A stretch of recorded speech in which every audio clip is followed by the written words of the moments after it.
and the boreal.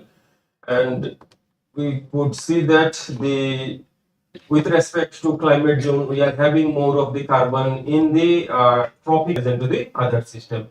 And while we computed this data for the top 1 meter soil depth, we found that again this tropical system contains more of the carbon in comparison to the other systems. Okay, then what we did, then we tried to compute the data at the continental level, and we tried to know how much the total carbon is there for each of the continent. Then we compute that the calculation was performed using the currently the area under inland wetlands for each of the continent and the average carbon storage. And it is we are having among all the continents, the inland wetlands of Americas contains the highest carbon storage among the continents. And if we look into the total amount, the around 120 gigaton of carbon is stored into the inlet wetlands. So in the soil system, we are having around total carbon storage in the soil system is around 1800 gigaton. Now, if we compare these values, more than 10% of the total carbon is being stored into the inlet wetlands. Then we try to understand the important driver. What are the important drivers that are influencing the carbon storage and the carbon sequestration rate? It is evident that if we look into this, it is evident that cation exchange capacity and the nitrogen content in the top layer soil are the important driver that decides the content of the soil organic carbon into the system. So this means if the cation exchange capacity and nitrogen content are disturbed, this will impact on the total carbon storage in the system. Similarly, we try to understand what are the factors that influences the carbon sequestration rate. Carbon sequestration means this is a process that helps accumulating carbon into the soil in a given area over a particular time. So we try to understand the factors that can influence, but do not find any single factor that can positively influence the carbon sequestration rate. So this means we need to consider more variables, and that will help us to understand exactly what are the important factors. So what are the variables that we used, most of them are showing they are negatively correlated. So we could not find any variable which is influencing positively the carbon sequestration rate here. So this is with respect to carbon sequestration rate for different continent and the climate zone. So continent wise, if we look into this, the wetlands in the Asia are showing higher carbon sequestration rate, and the lowest we are having in Europe. And with respect to climate zone, we are having the highest carbon sequestration rate in the temperate system, and we are having lowest in the boreal system. And now again, if we look into this wetland type, non-peatland and peatland, the non-peatland systems are showing more carbon sequestration than the peatland, and this may be due to the saturation level of the system, because the peatlands might have been saturated over this period, and therefore their sequestration potential is low in comparison to non-peatland soil. This is again the representation of this data. The visualization of soil carbon sequestration rate in peatland and non-peatland. And we used both violin plots and the box plots, and both this shows that non-peatland soil is having higher carbon sequestration rate in comparison to peatlands. So I was like, the title of the work was to understand the uncertainty, because this is one of the this is the data that we presented from our calculations. Okay. Now, if you look into the reported data, first there is no consensus on the actual area currently under wetlands. There is no common agreement between the researcher, the total carbon storage in the wetlands. And now why this is happening? Now this is happening because the first one, if we look into this SOC measurement. So SOC measurement means the way we are measuring, the technique we are using for the measurement of the soil organic carbon. So there is no similar technique being used globally to estimate the soil organic carbon. So many researchers have used their different techniques, and when the different techniques are used, the output will be different. So this is one of the reasons why there is an uncertainty. Now the data limitation, like for our this wetland data we collected, most of the data we collected from the soil grid. So soil grid, the soil grid, the data availability in the soil grid are very coarse. They are not present, they are not available in a finer scale. So when we are collecting that data at a coarse scale, so it is expected that data is not very accurate. Then the methodology adopted, many researchers adopt their own methodology. Maybe it is a standard methodology, but differences in the methodology impacts on the result. Then we are having soil property database, wetland database. With variability of wetland database, global area covered by wetland varies from 127 million hectare to 520 million hectare. See the differences. I mean, in literature, the total area under wetland varies from 125 million hectare to 520 million hectare. So this is a huge difference. So these differences actually influence on the estimation of the carbon storage. Like if I calculate the carbon storage based on 120 million hectare, the result will be different in comparison to when we will calculate based on the 520 million hectare. So availability of actual data is another problem. Okay, then modeling errors are there. Definitions of wetlands are different in different books. Their resource availability and their expertise. So these are different constraints that we are having, and that leads to the uncertainty in the estimation of SOC stock into the system. Similarly, whenever we are calculating the soil carbon sequestration rate, there are also many uncertainties. So all this leads to the calculation in the estimation of soil carbon storage and sequestration rate. So these were about the uncertainties. Now, what are the major threats? What are the threats that are causing or that are leading to the degradation of the wetlands? Now, I will talk about the first three important. These are in an ascending order. The top three important causes that are responsible for the degradation of the wetland. The first is pollution, second is biological resource use, and third is natural system modification.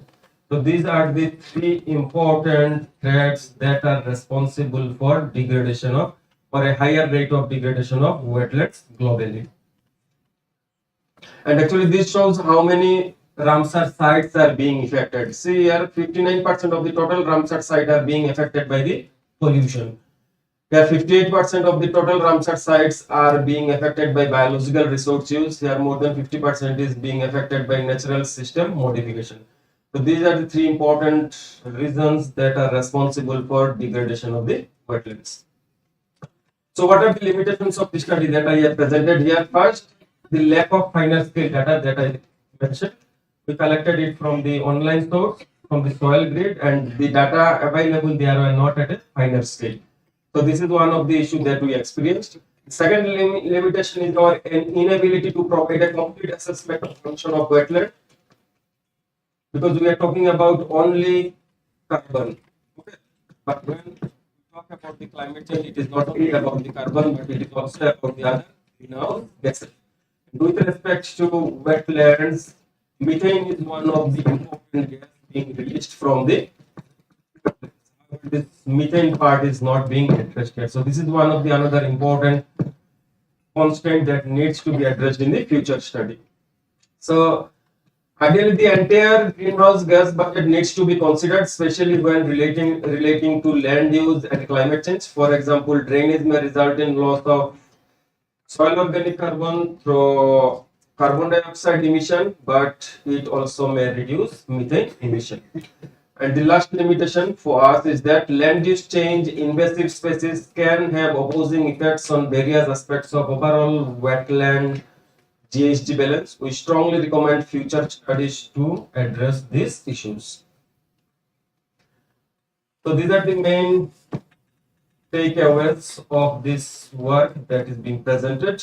First, based on the present study, we conclude that inland and human-made wetlands are an essential site for the storage of soil organic carbon. However, these are the threats. In the second, increasing urbanization, agricultural intensification, land use change are accelerating the degradation of inland wetlands. Therefore, to conserve the wetlands, significant efforts and investments are needed. Investments are also needed to protect and successfully restore wetlands. The government of India has come up with a sort of green climate fund. These have been implemented recently. Although the methodological part is yet to be fully developed. So we need to link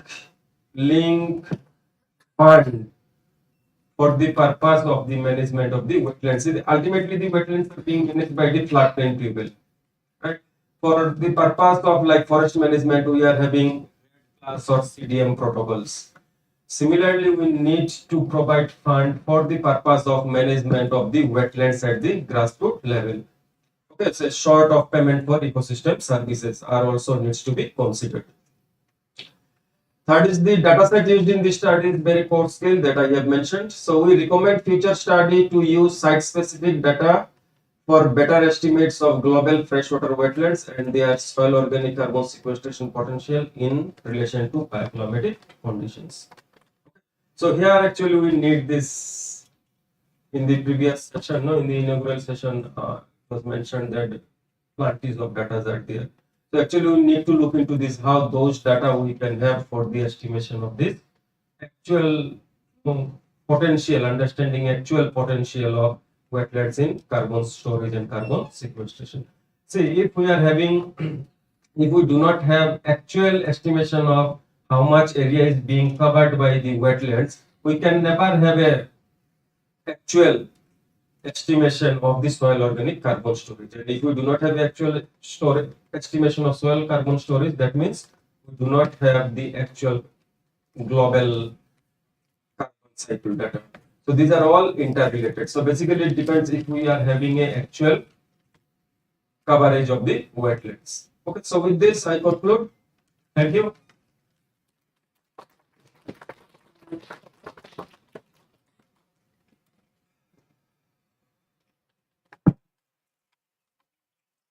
Thank you, Dr. Nath, for your presentation. It was really it's good learning to know about carbon sequestration in the wetland systems. And it is more important and pressing when we think about peri-urban agricultural systems where one of the main water resources and soil sequestration systems takes place through these urban wetlands. So thank you very much for your presentation. We will move forward. The lunch is ready. Let us break for lunch, and I'm sorry. So we would like to also take some questions.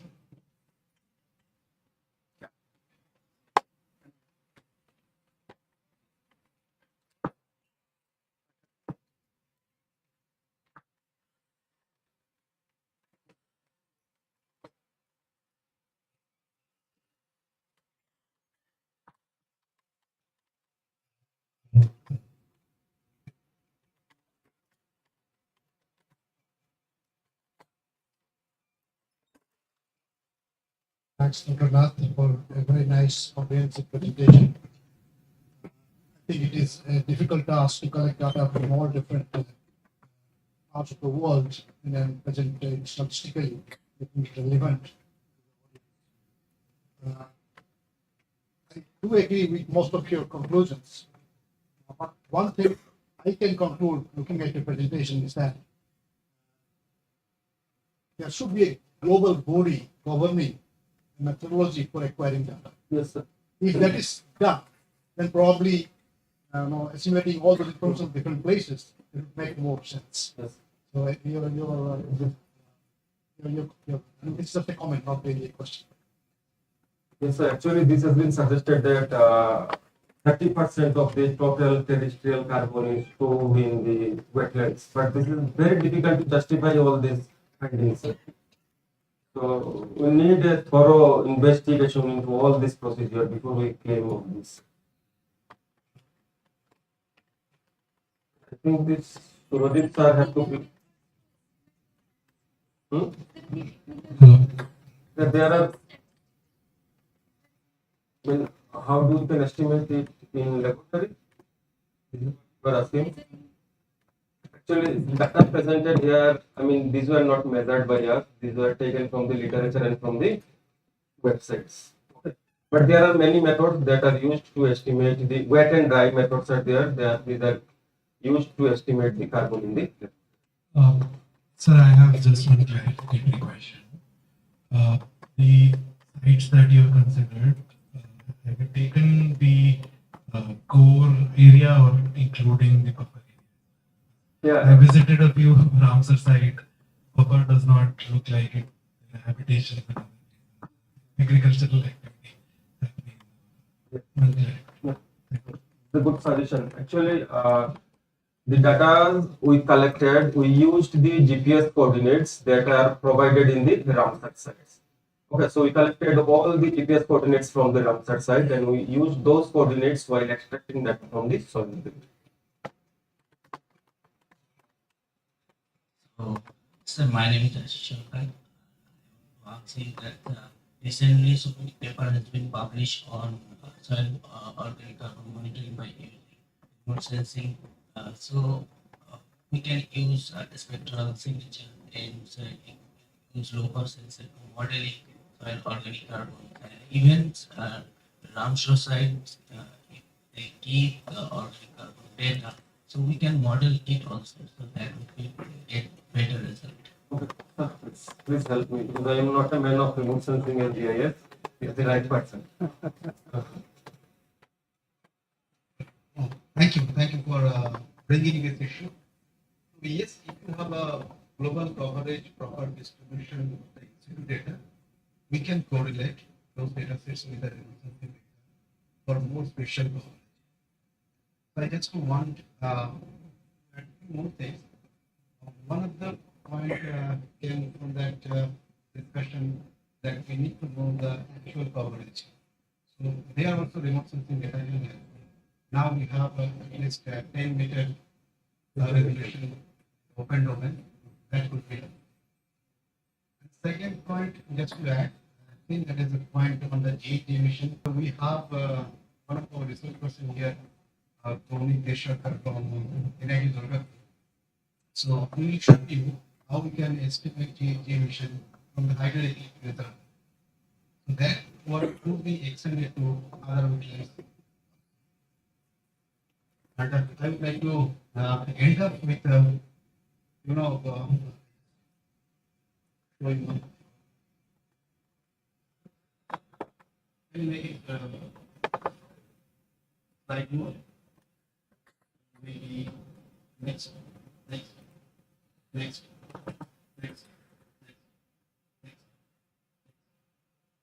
Then have reference table.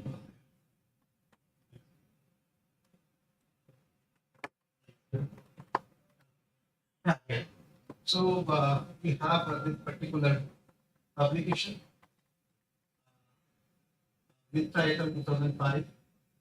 So today we have from Sir Shudit Mitra. So please add something because we have done this work. I think one of the earliest work on the wetland database. I understood that you are going to embarrass me. Anyway, this work was done 23 years back when I was doing my postdoc. 2000. Not PhD. After PhD, doing postdoc in Germany. And at that point of time, probably you might have heard there was not much what you call tools to do this kind of analysis, which Professor Nath very adequately presented. I was telling Dr. Ghosh how I wish I could have had this kind of computational, So the paper that you have I see 3 times you have referred. In that time, 2000, there was no paper in the world on wetland area or database. And you will be surprised to know this paper could have been published in top class journal. But there was no one to help me, guide me. So I published that paper myself, writing in current science, Indian journal.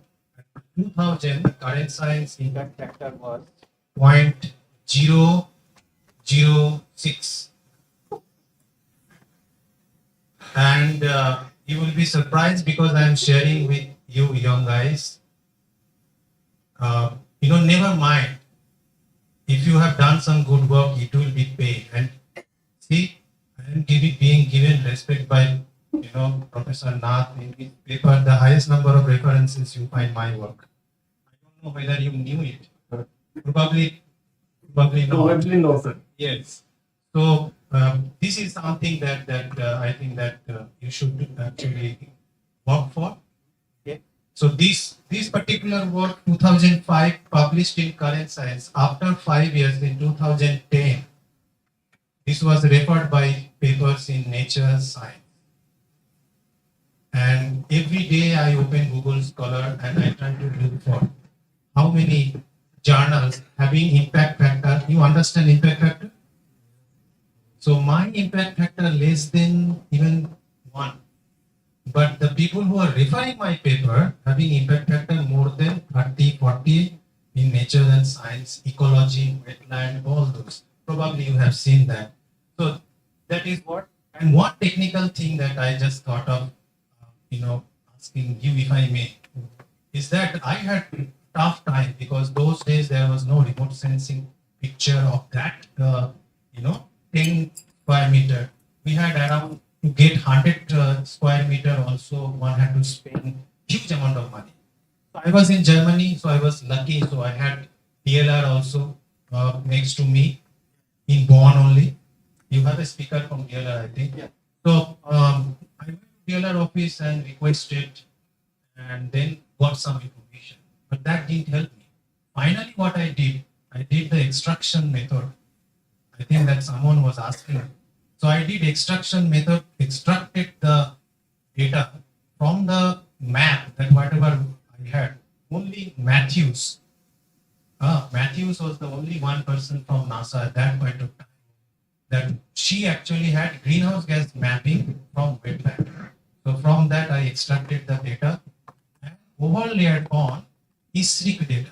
I don't know from where you got the carbon data. ISRIC? See? So ISRIC is a soil database based in Wageningen Agriculture University in Netherlands. So from there, the technique you have asked, no, I'm just telling the technique. So the ISRIC layer, and on top of that you put that layer of Matthews greenhouse gas map. Then there is a technique you can extract that carbon as it is from the wetland map, whichever is there. So I think your question is very much right. There is some assumptions which also I think Professor Nath has mentioned. So anyway, sorry, I become little emotional looking at the 18 report. Thank you, Sir. So with this, we can conclude today if you don't have any other question. Yeah, please. Getting this carbon data and all, so suppose we find that some places there is carbon and all. So what is the mitigation technique that can be done or something can be done so that the level goes up or something? So, any curiosity?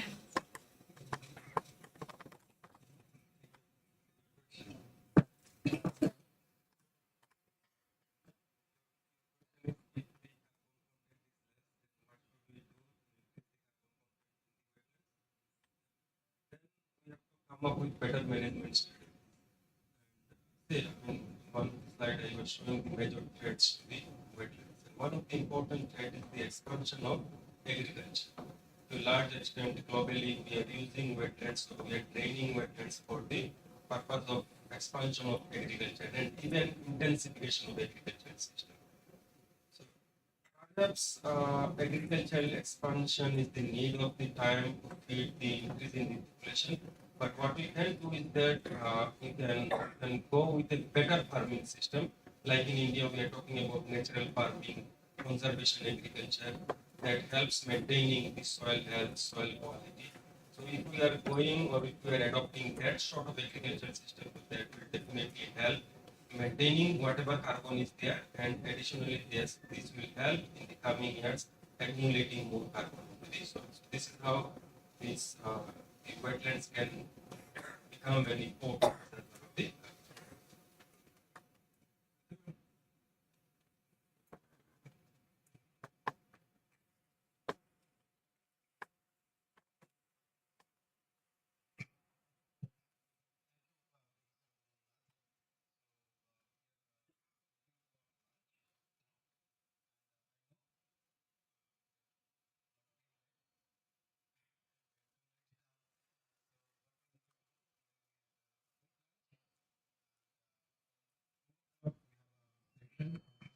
Session, and that will be online, so it will start at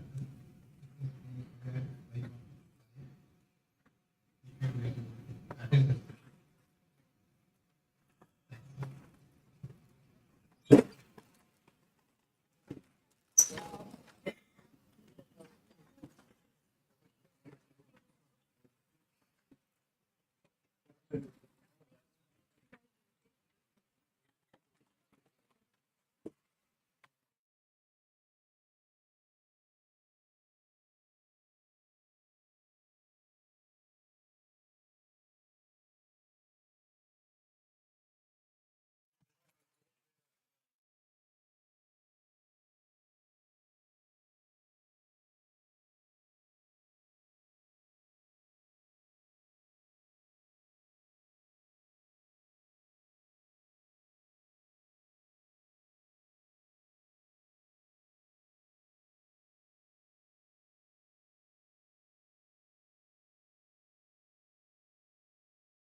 Discussion now on the topic of role of digital tools to combat the impact of climate change on agriculture. And I will request Dr. Abhinandan Tarun sir, chair for our today's session, to take over the charge from here. So,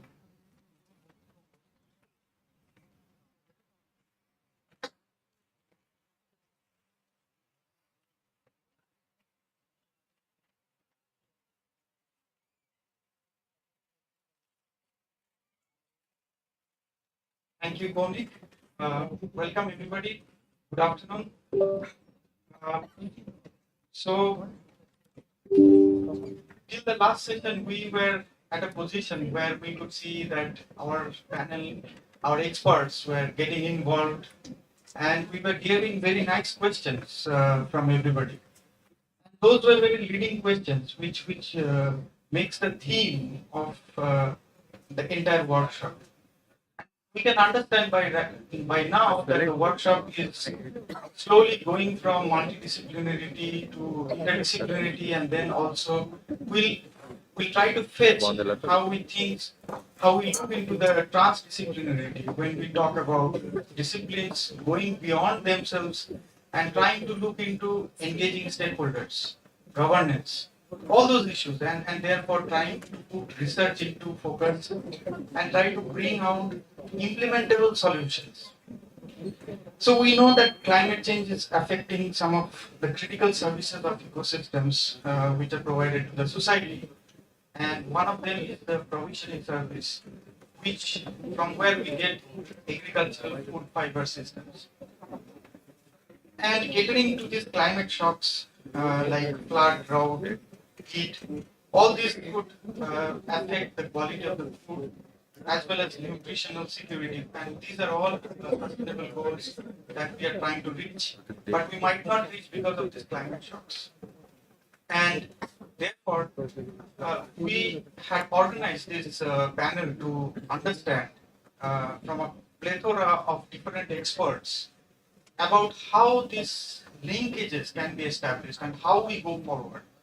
So that should set the tone for the next 2 days when we try to seek different answers in maybe in silos. But at the back of our mind, we should always try to look into a very integrated process.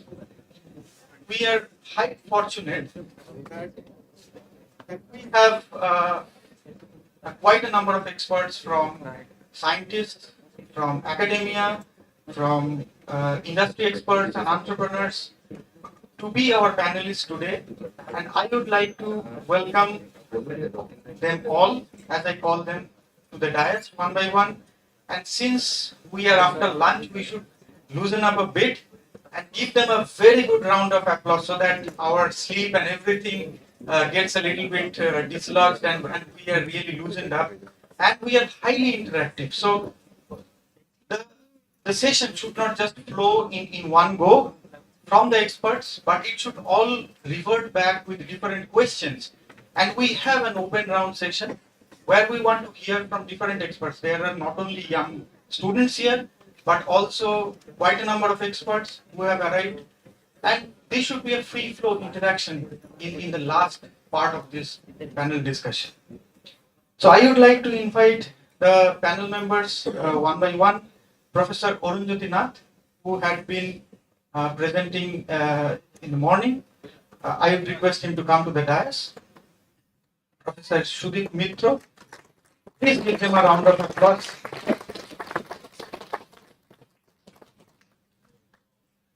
Dr. Saurabh Kumar Dubey, Dr. Preeti Bharti,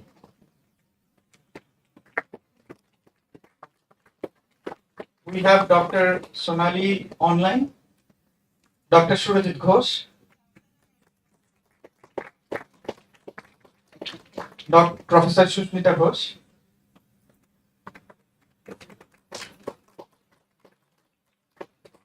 Kapil Chawla,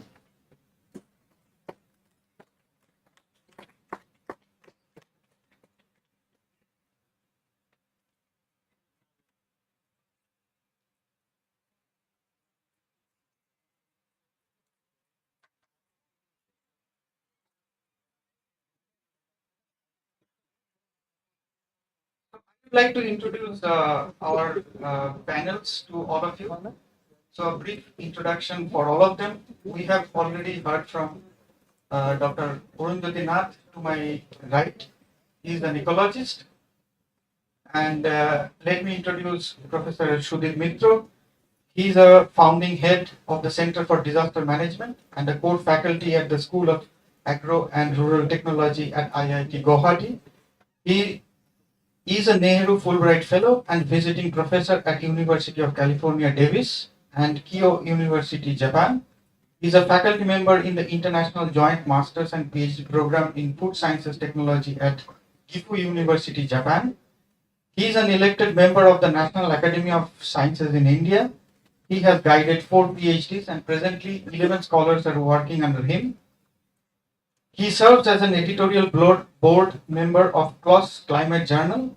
He has edited 2 books by now, both by and already published more than 50 papers in journals and reports of international repute. He has also served as a task force member of the Ministry of Rural Development DST TFAC on climate change and agriculture. Please welcome him as an expert on agriculture and rural development.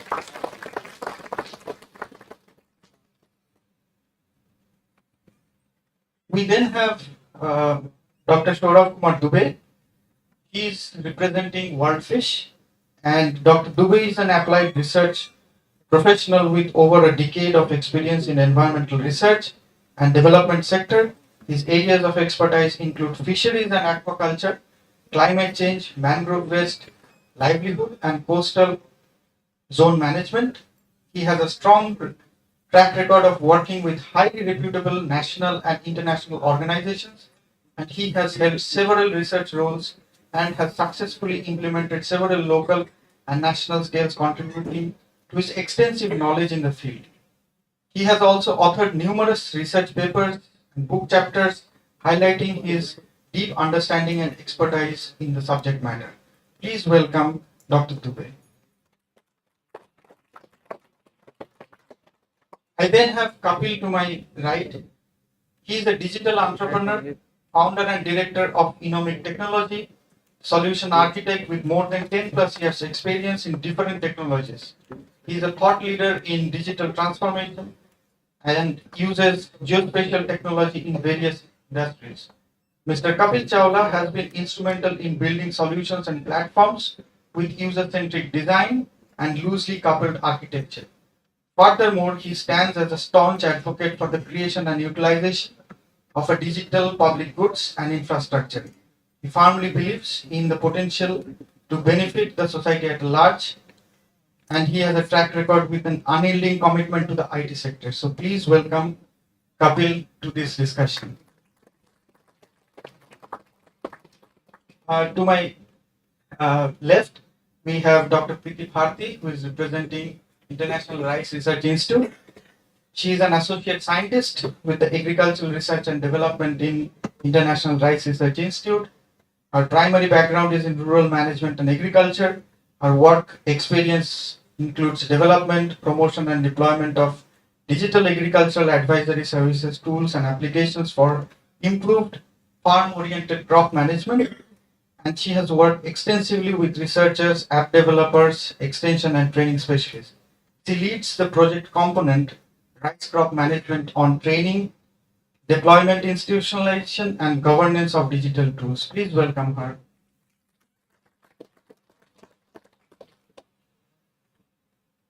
So now going into nutrition, we are always inquisitive, and we have Dr. Sonali, who is a doctor and MD in community medicine, and is an expert in climate change, public health, and nutrition. And she works with evidence-based, data-driven, and technology-embedded solutions. And she has more than 20 years of experience in advocacy, policy formulation, implementation research, and data analytics for program design and implementation. So she has worked extensively with UN agencies like UNICEF, WHO, and UNFPA in South Asia. She has worked in India with the Directorate of Health Services, Department of Women and Child, and providing technical assistance to UN agencies, Big Four companies like Deloitte, Ernst & Young, KPMG, PwC, and also for international for-profit organizations in India, Sri Lanka, and Nepal. So please welcome Dr. Sonali. Now comes the data science part. Dr. Surajit Ghosh. Surajit is experienced researcher with a demonstrated history of working in the environmental services industry with application of special techniques in forestry, water resource, and agriculture. He is skilled in machine learning, geobig data analytics, and cloud computing. He is experienced in hydrological and ecological modeling. He worked for various profit and non-profit organizations such as ICADA, IORA, and also presently with IWMI. He represents IWMI here and also represents the CGIAR Consortium for Spatial Information. He is a certified chartered engineer from the Institute of Engineers and is a member of the Geospatial Information Sectional Committee. Surajit's current research focuses on multi-sector, multi-sensor data integration to develop spatial decision support tools to mitigate climate risk, specifically floods and droughts.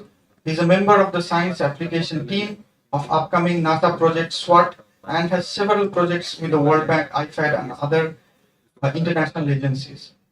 He is a avid publisher with over 50 scientific articles, policy briefs, technical reports, etc. He and his team at IIIE received the World Geospatial Award in 2020, the Geo SDG Awards in 2020, and the National Project Management Excellence Awards in Sri Lanka in 2023. Please welcome Surajit. To my extreme left is Professor Sushmita Ghosh. Dr. Ghosh is a professor with the Department of Computer Science and Engineering, Jadavpur University. Her research interests include genetic algorithms, neural networks, image processing, pattern recognition, soft computing, and remotely sensed image analysis. She teaches courses on soft computing, machine learning, artificial intelligence, bioinformatics, introduction to computer practice, microprocessors, computer graphics, computer programming, and numerical methods. She has authored many research papers in internationally reputed journals and referred conferences and has edited 3 books. Please welcome Dr. Sushmita Ghosh. So given the background of the panelists, we can understand that we have ecologists, we have agricultural specialists, we have entrepreneurs, we have applied agricultural research to development linkage specialists with extension specialists as Preeti and Dr. Dubey, and we have data science specialists represented by Surajit and Dr. Sushmita Ghosh. So now, given the ambit of this program, we all know that the climate change is happening, and my first question is to Dr. Arundhati Nath, that given this background and there are these disruptions going on, what do you think about agriculture? And let us set that as the first question, and let us set that as a tone to this panel discussion. Can you also please provide some global, regional examples of how these disruptions are taking place in agriculture? You have 5 minutes. Dr. Abhinandan, panel members. Respecting impact of climate change on the agriculture, I would like to put one of the oldest example coming in near future. I would like to refer to the incidents of Great Dust Bowl that happened in early 19th century in the USA.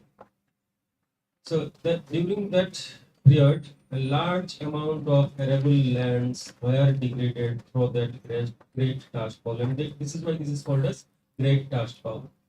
And see, every host thing helps in evolving a better management system, and that Great Dust Bowl helped evolving a very excellent agricultural system today, what we call it as zero tillage agricultural system.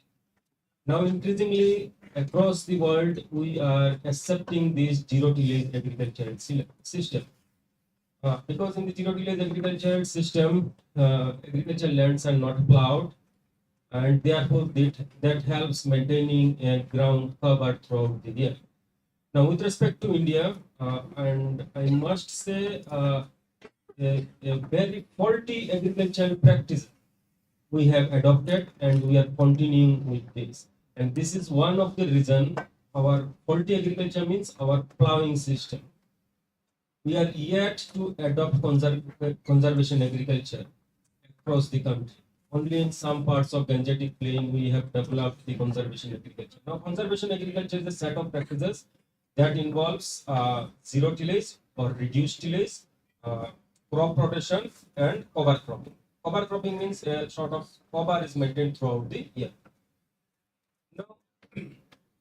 Now, due to this faulty agriculture practices across the country, everywhere you will see we are using cows or buffaloes or tractors to prepare our own agricultural land. During this process, we are disrupting the soil system and making this prone to erosion loss.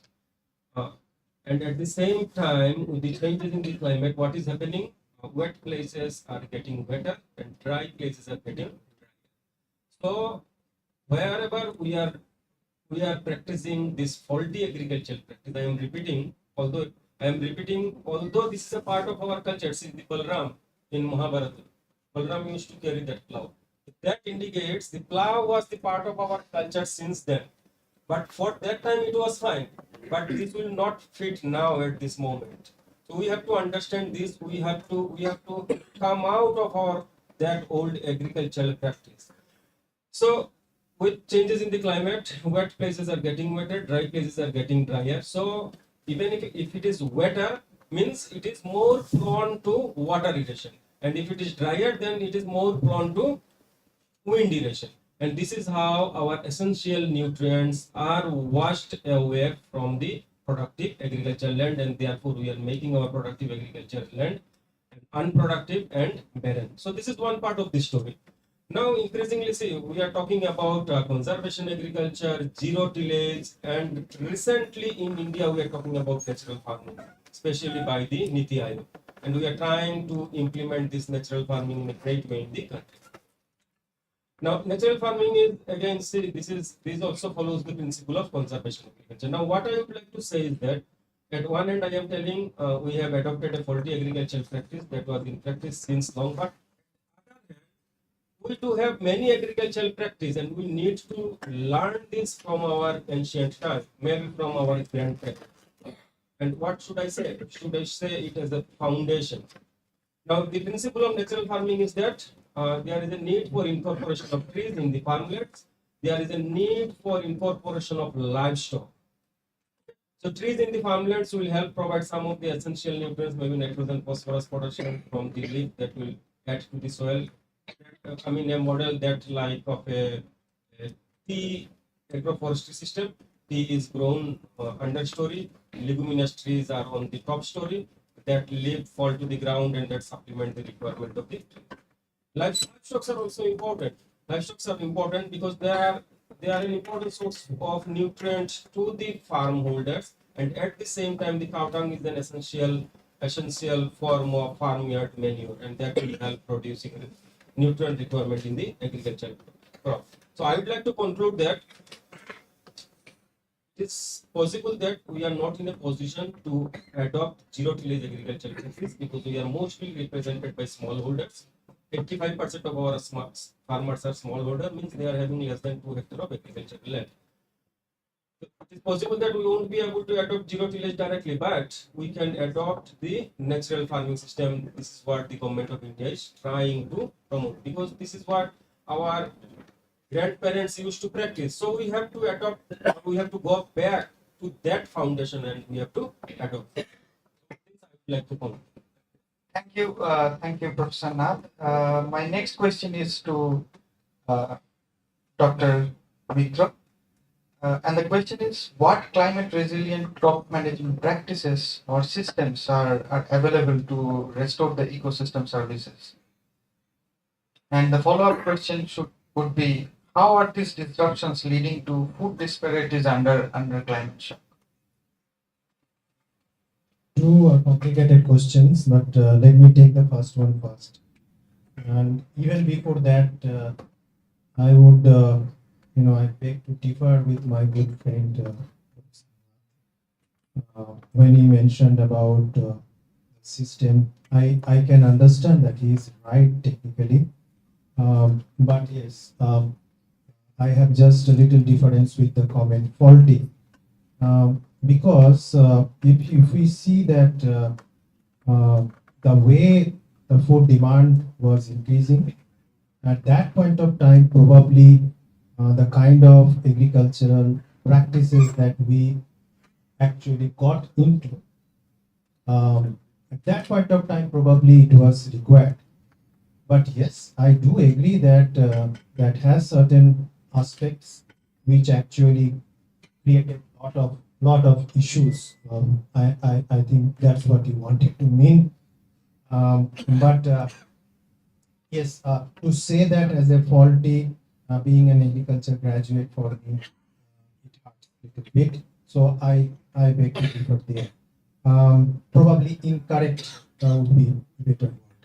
Um, Now coming to the point that you have mentioned about different technologies, there are a lot of technologies, and I think that I would not like to go to list them.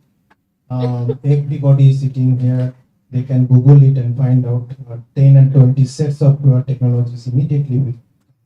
But again, being referred to that same point, that we have to be very careful of choosing the technologies. Now the technology, this is what I think my previous speaker, actually Dr. Nath, was trying to mean, is that if we blindly adopt the technologies, see, I graduated from a CG system, and CG system works across the world. CG means concentrated group of agriculture research we are talking about. So now the thing is that if some technology which is working, suppose somewhere, maybe in Madagascar or maybe Vietnam still can be adopted because of similarity of certain agro ecosystem. But if it is working in Canada, Australia, somewhere, just because that it was successful there, we cannot just take it up. Even though we know this particular point that this kind of technology cannot be just taken from one geographical system to another one. So, but still, because of certain kind of situation, pressure, need, there are many issues that actually compel us to sometimes to take that technology and try it somewhere where we know that as it is that technology is not going to work. First few years you will get good result, and then it will lead to something which actually Dr. Nath was trying. So after a few years, you will see that that technology which you brought to do something good for our system actually started giving something different. Now, having said that, yes, there are a lot of technologies. I don't have much time here within 5 minutes to tell you the entire list of things. Some of the technologies I will be discussing today at 5 p.m. when I will be presenting some aspect of climate smart agriculture. Then the second point that you say, the disruption, right? See, Disruption and the food food and security. I feel that disruption in any system, disruption is in any system, perhaps is the beginning of something new to. As researcher, it is often said that pagal ki tarah socho. We have to be a dreamer, and yes, a disruptive system may look chaotic at time. It might confuse you that where we are going, इधर तो कुछ भी नहीं है. But when you are in that system, then something new, the hope for something new is there. So I would not take that disruption in a system always as a negative. Rather, I would look for some positives out of that. And I'm hopeful. I have seen that in my 23, 24 years of professional life. Whenever there is some kind of disruptions, something is happening, you will find that suddenly a unique solution is coming out. Rather, instead of spending, I'm telling to our students and young faculties that instead of discussing about that whether it is right and wrong, you look for the opportunity which the disruption is going to provide. Because time has gone that we will sit and discuss ये करने से ये होगा वो करने से वो होगा. No, instead of that you start finding out from that disruptive system what thing that you can take out and then work on that. Coming back to the link with food security, I think I am not well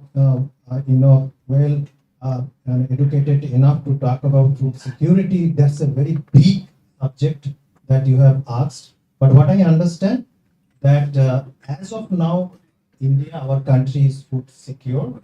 But for that matter, we should not just sit idle. And again, new technologies we should look for.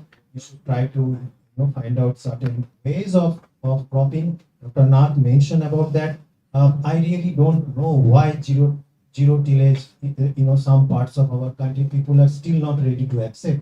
But if we look at our history of agriculture, it was always like that. So it's not that you will be reducing your food security by any means. Probably we need a balance on that. So anyway, I stop here. I will come back if anything is.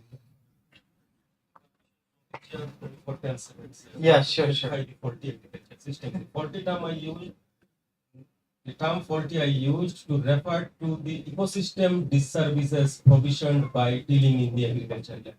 The system is not faulty at all, but the ecosystem disservices that are being provisioned under the present climate change scenario. I tried to mean that section. This is what I tried to mean. Thank you very much. So coming to the food security question again means it's very hard to actually build a very strong linkage right now because the disruption is now on, and we really don't know how it will be. But at least we can perceive that there will be some changes in food systems.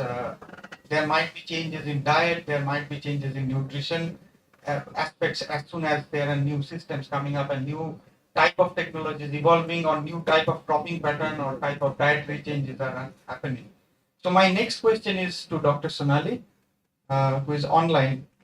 And the question to you, Sonali, is what are the nutritional challenges to addressing food disparities under climate risk? Can you please provide some evidence at the national or the regional scale?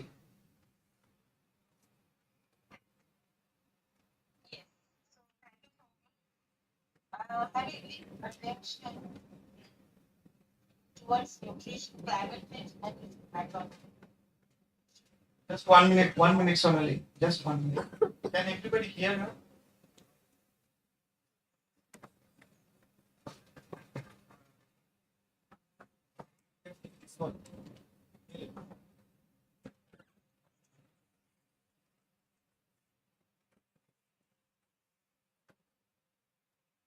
Yes, Sonali, please.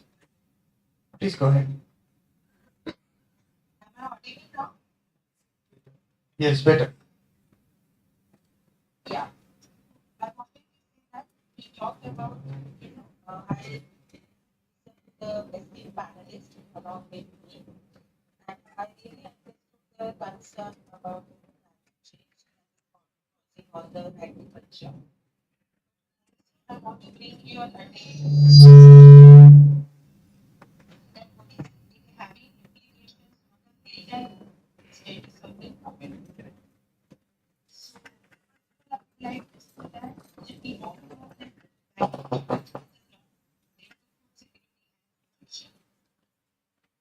if you see globally,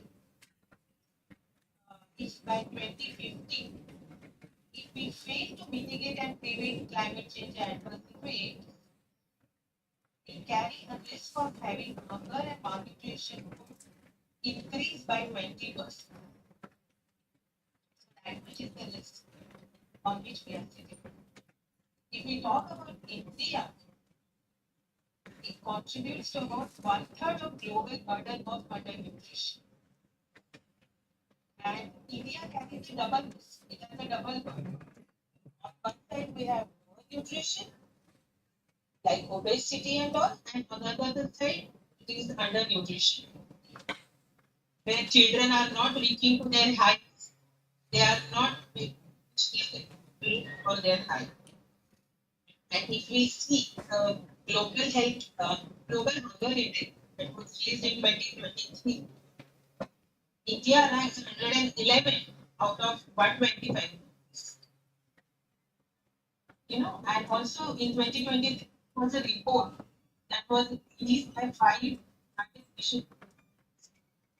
on food security and nutrition, which mentioned that 74.1% of Indians, maybe approximately 1 billion people, were unable to afford a healthy in 20.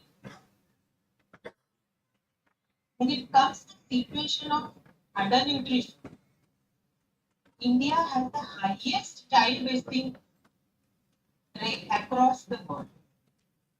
Means the children which we are having, they are not able to attain the weight that is required for their particular. These have such a large implication. The intergenerational effect. So it is not only the child, but the future generations we are compromising with them as well.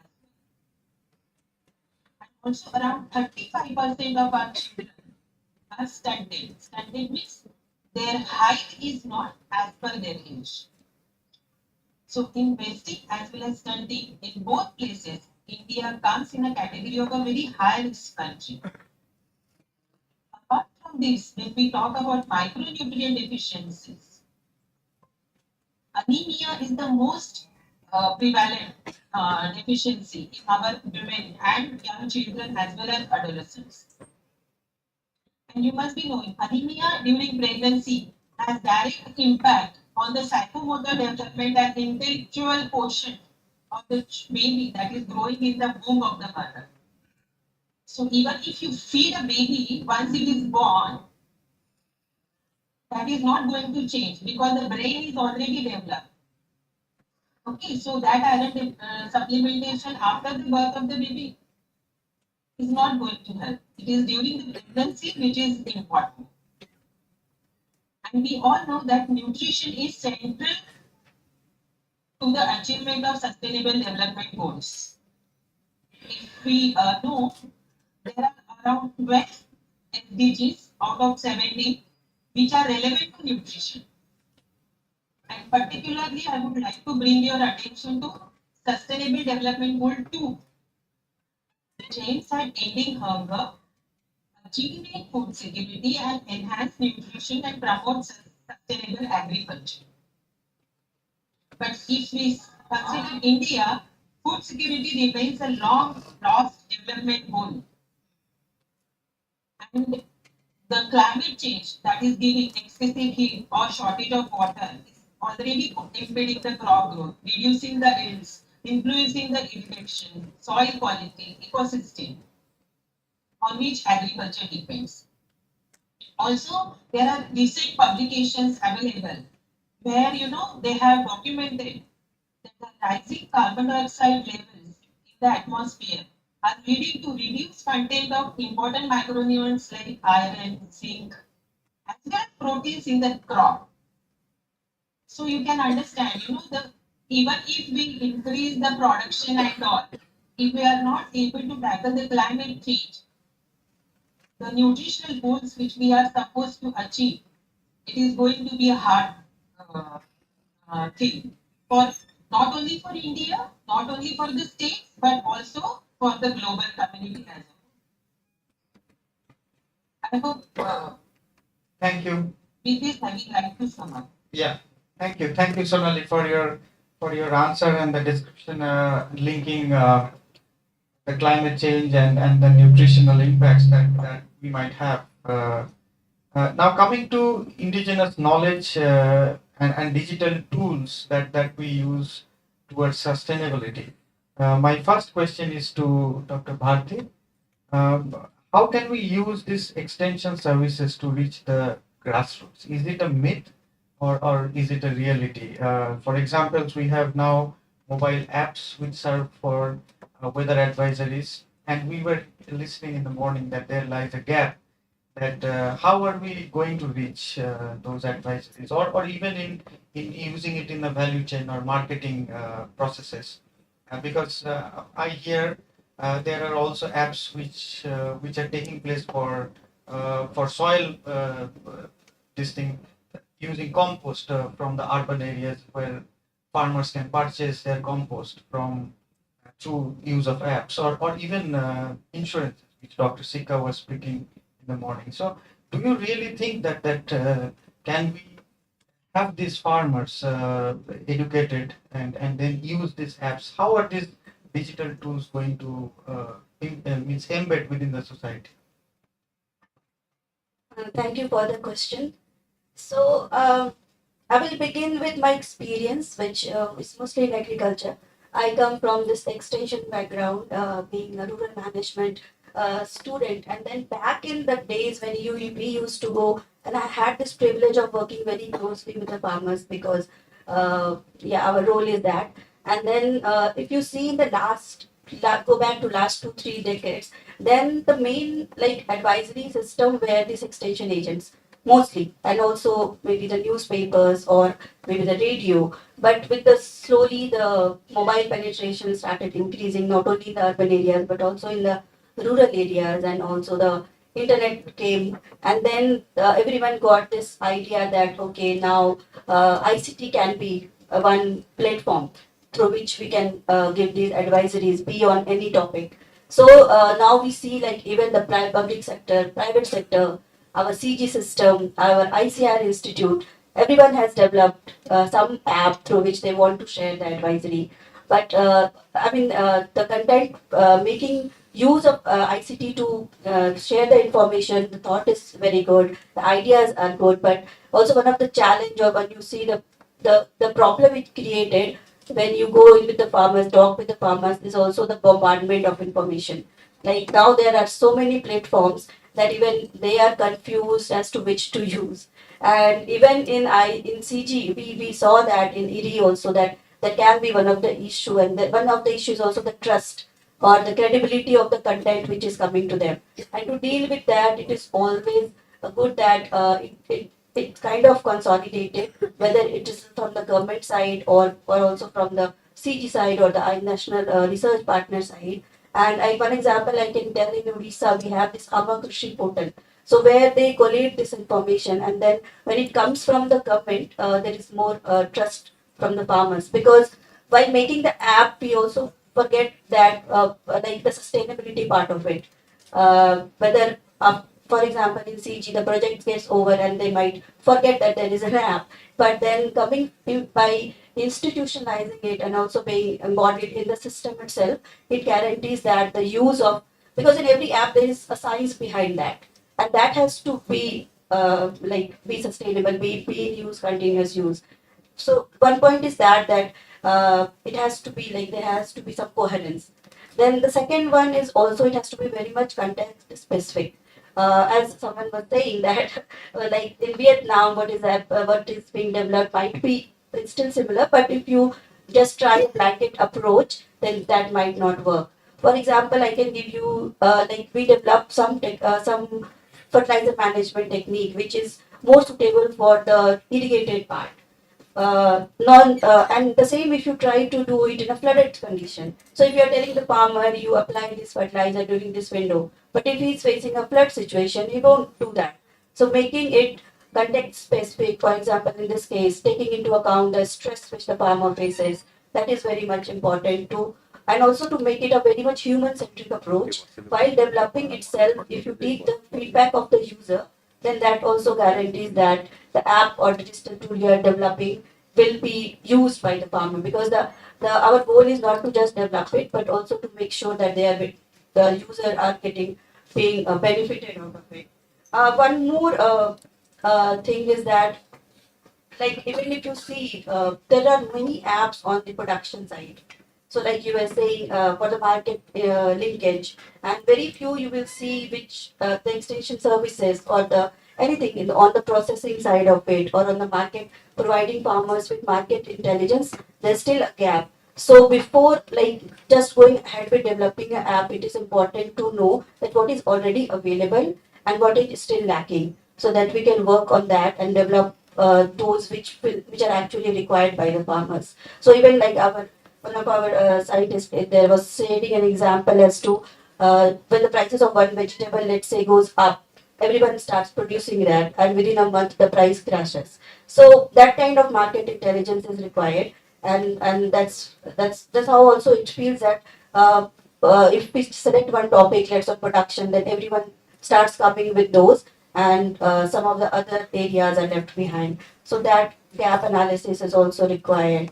And one the last point I would like to say on the monitoring and evaluation part of it, as to a regular feedback system and to a regular research also as to how to make these any of these extension tools, you can say, very much time specific, because with the climate change also so many of things, like sir was very rightly saying, something which was relevant way back might not be relevant today. Today we have to make sure that the zero till concept is being promoted more. So a thing, maybe a book which was written back, where it is telling that you have to do plowing and 3-4 times of tillage, that you have to make change now, and you have to introduce that this is that was required that time, but now you maybe a zero till concept. So that's why the feedback, the happening, the climate change effects and everything, the feedback mechanism has to go into the any of these development which is happening.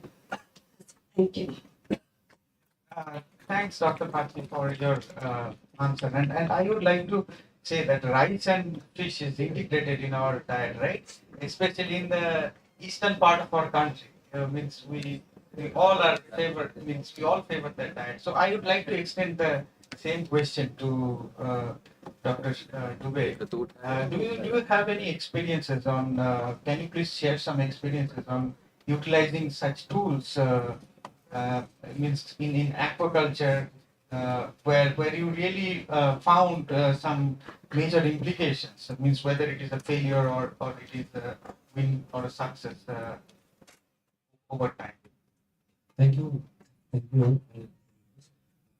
So, regarding the kind of information services in the agriculture sector, I would rather say that climatic information services is nowadays a kind of emerging tool, so that farmers can minimize their risk and can take a climate sensitive management decision. For example, if you talk about these fisheries and aquaculture, so there are many areas that climatic information is very essential. For example, fish seed stocking in hatchery, also fish production, fish seed stocking, fish feeding, fertilizing, and kind of harvesting, marketing. In all these kind of management practices, the climatic information services are required. So if we could provide a proper services kind of, for example, if your kind of forecast is temperature is increasing, so you can tell them to stop feeding. So kind of example. So what I meant to say, high skilled climatic information with kind of tailor made forecasts, and it is also region specific and location specific, and help farmers to take kind of climatic sensitive management decision for their practices. Thank you, Dr. Dubey. My next question is to Mr. Kapil.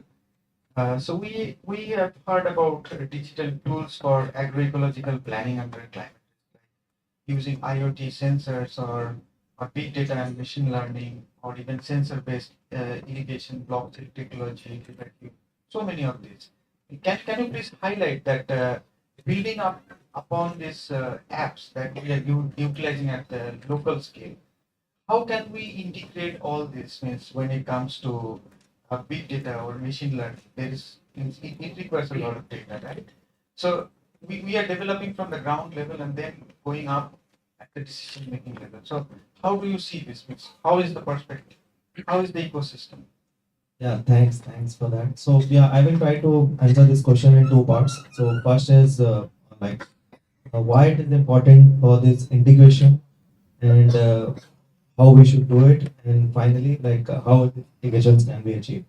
So first part was that like I think why product thinking is very important here. Like I think Sushmita ma'am also mentioned in the morning, like a lot of us we are doing researches, but they are just in the papers. They are never going into the market, which is reality. In fact, not forget about India. If I can give an example of Europe as well, there are a lot of research and models has been developed, but they are never going into industry, and there are no usage at the last. So what is the reason behind it? The biggest reason behind this is that generally, if we talk apart from CGI, CGI at least is taking it to one level where they are developing some web apps or mobile apps or some kind of tools. They are going to some kind of uses. As Dipti also mentioned, what is happening like project over and it's not going after that. So I feel technology is not like that. It's keep changing. We need to have very curated user centric design, local context. One problems cannot fit for all. Maybe the solution which you are trying to implement for Odisha may not work for Madhya Pradesh. So here we need to have a local context, like in their own language, which is very important, and designation, how we are disseminating the information through WhatsApp, through SMS. So it does not mean that the solution which you are building always need mobile app and web app. It may be just a background job who is hitting and you are just getting a daily SMS. But the problem is that when we talk about technology, everyone thinks about mobile app or web app, which is not the actuality meaning of technology. So this is a one big gap what I have seen working more than 4 5 years in agriculture and more than 10 plus years experience in this industry. And my another side of experience which I have worked with some multinational companies, product thinking like Uber, Airbnb, they are very much focused on the user centric design, user feedback, and continuous improvement into it, and localization concept. So this is one of the area I feel there is a big gap. And if we and let's take I want to give you one more example. If we are realizing this project is not sustained for maybe 5 years, 7 years, and we are feeling it is maybe because of fund, it is maybe because of government bureaucracy, or maybe any other reason, then we should think about some alternative ways. I mean to say, just take an example. Instead of building those platform, why not we can build some APIs which can be integrated by private sector. So here, I think we should play as an ecosystem enabler, like how we can motivate and promote private sector to build application, and we just provide the science behind it. We just provide APIs, and anyone can come up who can build the huge case and go commercially about it. So slowly things are changing. I seen one of the example in government of Telangana initiative. They build an agriculture data exchange, which is India's first agriculture data exchange. Really like the idea. What they did is a lot of government data sets are available, and it's very hard to build huge cases. So what they did, they built the agriculture data exchange where they are putting all the private player data sets, public data sets, and they are enabling startups and industry to build huge case on top. And they are just an enabler. And coming to answer this last your question, how this integrations can happen. Definitely, if we are talking about large scale solution, super apps, kind of, then first we need to have this knowledge product separately inbuilt, and then using the technologies like big data and Hadoop, and we need to use AWS cloud a lot, like how Lambda functions work, and how the AWS SQN, a simple queuing system, simple notification service system, and then we need to first build the best services, which is very important. Best API, best mechanism for different microservices based knowledge products, and then we can another layer we should start thinking about integration based on the use case. So this is the way, and I think in the morning also Alok Sikka sir mentioned SADMS, which is built by us, South Asia Cloud Monitoring System. So I have worked a lot with Sujit sir on this. So he guided us how we can build, integrate a lot of different knowledge products and combine, integrate it with each other and go till the dissemination. Yeah, this is my thought on this. really intriguing, and means I'm really drawn to your explanation. So means the tools that I were telling you, like IoT or sensors, means do you really think that these are applicable and these are scalable? Or do you think that means still we are lacking behind and we need a lot of ecosystem driven approach to go ahead with this? You might take a thought, means take some time to think about it, because we have an open session where I will ask the same question to Surajit and Professor Ghosh also. So please think about it, means whether we can really think about scaling these innovations, means because right now I see it's just driven by the project, means maybe for 2 years, 4 years, and then it's just going down the drain. Means we are not actually leveraging it out. So how can we leverage it? Means we have to think as a panel that how can we make it large? Means how can we think of integrating it? Means if disruption is there, we also have to disrupt it out. Means thinking of such technology. So you can take your time, but I will come back. Thanks. Thanks very much. My next question to Professor Nath. We were talking about indigenous tools, and there is this gap of knowledge or capacity building.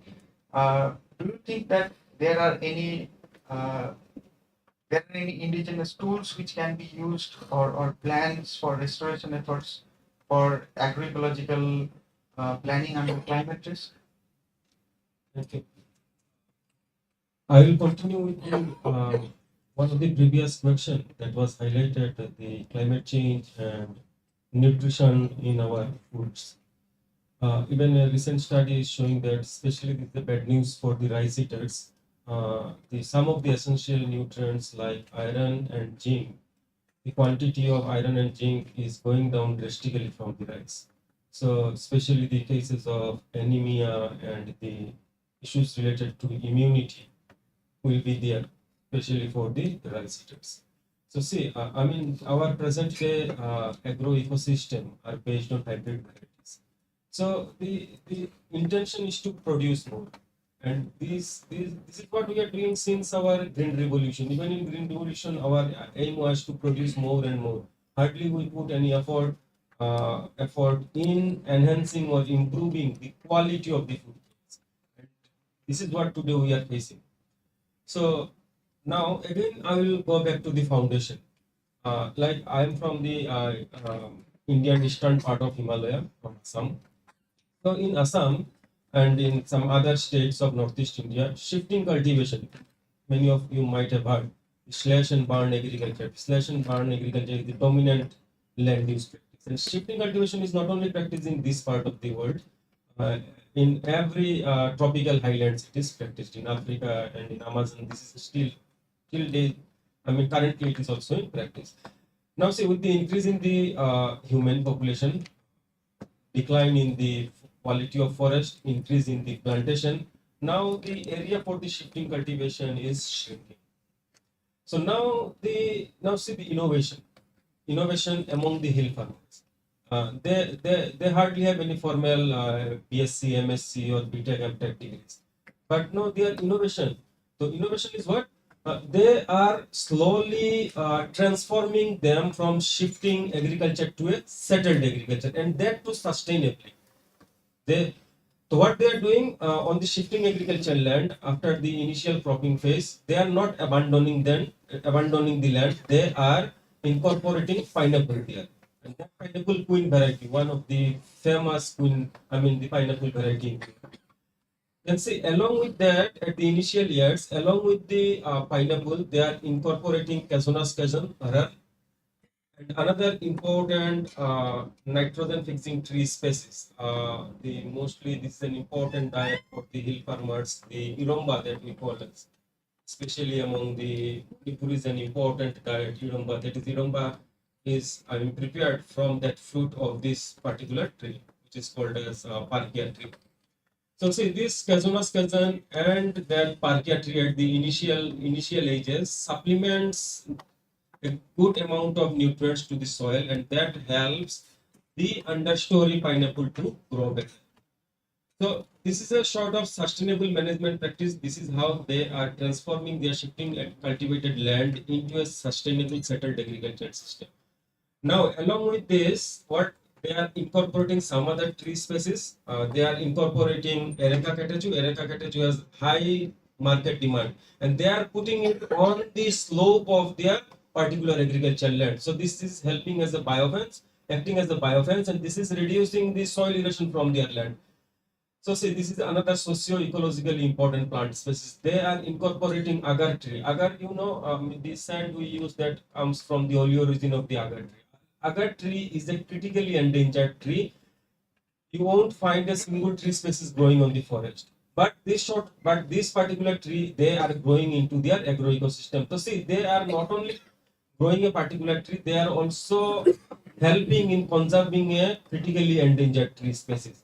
And they are putting this agar tree not to conserve. I mean, their main purpose is to not to conserve.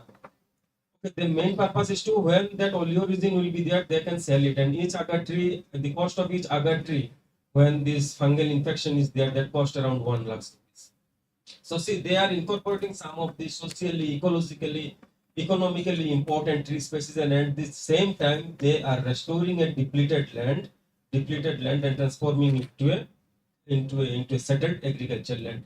And along with this, they are growing many of the indigenous crop varieties for their subsistence.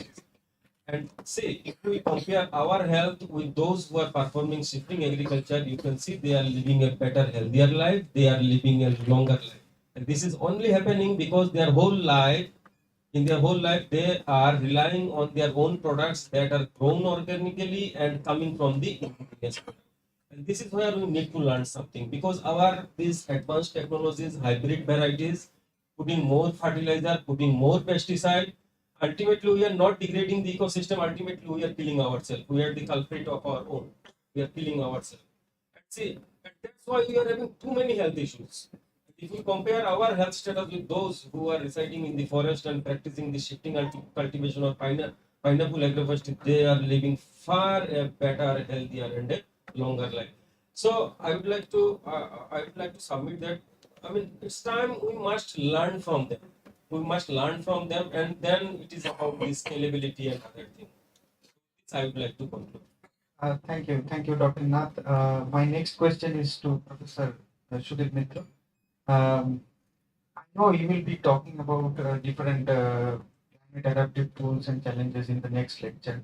But can you please share some experiences about maybe some experiences in the panel, and what are the related challenges with these climate adaptive tools means that we face today while we are projecting it towards policy? See, I mean, over the last 20, 30 years, when we were studying agriculture, we were told that time has come that we should think about, organic agriculture.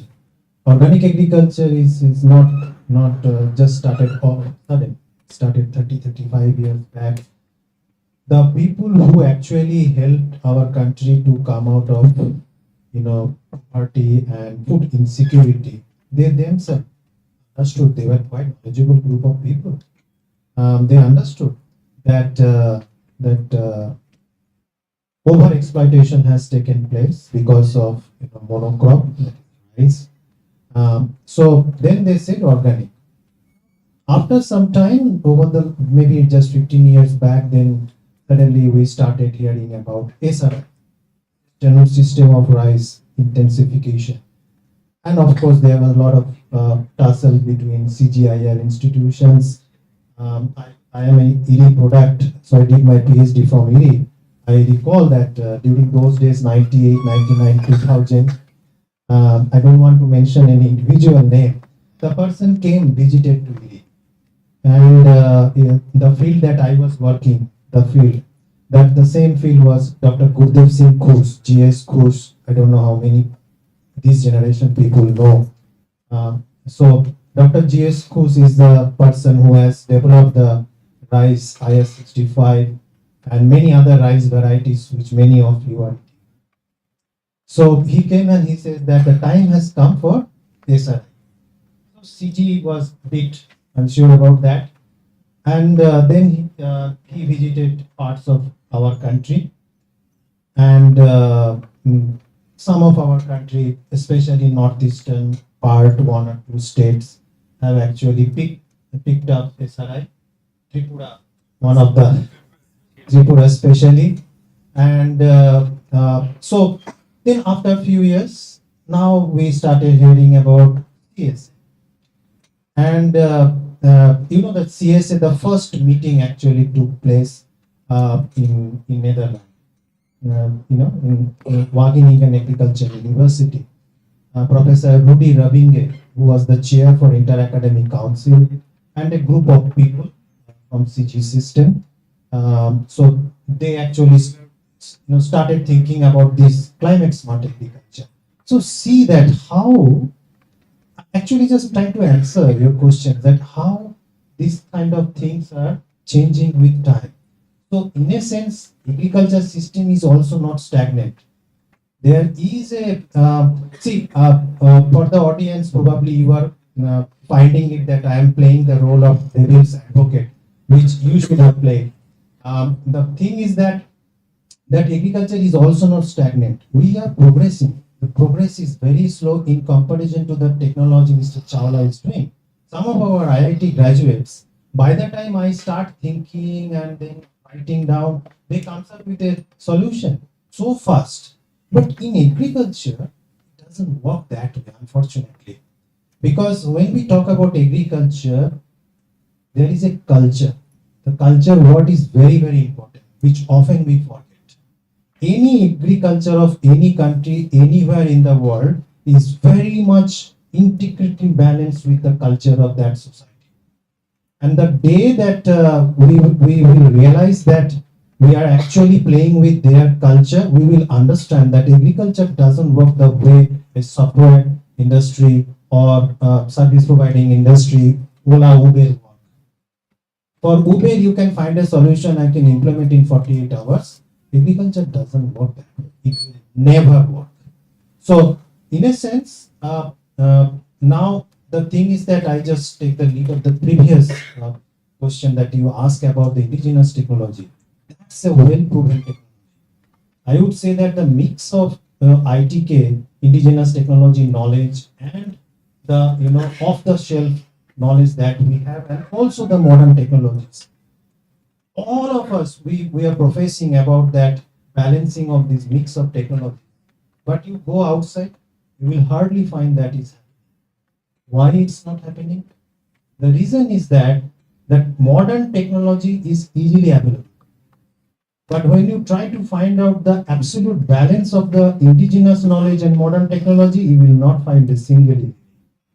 Why? Because there is a risk. The risk is that the company which invest money, they think कि मेरा पैसा पूरा return आएगा ना. Now they think that probably the mix of indigenous and the modern technology probably will not give that much return what they are expecting. See, the problem is that that. I want to stop it here. Why is that? It's in a demand-driven society. If you mix it with the indigenous, there will be more acceptance, right? Exactly, there should be. And if you talk with the people, they understand that. But the reason is that they want to see a crop grown faster, better, and gives better return. At the end of the day, it is the livelihood which matters, right? So that's why the organic thing is not being taken up in that way, in only in northeastern part, one or two states, because northeastern even today is much more organic than many rest of the country. That can be accepted, yes. So that is why I say that probably that technology also will happen. Climate smart technologies also are coming in, but I think we need to have a little patience. I am hopeful that it will happen. It will not happen like Ola Uber. I'm sorry to say. We need to have some patience. Means we need to have some patience. The point is that it's already like more than decades. Like CGIAR is experimenting, as you heard from Preeti or even from Dr. Dubey. But still, then why are you not seeing these changes? Means why is not this acceptance coming up? Even if there is demand driven at the start and then it is slowly dying off. Means that's my question. Means why is the diffusion rate so less? Means whereas in some technologies which is not digital innovation, the diffusion rate is much higher.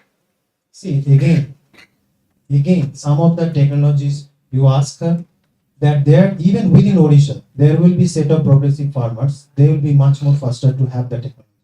The issue is that somehow, I feel that in agriculture sector, we are not taught in a very good way to publicize our own good things.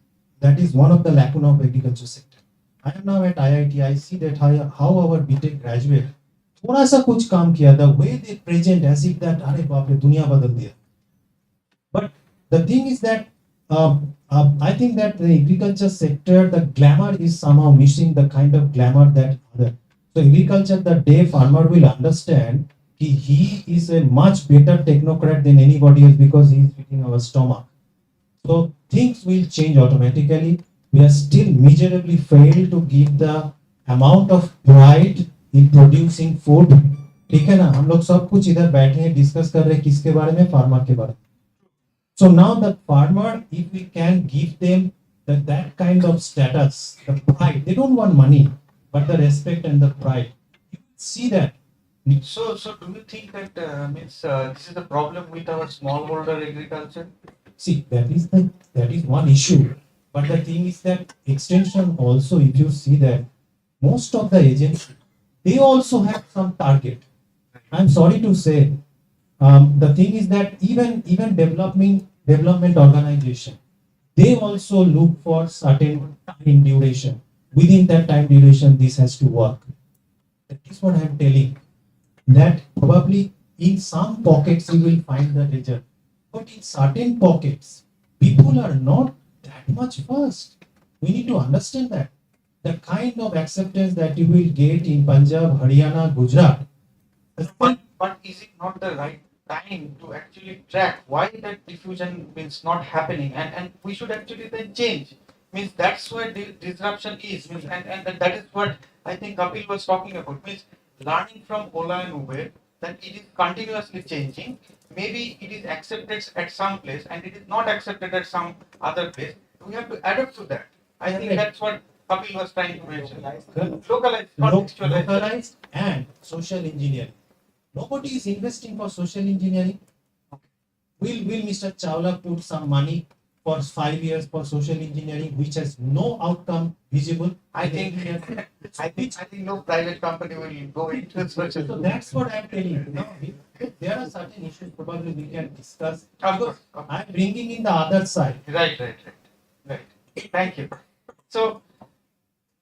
So now we have arrived at a point where we are thinking about different issues, like we are targeting climate risk, we are targeting agriculture, food security, nutrition, and all these are all segregated data. To a certain extent, some integration has happened over climate, food, and socioeconomic data, but not nutrition. If I'm not wrong, Sonali, that data integration has never happened over all these issues like climate risk and food security and nutrition. So how do you think that means? Will that really help some sort of a decision making by integrating all those type of data?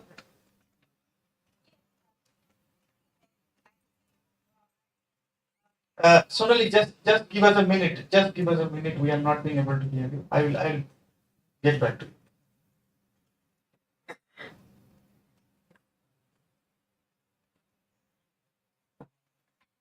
Yes, Sonali, please go ahead.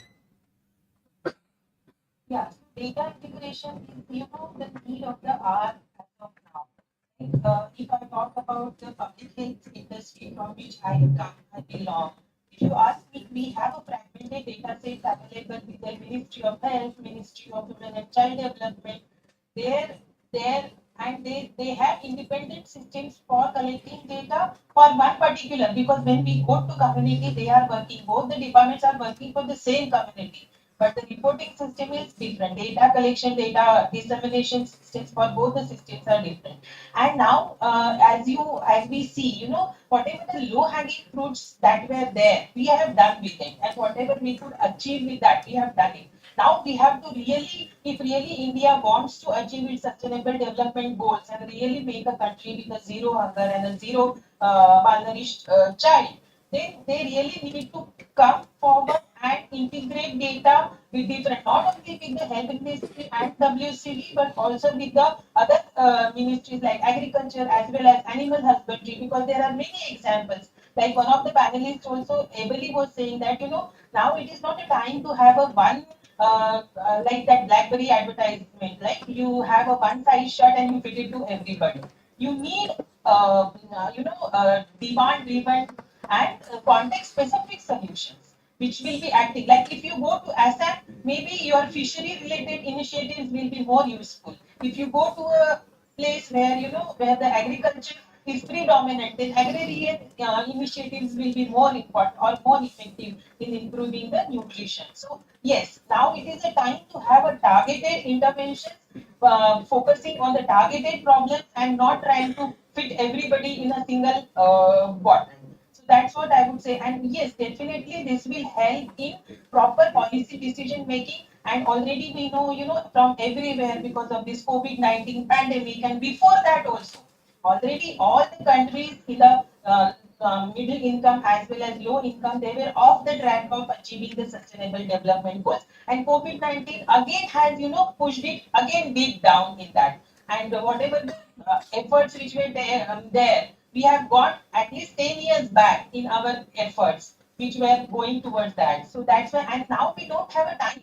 The clock is ticking. The climate action, we are already experiencing so many droughts, so many, the natural calamities. And lot of evidence is available where it says that, that this has led to malnutrition. Even India paper itself, from India's experience, from the National Family Health Survey data and everything, it shows seasonality pattern for malnutrition also in the children. That how, the drought and harvesting season are affecting the nutritional status of the children. So it is a high time where the think tank like, NITI Aayog, Planning Commission, even I would say the Office of Principal Scientific Advisor. So these people need to come together. Like we are working towards One Health. I don't know if you people have heard that terminology called as One Health, where all different departments are coming together and trying to solve the infectious diseases. Like we had a COVID problem. Okay, so similar way now we are trying to mitigate the dengue, malaria, these type of diseases. So in the same way, we have to also take action for nutrition, because I am saying time and again that nutrition is the basic of everything. Whether it is organic nutrition, inorganic nutrition, climate change is really hampering the produce of the crop. Like, we have a lot of scientific evidence where it shows that, even if you are having your organic farming or inorganic farming, it is reducing the micronutrient content of your crop. The protein content of your crop is going to be less than 20% what it will be because of excess carbon dioxide gases in the air. So such kind of information. So even if I have a food security, everything all program, I don't get, if I don't get this information, no, this CO2 is causing problems. So even if I am eating 100 grams of protein, if it is supposed to give me 30 grams of, 100 grams of beef, and it is supposed to give me 15 grams of protein, but I should know that, as a doctor, that it is having 20% less because it is produced in a place where it is having a problem, where it is the carbon dioxide levels are high. So even if I give that food from that person, I really need to make that person to eat double if he has to get to its recommended dietary allowance. So yes, so I wanted to give some practical examples in this, and that's why I'm bringing it to again back to say data integration is very, very important. We have to come out of our boxes, not hiding it with health or nutrition department, or it is the responsibility of agriculture department or everybody. It is the multi-sectoral coordination and multi-sector data integration that is going to help us in a long term to have a sustainable life for our future generations. Thank That's you. what I would like. Thank you, Sonali, very much. I can see you are traveling and still you are answering to all our panel questions. Thank you very much for that. So I would It was like, an interesting discussion, so I enjoyed it. Yeah. thanks, Samit. I would like to extend that this question, this very question to Surajit. Means, what do you think about such data integration? Means, is it really something which is doable, or is it just a thought?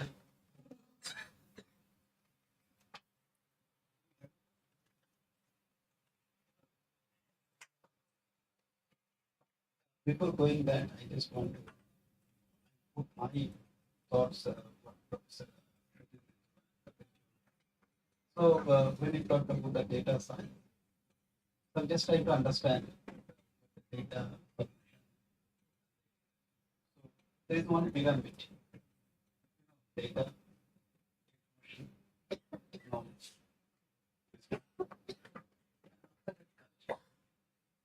So we are talking about Ola, Uber, even function like CDMS, what we build in Agri, that all are somewhere information and knowledge, not even the wisdom.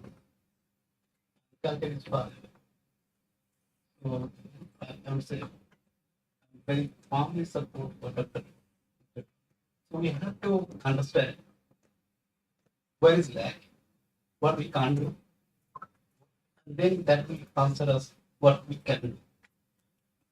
Now, what we can do means the how we can. So data integration is one of the solution, and the problem. What I understood, what I realized, one is data sanitation. Until unless we have the data sanitation, data integration is far away. Next point is like what is when you see the SDG goals, indicator targets and everything, it's very clear to me. In our country or maybe global, we don't have those parameters. When you do the integration, let's say when you talk of the data integration for nutrition, what would be the direct data source and what would be the proxy? So once we have identified those, then data integration is just I would say information level that we can do.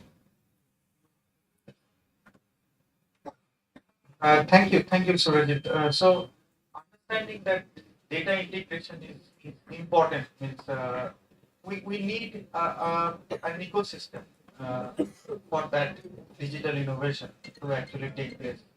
So I would like to ask Professor Ghosh, uh, what do you think about that digital innovation ecosystem in the global south? What do we need to do? What are the challenges means that we might face as we go ahead? Thank you, Dr. Abhinandan. I was completely mesmerized in different kinds of discussions that were taking place in this particular session. And I'm completely new. My knowledge so far agriculture, climate, and etc. concept is very limited. But what I have with me is that I do research on artificial intelligence and machine learning. And as a tool or as a domain, we normally move around from one particular domain to other domain and various kinds of domains. Be it bioinformatics, be it biomedical segmentations, be it climate, weather, prediction, or be it remote research image analysis. So for my experience goes, I was just putting down 4 different points that I thought of at the initial part of discussion, it was continuing something like whether the culture of agriculture is it faulty or is it erroneous or incorrect. So whatever be the term that we put in, so far AIML is concerned, we always have to take some negative examples. Otherwise, the system will never learn. So we should, even if it is faulty, even if it is incorrect, we should take into consideration all the negative examples. Based on that, the system should learn. The system in this particular scenario could be the farmers. Then we were talking about whether we will consider the ancient culture of agriculture or we will just move forward towards the smart innovation, smart precision, or smart agriculture or precision agriculture. And then later on, in the meantime, the professors were discussing about that, okay, it could be something like in between. True, I do agree that it should be something like in between, but as they were pointing out that a lot amount of money may need to spend, there will be risk and etc. etc. But then so far, whatever the discussion, please note that I will always talk about AI and ML. So note that in AI ML we do have transfer learning mechanism, domain adaptation mechanism. So why don't we adopt that and then devise some environment or devise some design so that it will take into consideration both the exploit the merits of ancient culture, along with that exploit the merits of smart agriculture. The second submission. The third submission is something like as it is a note that it is a cycle. There is a climate change, so agriculture yield production will be lesser probably, or then the nutrition, it will impact nutrition, it will impact health scenario. So there is a chain, everything is linking. So I do also vouch for the fact that data integration is definitely needed. Not only data integration, suppose if we increase the crop production, possibly it may so happen that the nutrients will be less in that particular crop. So it's not the single objective optimization. So far AIML part is concerned, it will be something like multi-objective optimization. So I think we should think on that particular aspect as well. So with this, I would like to submit, I would like to conclude today's discussion. And here, really, there are a lot of challenges. The challenges lie with the mindset, the culture that they were rightly pointed out. So it's a very simple example. My grandfather used to take Britannia thin arrowroot. Maybe some of our houses, we still take that. They used to take Colgate toothpaste. We also use that. So we are not deviating. We are not moving forward out of our that out of. We are not thinking about the out of the box solutions. So probably it is the right time to think on out of the box solutions so that it will really help the farmers. And I am not sure, or I do not have any data with me also at this point of time, that how much percentage, even if there is a mobile app with the farmers, I'm not sure that what is the percentage of farmers who are practically using it in the grassroots level, and then probably there is, like a broadcast, TV broadcast, radio broadcast, or something like that. Probably there is some news or something like that. Okay, you do that, and etc. But then, whether at all is there any device or is there any methodology to basically help the farmer to understand that okay, this could be the soil nutrients, optimized nutrients in the soil. This could be the optimized value in the climatic condition, or this could be the optimized value of waste, even if it is at all needed. So really it is a challenge. So with this, I would like to conclude. Thank you. Thank you, ma'am. I would like to give 1 or 2 minutes to Kapil to add on. Means if you want to talk about the regulations or any financial infrastructure mechanisms for such scaling programs. Yeah, thanks. So there are multiple questions. I can in 2 minutes try to reply. So Sujita mentioned data standardization.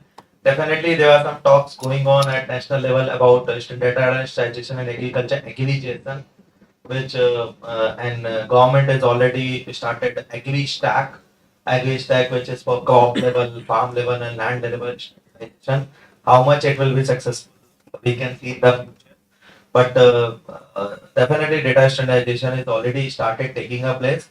And coming to answer Dr. Sudeep sir, I try to answer this in a more philosophical way. I was in one of the convents few months back. So we have learned from our childhood, like if you want to give a one fish to a farmer, instead of that, if you have teach him how to do fishing, he will live for forever. So similar way, like we can see, like I will say this in a little different way. Like IT culture has created the complete India. How we have learned English from our local languages. So why it has happened? It has happened because we have seen the environment, and we have seen the environment like which is I can change my life because of that. And this environment is created by government or by the ecosystem. We got this opportunity. So what I'm trying to say here, like if we provide an environment, they will create people will create opportunity by themselves itself. And now if we inspire them, they will create environment also by itself.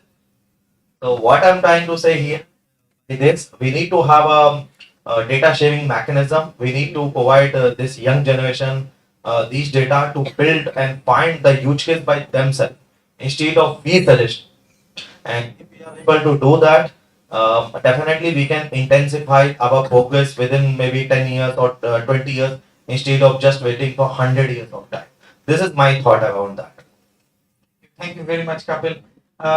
We heard a plethora of experts, and I would like to open up the house right now. Yes, Shruti, you wanted to mention something. One question to the chair. So we have a different voices here. So how I mean, so data is coming later, and first of all, we have to come to a common point.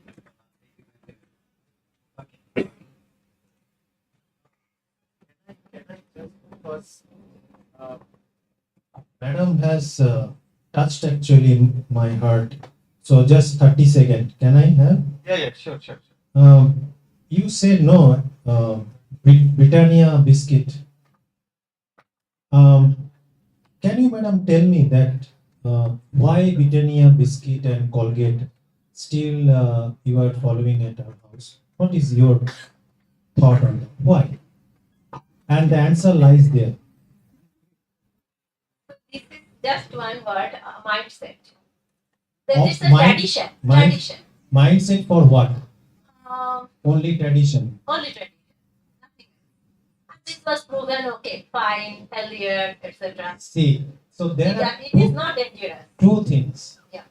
One is tradition, and if we can say equivalent to culture. So I have given those examples. We are also taking other cookies as well. No, but these are just for the sake of understanding. Correct. The second point is more prevalent, and the thing is that proven. Yeah. See, the farmers also, they are going for the proven and set technologies.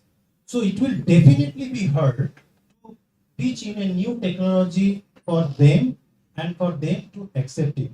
Here lies the question of risk. Now, Yes, and then only even being a computer scientist, I mean, my job, I'm from computer science department, and I do agree that our students, only very few students will volunteer for working in agricultural data. No, that is also another mindset. That is another mindset. So the thing is that risk. Now, I don't know that how that risk enabling environment ecosystem can be created. Because if you ask me to put money, like it's like putting money in mutual fund or market, we always look at the ups and downs. Farmers also look at in their own way. Now I am asking a technology, भाई ये ले लो बहुत अच्छा है, Brazil में बहुत अच्छा काम किया है, CGR को या IIT को award मिला है. That has no value for them. For them it is that इसमें risk कितना है? मैं 3,000 रुपया दे रहा हूँ, 6,000 रुपया आएगा या 4,000 रुपया आएगा कि नहीं? That guarantee they want. Now that for that to happen, it has to be a kind of a policy change. Risk enabling, risk insurance. And that's why now, we are talking in different fora that disaster risk, not like you give money when disaster happens, but enable them. Resilient system. risk insurance. These are the things so that he can put some money and somebody is there to protect him. If that feeling he gets, you will see that they will go for new And we have to think on some global optimal solution, not the local optimal. Whatever we are practicing at this moment, probably we are thinking about local optimal solution.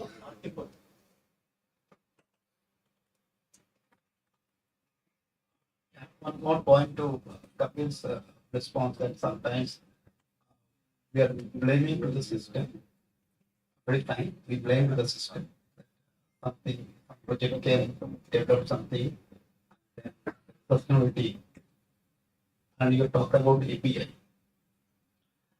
What I understood that somehow we have to try to find out what are the multiple uses of this data.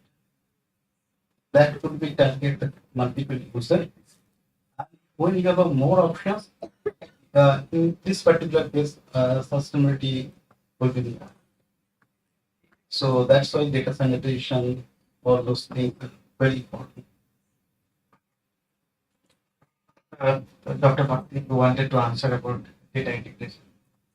Yeah, so I was thinking about your tools sir, on the integrated, why integrated approach is not working. So in the current project also we have with World Bank, we have this integrated nutrient management concept for the farmers. And then what we have felt is that because they have been used to this easy access of chemicals, going back to, or even 75% you say you do chemical, 25% you do organic. So finding those resources, even if it is Danicha or FIM or biochar or any of those things, because the shift changes so much to the chemical one, and with the promotion of this input company, that the system which was there for organic products reduced so much that now they find it hard to find it, incorporate it in their system. They would rather just purchase something which is easily available. So that's one constraint why integration is not working. Other one is also the risk that someone who is already getting 6 ton from their field, why would they try to change the method so that their yield may get reduced? So that's two things which we have observed, which is prevalent. And I'd like to answer your suggestion on the API integration. So we in really like we have this digital tool rice crop manager. So we also thought about that idea and we integrated this API integration with another app of farm rice or bear. So a collaboration between CG and private, because the private it will be continuing. So we integrated this API into their one, and then it will be sustainable. Yeah. Thank you. Thanks very much. I would like to open the house to questions. Yes. Please tell when you are asking the question, please kindly let the panel know to whom you are directing the question. No particular. So I want to bring in light one other dimension.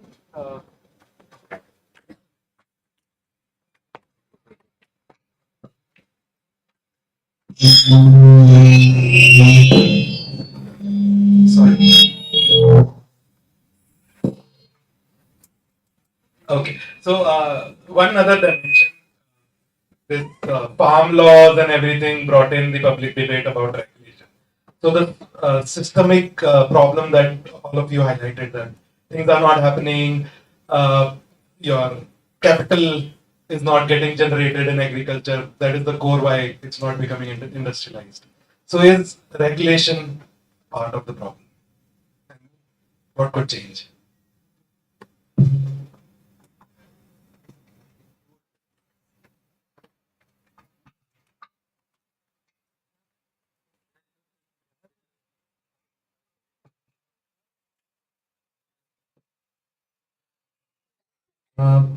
Though I think I was relatively positive in the discussion, I didn't find out much problem in the existing system. There are problems, there will be. We need to be a little bit, positive also. If there's something good is also happening. That is why we have 200, 300 million tons of food, in our stock. Okay, no other nations of our size can, issue. So you are having no worry, for coming 10 years or so. So that kind of guarantee is there. So that means something good we are doing, probably something right. So Okay, coming back to your question is the regulation. So when you talk about regulation, did you mean the policies? Policies? Oh, then I will Policy hand. and also I'll give you one example, very clear example. So we work with on both marketing of milk and marketing of agri produce. The trouble that we have to go to market agri produce is way more than something which is way less regularized milk. So you know, in terms of marketing, processing, India is at world level, right? And in agriculture, it is not there, right? And hence that your capital generation and industrialization is not. So that is my core point. I understood your questions. Actually, you have raised a very important question, and that is that I think what he wants to say is that milk industry or milk sector is so organized, and the credit goes to, of course, that great gentleman. Now, so now in case of agriculture, now that food and those things, if you see that agricultural, the food baskets are so diversified. Okay. Now, if you consider, say, your community of suppose 100 houses, you will see that the 100 houses could have at least 5 different types of requirement when it comes to crops and vegetables. Milk. Right? You cannot wish away this. No. I'm I'm telling you that when you have such a complex system, because suppose you take that a big basket, okay, right, grow. Now there are certain private initiatives which try to make it in that manner, the way milk is working, but it is for food grains and cereal, because the requirement is so diversified and so huge also. But having said that, why don't you come up with a say business portal of grain, and you will see that which grain you have to, suppose rice. You take rice. Will you be able to sustain your business only with rice? That is the problem that I'm talking about, because in food grains, all that MSP business coming, right? Hence, that is my question: that what is impacting? Is it regulation or is it the other complexity of the system? I don't think the regulation will come if our idea works, because who are sitting there, they are also our people. Now milk is working, this thing is not working. Probably we need to, I mean, are you suggesting that should we go for cooperative vegetable production system or at least marketing system? I'll No, I'm just discussing. I'll be, if you ask me, I'll be way more easy in terms of regulations. Yeah, And let the market. actually, can we continue this this topic outside during tea? But I would like to give one example to Dr. Mitra. There is an example in West Bengal, which is just working with rice in a portal-based digital selling system. So there is, and they work with limited varieties, and it's all Sundarban based. So all those varieties which are found in Sundarban, they sell it through the digital system. So there is some examples, and there are some upcoming examples also.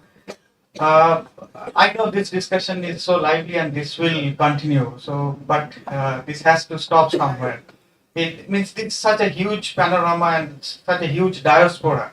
Means you cannot just contain in a very small panel. But we are very fortunate today having so many panel members today. And I actually forgot my devil's coat. So sorry, I do not have one actually in Kolkata. So what to do? This is from Nepal, so I had to wear it. I'm very sorry. And it's very costly to wear such a devil's coat in such a big panel.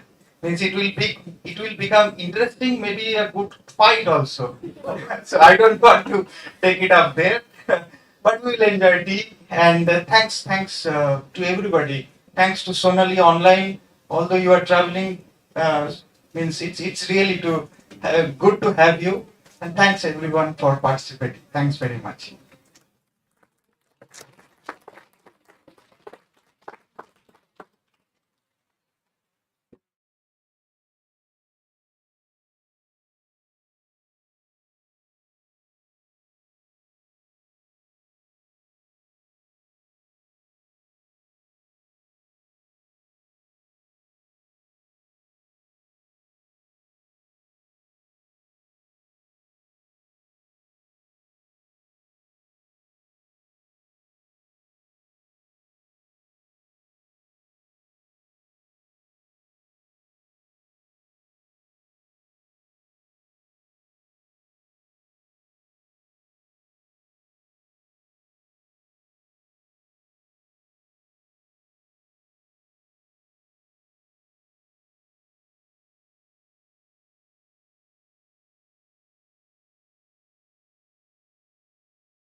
Dr. Short of the way.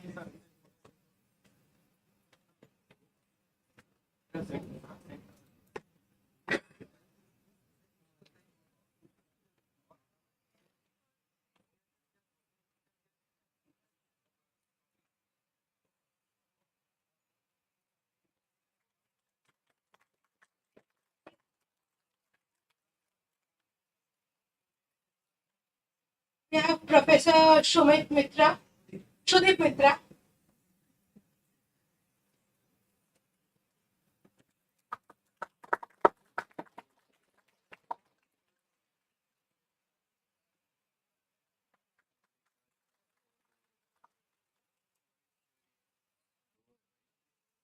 Dr. Kapil Chawla.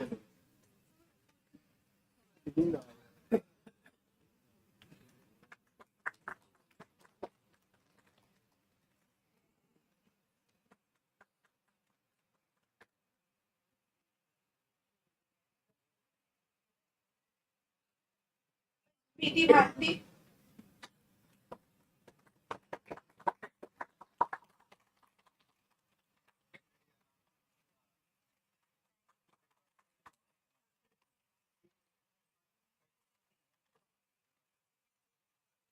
Dr. Surajit Ghosh.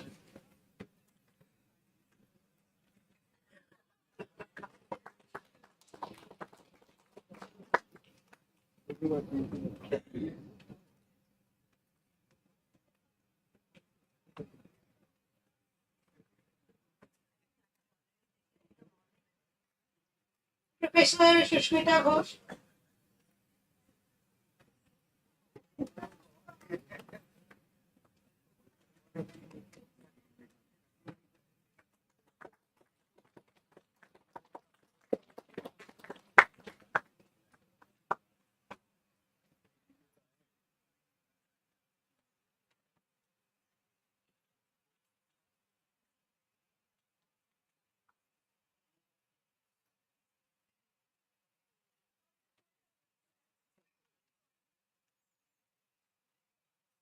Dr. Abhinandan Taranfat.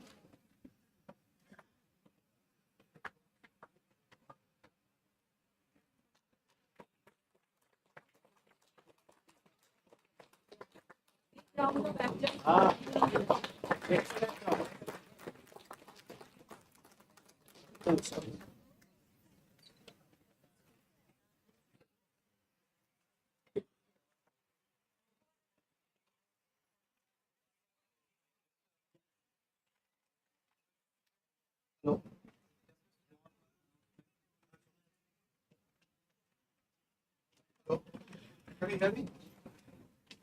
So just a small announcement that we have to have a because we have already our guest lecturer from Washington DC, World Bank, Dr. Harshdeep. And we'll come back to you in 10 minutes and we'll start our next session. Thank you. Yeah. Just 10 minutes, right?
environmental and resource engineering from Syracuse and a PhD degree in water resource and environmental system engineering from Harvard University. So the stage is open. You can start with the presentation.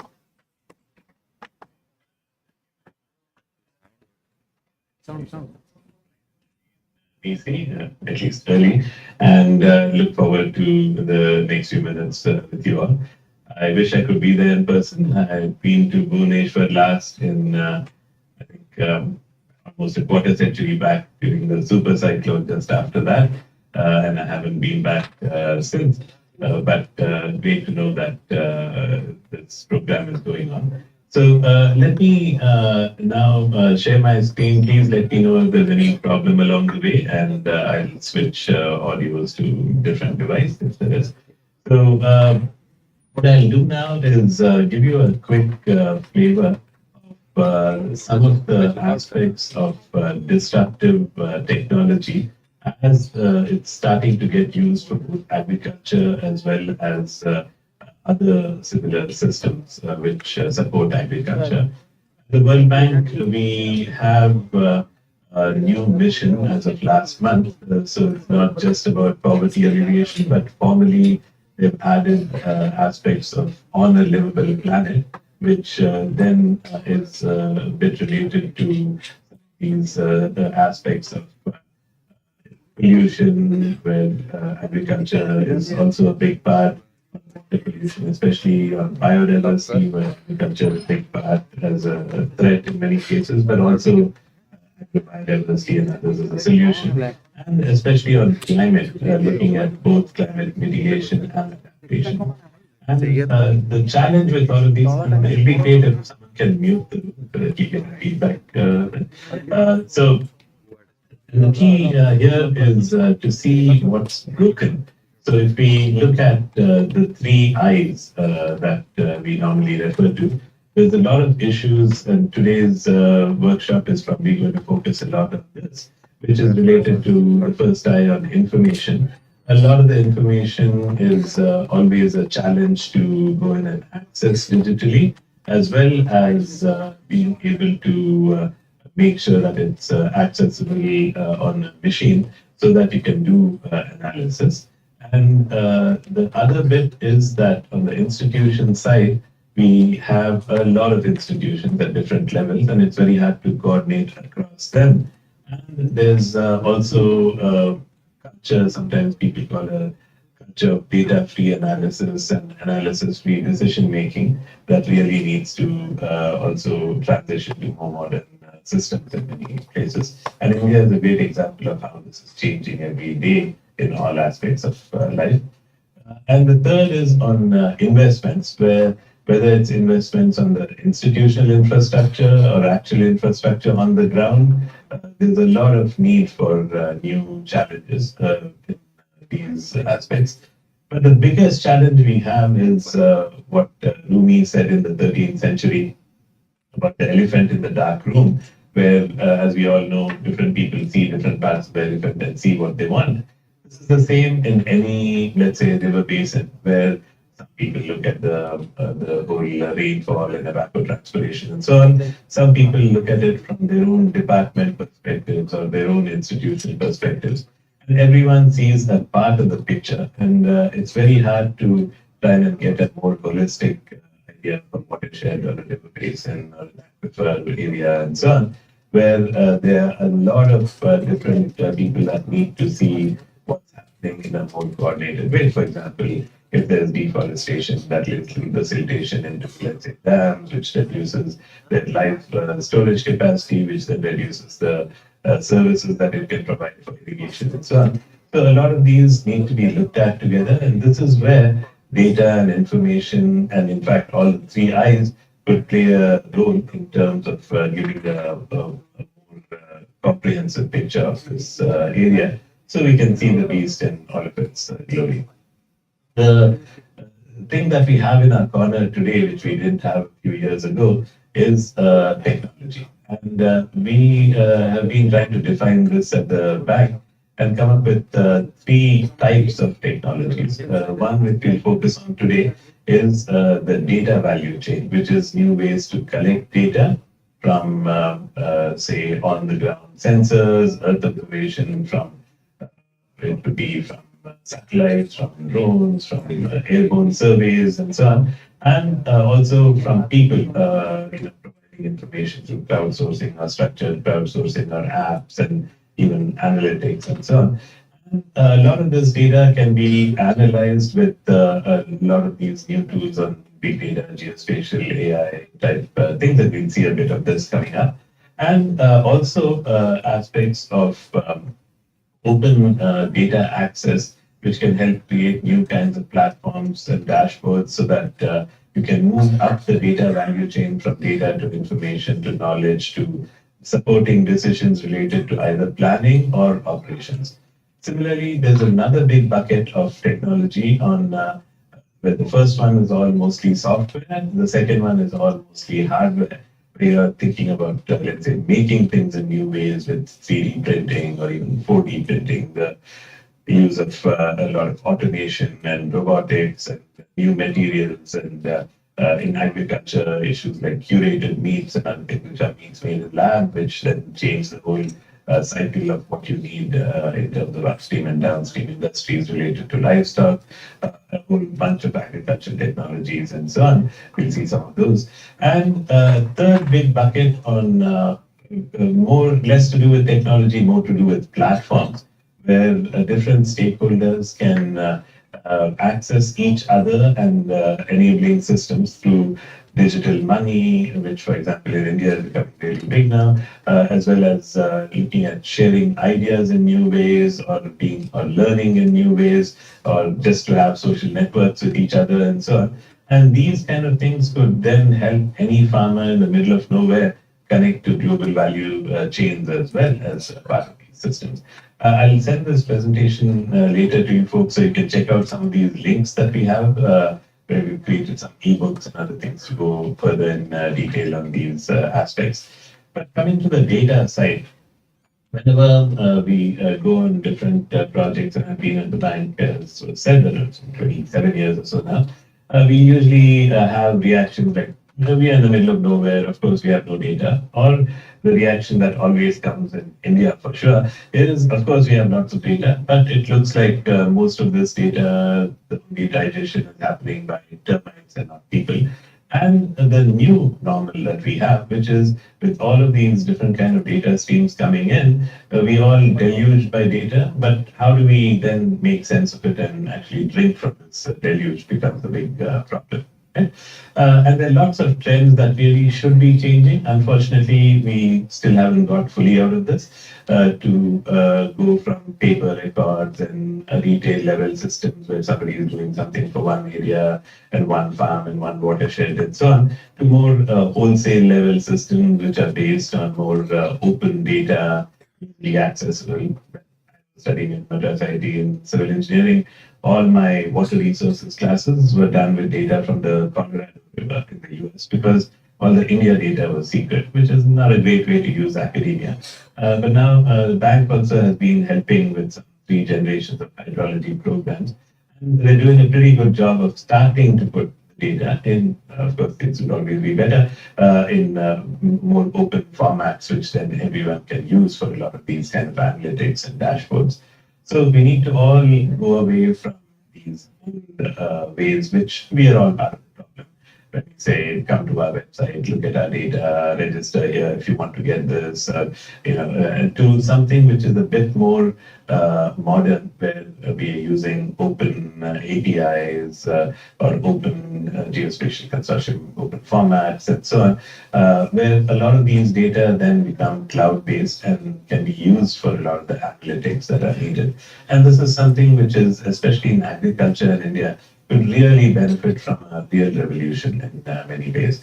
So one of the challenges is how do you integrate things from bottom up, all these sensors and people entering data, with a lot of these top-down systems from data from satellites or herringbone surveys, which, for example, herringbone geophysical surveys can see about 600 meters below the surface. We've tried this in a few places as part of the hydrology program we've been supporting in India, and also drone systems, which are now taking over as becoming the cheap way to collect data on particular areas.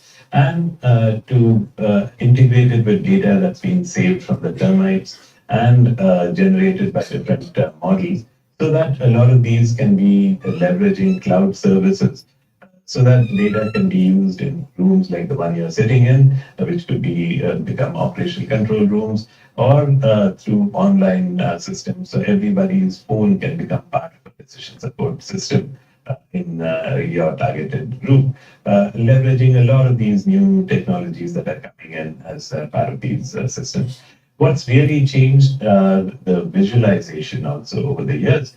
So 2D maps, 3D maps, a lot of augmented reality or virtual reality aspects, or ways of doing interactive multimedia graphics, animations, and so on as part of the work that's happening. And a lot of this data comes from either converting data from paper forms, which is the data rescue, which many programs are doing, and also slowly collecting data from everybody, and there are lots of international organizations that have been developing databases for all kinds of things. FAO is a great one for related stuff.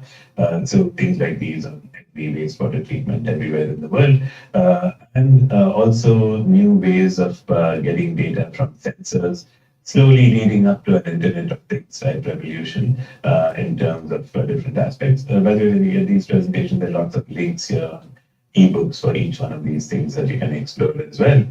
A lot of these are now being made in innovative ways, where that second type of technology is coming to help the first type of technology, where, for example, you can do 3D printed housing for these kind of stations. The sensors, solar panels all still remain the same, but the housing, which is usually expensive, can be made now with 3D printing, and these can reduce the cost of a weather station or a flow monitoring station from $5,000, $10,000 a location to about $100 to $200 a location. So these can be real disruptive game changers in many ways. There's also new types of sensors coming in, 360-degree cameras for still as well as video, which you can scroll around and look. So even if one person goes to the field, everyone can benefit from it. Same with doing now, many phones can do LiDAR. So you can go in and create a model of what you see in the field, and people can work with it from different places, or new technologies like acoustics and eDNA and so on, as in situ sensors. There's also new ways in which communities can be involved. This is some program that we were helping with in Ethiopia, where communities used to be involved with being part of the monitoring system, where they can see if watershed management has changed the permeability of streams or reduced its turbidity and so on. Instead of writing it in logbooks like in the old days, now you can get some apps to be able to enter the data. They can collect a lot of information that then they can see themselves what difference their work is doing as part of these. But the big change that's happened is on Earth observation in terms of these eyes in the sky that can see climate, hydrology, land cover, things like never before.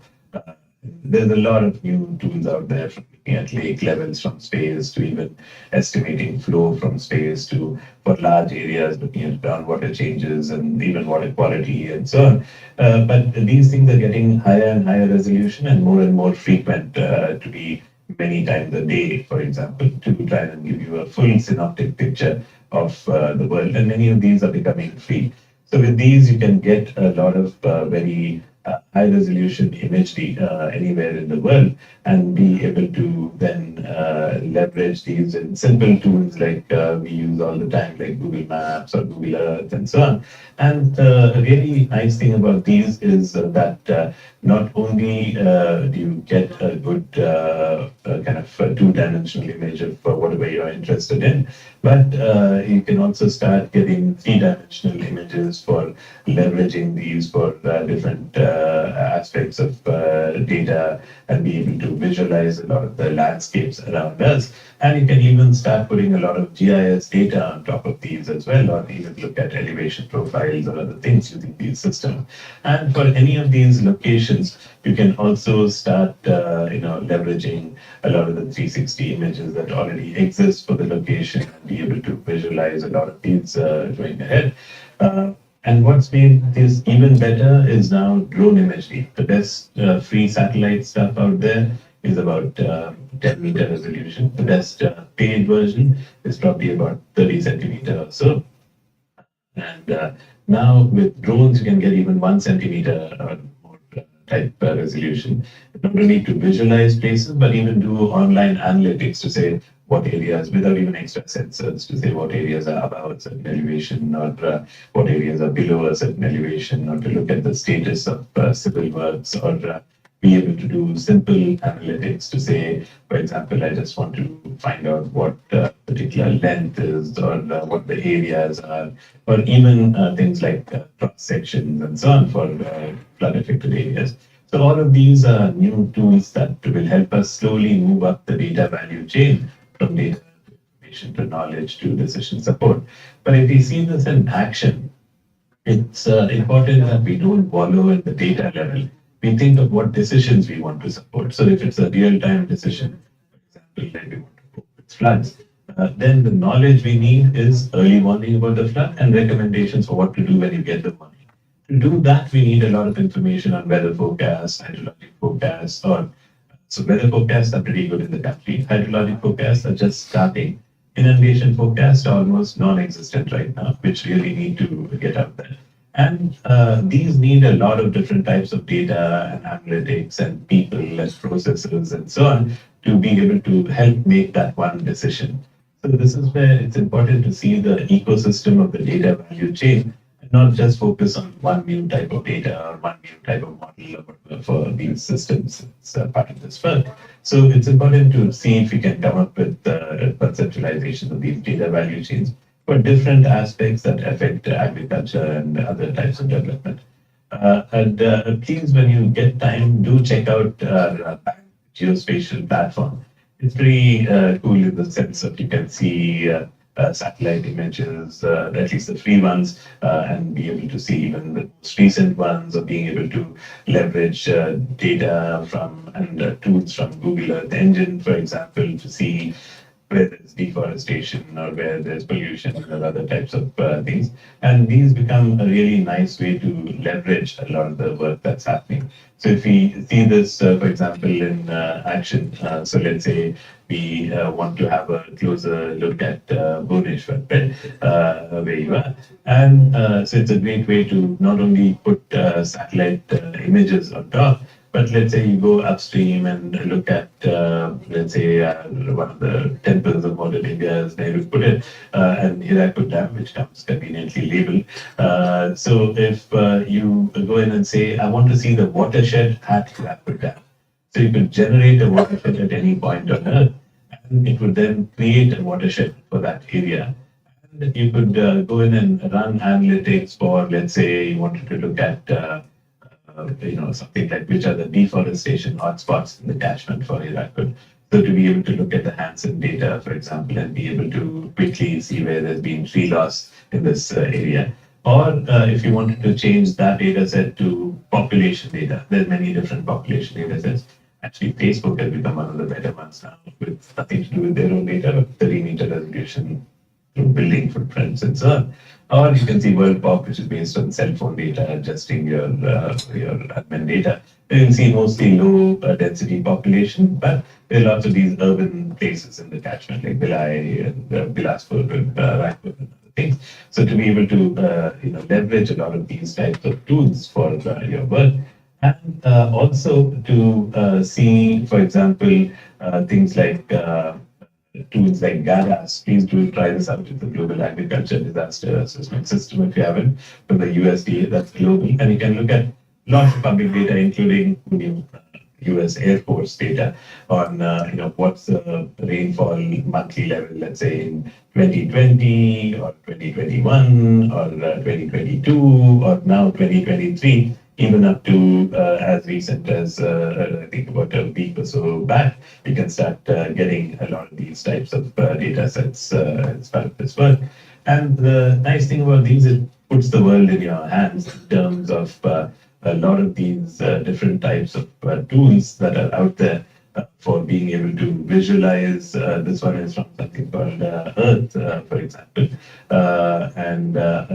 With these, you can start getting, this was a few weeks back when Chennai had those big storms and big floods. So at that time, you could easily see the weather bit of it, which I was saying, and along with a lot of things about estimating, where the thunderstorms are or where the rain accumulation is, or even looking at things like, weather radar information or satellite-based radar information and so on, being able to visualize a lot of these types of things and the changes that are out there. So since we have a lot of these at our disposal, we can go the next step and say, look, from GRSS, can we get a sense of, look, is a flood coming? You can find something else here, which is called the geo glows, which you can access at this link. You can see in the next 2 weeks, when could there be high flows? So there's a multimodal double to bimodal peak, for example, as you can see, as the storm progresses, that was predicted. And you could also see estimates of historical data for the last 40 years. Now they're making the last 80 years and so on. And all these can be made better if there was a bit more local data that's easily accessible to be able to bias correct these even better. And that's the importance of public data when it comes to these kind of systems. There's also a lot of excellent tools from FAO. If you haven't tried, please do try EarthMap, which is again leveraging Google Earth engine. And you can look for any place in the world, things such as global forest canopy, which was a sensor which was put on the International Space Station to try and estimate the height of every tree in the world, right? So with these, you can get some really good results on canopy for comparing different states. For example, if you want to have a view of these kind of things, or looking at rainfall or other types of things. Or if we look, for example, at very high resolution land cover maps that have emerged. These are 10-meter land cover from Sentinel-2. There's even now daily versions of these that Google puts out as well. And with this, you can go to any part of the world. And this one is there only for the last couple of years. But if we use a coarser version, 300-meter version that's available for a little longer, you could go to a place like Bhubaneswar and see, is the city really expanding in terms of the urban area and so on? So you could draw your own area, or pick from districts or whatever that you wanted, and or upload a shapefile and give it a name. And let's say for this, you get a sense of running a script online, again on tools like Google Earth Engine. And what this would do is say that you can run it on different aspects of hydrology, land cover, so on. But let's say you wanted to do something with the ESA, what's called CCI, 300-meter resolution version. You can see the red thing up there. As you can make it bigger, you can see better. You can see the urban area is increasing. So you can see in recent years, the last 10 years especially, and you can even see where this increase comes from. You can even change which starting year, ending year, and say that look, cropland has gone down by 12%, urban area has gone up by 200%. For example, it's doubled in the area in that intermediate time. You can also see where it comes from. So 3,000 hectares has come from cropland, rainfed cropland, from irrigated cropland, all of these kind of things. So a lot of these things which were unthinkable a few years ago are now accessible for free anywhere in the world. Right? With these, you can also start making your own applications. So, for example, we've been helping Nigeria on some programs to try and get a sense of things like NDVI and trying to track these over time, leveraging simple Google Earth Engine apps for small micro watersheds anywhere in the world. You can do these kinds of things, as well as being able to now leverage a lot of AI and machine learning. And this is where the exciting stuff is starting to happen, especially after ChatGPT came in years back. So, for example, simple AI tools are also used just for translation. We've made some simple tools called hydroinformatics or data catalog.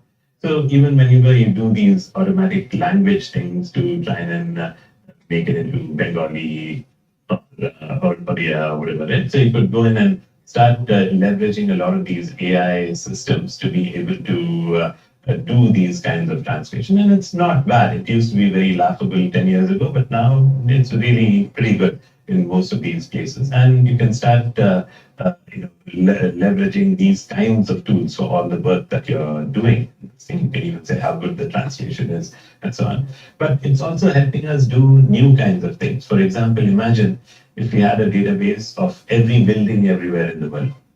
Don't need to imagine because it already exists. And someone has put together both Google and Microsoft's work, came out last month, and made these accessible globally. And so that you can go to any place. So let's say we go somewhere to the outskirts of, near Bhubaneswar area, and begin to see, for example, for any location, and you can see how good the outlining is. And these are all automatically outlined building footprints anywhere in the world where these are visible. And this way you can do all kinds of new analytics on flood analysis or looking at other kinds of surveys and so on by leveraging these kind of building footprints for everywhere in the world. And that's what is really nice today, that a lot of these are scalable. Imagine if you could do this in agriculture. So in the US, for example, it is slowly going to become global. There's something called the open ET data, evapotranspiration, which is really good for agricultural management. So you could estimate agricultural management and put different aspects like cities and convert units and this kind of stuff. But you could summarize a lot of the grid data into these things, and you'll see on the right up here the monthly version of ET. You could do this as almost daily versions nowadays with a lot of these new tools, but it's for every farm in the Western US. So imagine if you could have a database which is easily, again, just like the building footprint, it's less hard to do, but for every farm in India, let's say, right? It's anything anyone can extract nowadays with the new tools that we have. And you don't need to have a big database behind it as to who owns it and all that, but you can start making these kinds of things available as part of these tools. And there's newer and newer data sets coming in every day. The NASA has, folks have a new SWAT mission, which now has produced amazing data on the oceans, but soon will start producing for on the land water bodies, even the small wetlands and water bodies. People have been using AI for things like, let's say, every tree in the Sahel.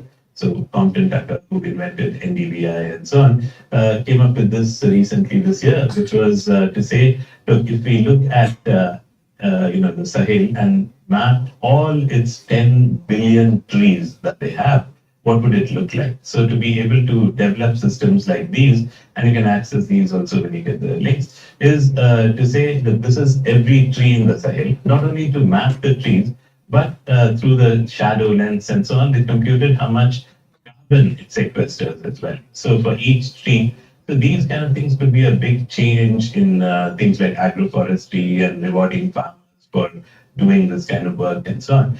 So these kind of tools could be big game changers when it came to these kind of systems. And today, with even tools like ChatGPT, you can write code, as we all know. So you can write code for Google Earth Engine to say, I want a script to estimate NDVI in Jazeera. Now, I didn't tell it what is NDVI. I didn't tell it what Sentinel was. I didn't tell it where Jazeera is and so on. But it does a pretty good job when I copy this and dump it into, let's say, Google Earth Engine and run this. It does a pretty good job of going to the Sudan and outlining which area you're interested in. And for the area around here to be able to visualize not only Jazeera, but on the outskirts, all of these center pivot irrigation schemes, you can start seeing what's the health of these schemes and so on, and change parameters once it's already developed the code for you. So this is going to become more and more automated in the future. And so the idea is that you can ask chatbots a lot of these, just like you can do now. If you pay for the new the GPT-4, you can do images, let's say. So if you ask it artistic questions like these, draw me a forest landscape, it'll draw you one. And then you say, look, it's climate change, a little less snow, it'll draw a little less snow. And then with extra things over there. So imagine if you could do this for data and say, show me the rainfall over northern Orissa, whatever, right? And be able to get these kinds of things. At the bank, they've also been trying to play around with this for things like this to say, look, what would a project in Kalambi look like? So it'll actually, you don't have to say where Kalambi is, it goes in and finds out and gives you background information.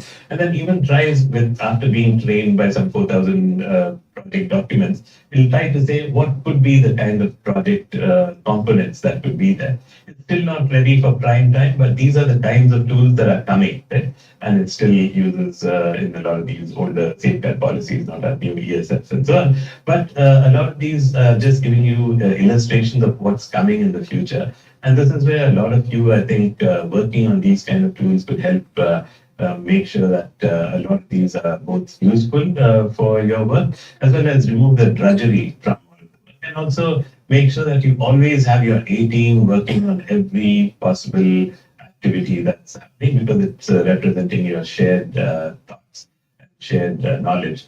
So imagine if you could do digital twins for every project or sub-project that's happening based on all of this data coming in and with these new tools that are out there.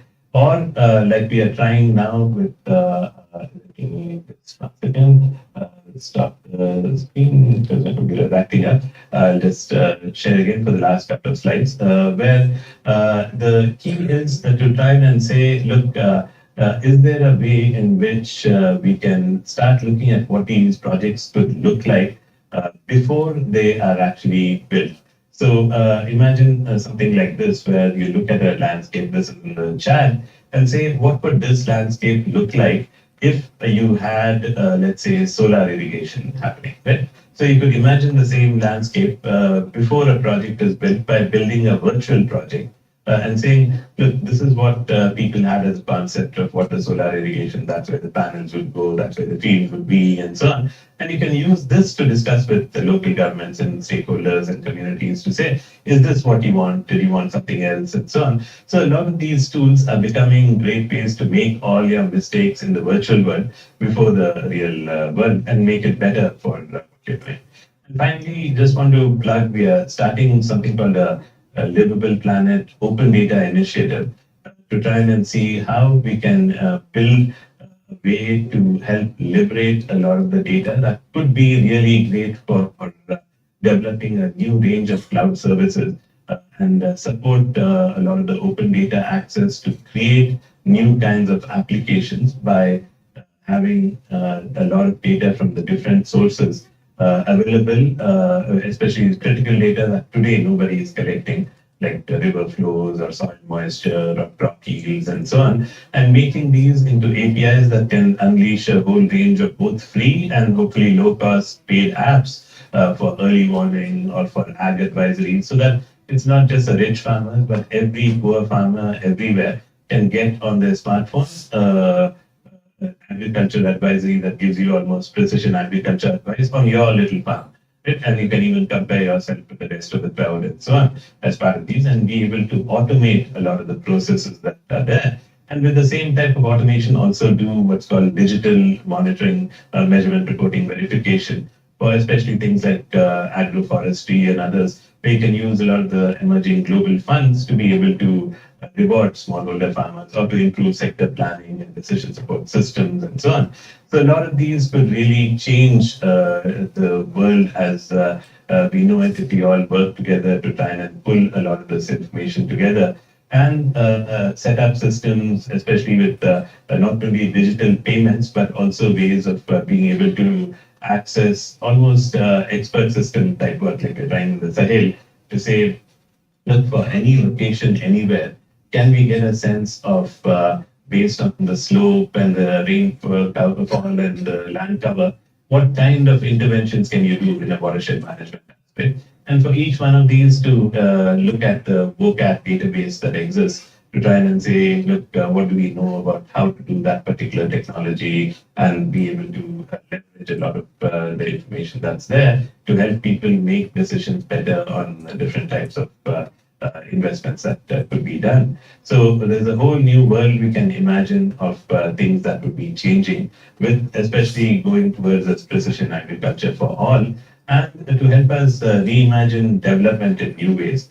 But this will require us to be careful about what AI can do, and also the challenges with AI as we think about this in the future going ahead. So please do check out some of these series. We have a series called What's Cooking. My colleague Parmesh does a lot of these from the ag department. He leads a lot of these digital agriculture efforts. Please do check these out. Also, you can follow him on LinkedIn and so on. And there's a lot of these that we are trying to spread within the bank. So I have a small team, as you heard, which tries to help different teams on different aspects of technology. So I'm sure that in your university, since you have real kids, you can do a lot more in terms of being able to leverage these technologies and help real people around the world as you go. So happy exploring, and there's a bunch of different links here. So please do check these out when I share this with you later today. Right, thanks. And back to you. And you may need to unmute.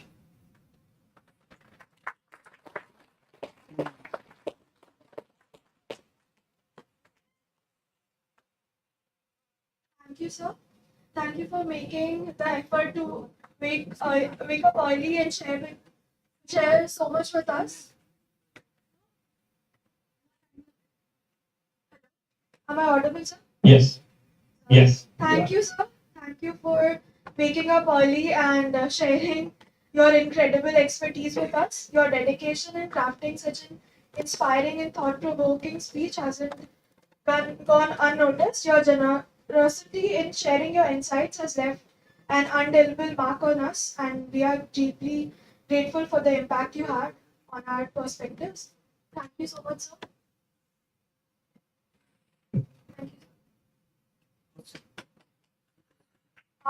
I would actually ask if any of our participants have any questions, and then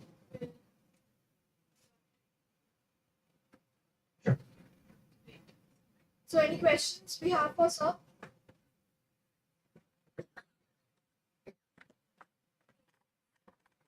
So we have Microphone.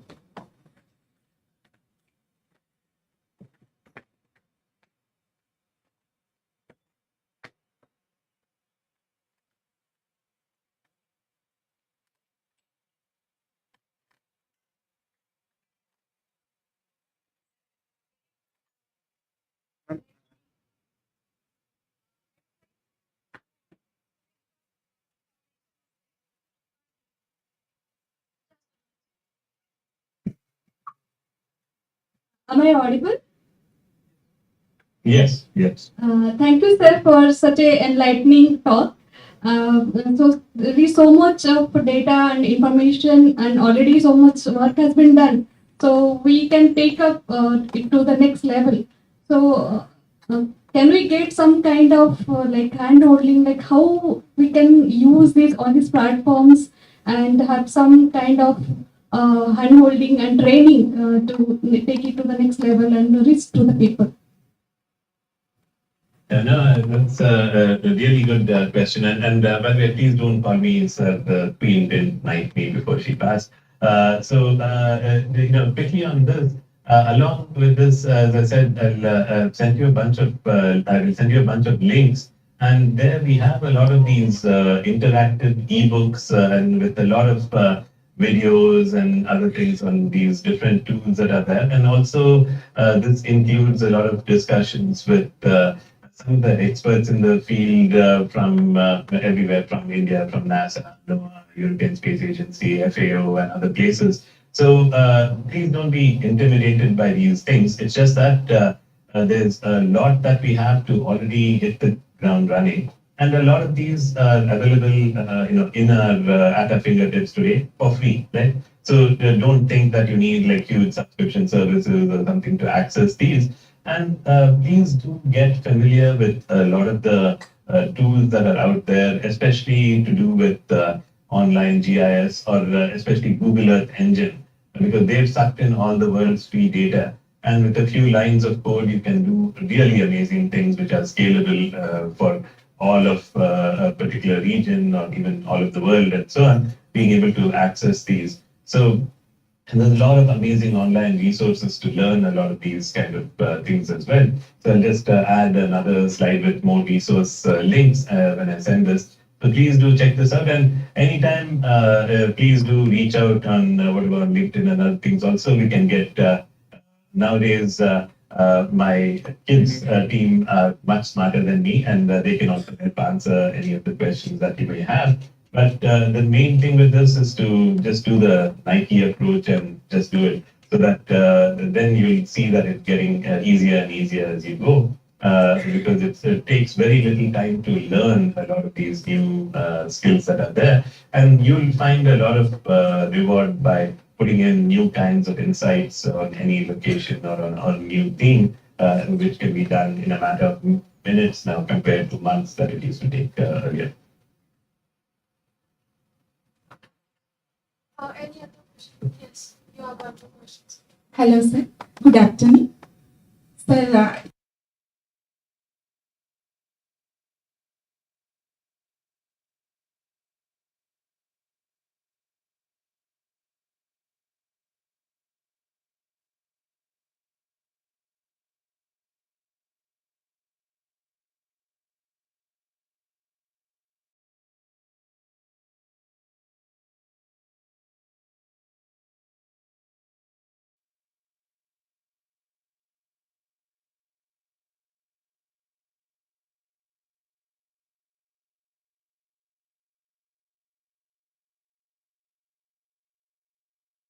existing. So my question is that means this is a complete package on environment starting from agriculture. We are thinking about agriculture, but you have touched and given justice to each and every domain of it. So as a researcher, if we belong to computer science and many more other domains, so how a researcher will start doing the research?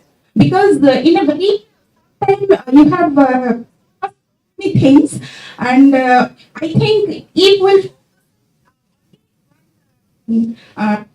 if only we will focus on one package and if we focus on that, then many more PhDs can be generated out of that. So as a researcher, how someone will give justice to it, to guide the scholars and to encourage the new researchers to come into this domain? Yeah, no, this is a really good question and very thought-provoking also. The key that at least I found over the years is that a lot of the classic topics within each of the different subject domains that we normally study are not that exciting, because many people have done a lot of the basic stuff that's there, and the only thing you can add is usually some more field-based thing for some particular area and so on. But the really exciting stuff is in between disciplines, right? So when you look at people who don't normally work together, so for example, looking at agriculture and environment, or agriculture, technology, and maybe markets or whatever. And by looking at the Venn circle and Venn diagrams and how they intersect on these things, you'll identify a whole range of new topics that are just starting to be considered. And this is where I think the research becomes really exciting, because once upon a time, it meant that all of us had to get outside our comfort zone, which nobody wanted to do because everyone likes their comfort zone. But please, if there's one thing you take away from today, it is to get out of your comfort zone. So don't stay with only the things that you think you know, because there's to do justice to whatever area that you're working on, you really need to know a lot of things. Like for example, when I was working on water resources, I thought I knew engineering parts of water resources, but only after a lot of work did you realize that, oh, really, social issues play a big role, resettlement plays a big role, environmental issues play a big role, the whole catchment management, which everyone forgets, plays a big role, or even looking at the economics of when things make sense, when things don't, also plays a big role, or using new tools and technologies on all types of systems makes a big change to rethink what I thought was important in a particular area. So today, it's not like the old days when, in the old days, I started with punch cards in IIT Madras, and internet had just started coming in with FTP sites and so on at that time. But now a lot of the world's information is available at your fingertips, right? So it's really good to not only learn from global good practice, but contribute to it, right? So look for opportunities where you can find the intersections of different disciplines, do quick research, and be able to then make a mark for yourself in terms of showcasing how you can do research to change somebody's life for the better, right? Because there's no point doing research only to publish in publications and all that stuff, but it's more to make sure that everything you do can help somebody on the ground that you would have seen when you traveled around these areas. That's why it's today's world with a lot of these new technologies, you can quickly learn a lot of new skills very quickly. And also you will have to learn because there's a lot of studies that have been done which talk about the half-life of skills, where at one point in time, if you learned a particular skill, you could ride with it for your whole life, or you could ride with it for, then it became about 10 years was the half-life of any skill. Now they're saying it's closer to about 2 years, the half-life of every skill. So which means whatever skill you think you have today is obsolete in a couple of years, right? So you have to keep learning new skills all the time to try and even stay afloat in terms of trying to look at what's happening, because there's so much in terms of accelerating development that's happening all around us. But the nice thing today is that you could be located anywhere. You can get access to all of this development just by Googling, right? And being able to leverage a lot of information that's out there, a lot of new tools that are out there, and being able to learn new skills as you go. And especially in areas related to data visualization, data analytics, AI, and so on, you'll see that everybody will end up using this one way or the other. It's not that you have to be in computer science to use it or you have to be in something else. Many of our kids, for example, they come from all backgrounds. Some are MBAs, some are people who've done international development and other things. But within a few hours, they learn some new skill and then they become the expert at the bank on using that skill to make an interactive story map or to do some quick data visualization and so on. And everybody keeps asking for that kind of skill coming up. So this is where I think for all of you, please do remember that this is a big world out there and there are many challenges. So pick your challenges that you think you want. Don't think about which job you want to do in the next 3 years and 5 years and so on. Think of what area you want to make a difference in, because we all live for a little bit and then we gone. So what area do you want to change while we are here, right? In terms of whether it's open data or whether it's looking at new types of tools and how we can leverage it, or seeing if you can make AI actually work for good, or change the lifestyle of a small farmer who thinks that there's no one who cares about them, to try and give them all the information that any rich farmer would also have to help change their life for the better on weather, on markets, on agricultural extension services, on what's happening in different corners of their small farm and so on. Because today, even with free open data, you can do a lot of these kind of systems. But it requires us to work in teams which are across traditional disciplines, because only then you can help each other get out of your comfort zones, because you can share your comfort zones with other people to be able to do better. So anyway, hope that helps. Thank you, sir. Thank you for sharing your life experience and research experience with us. Thank you very much.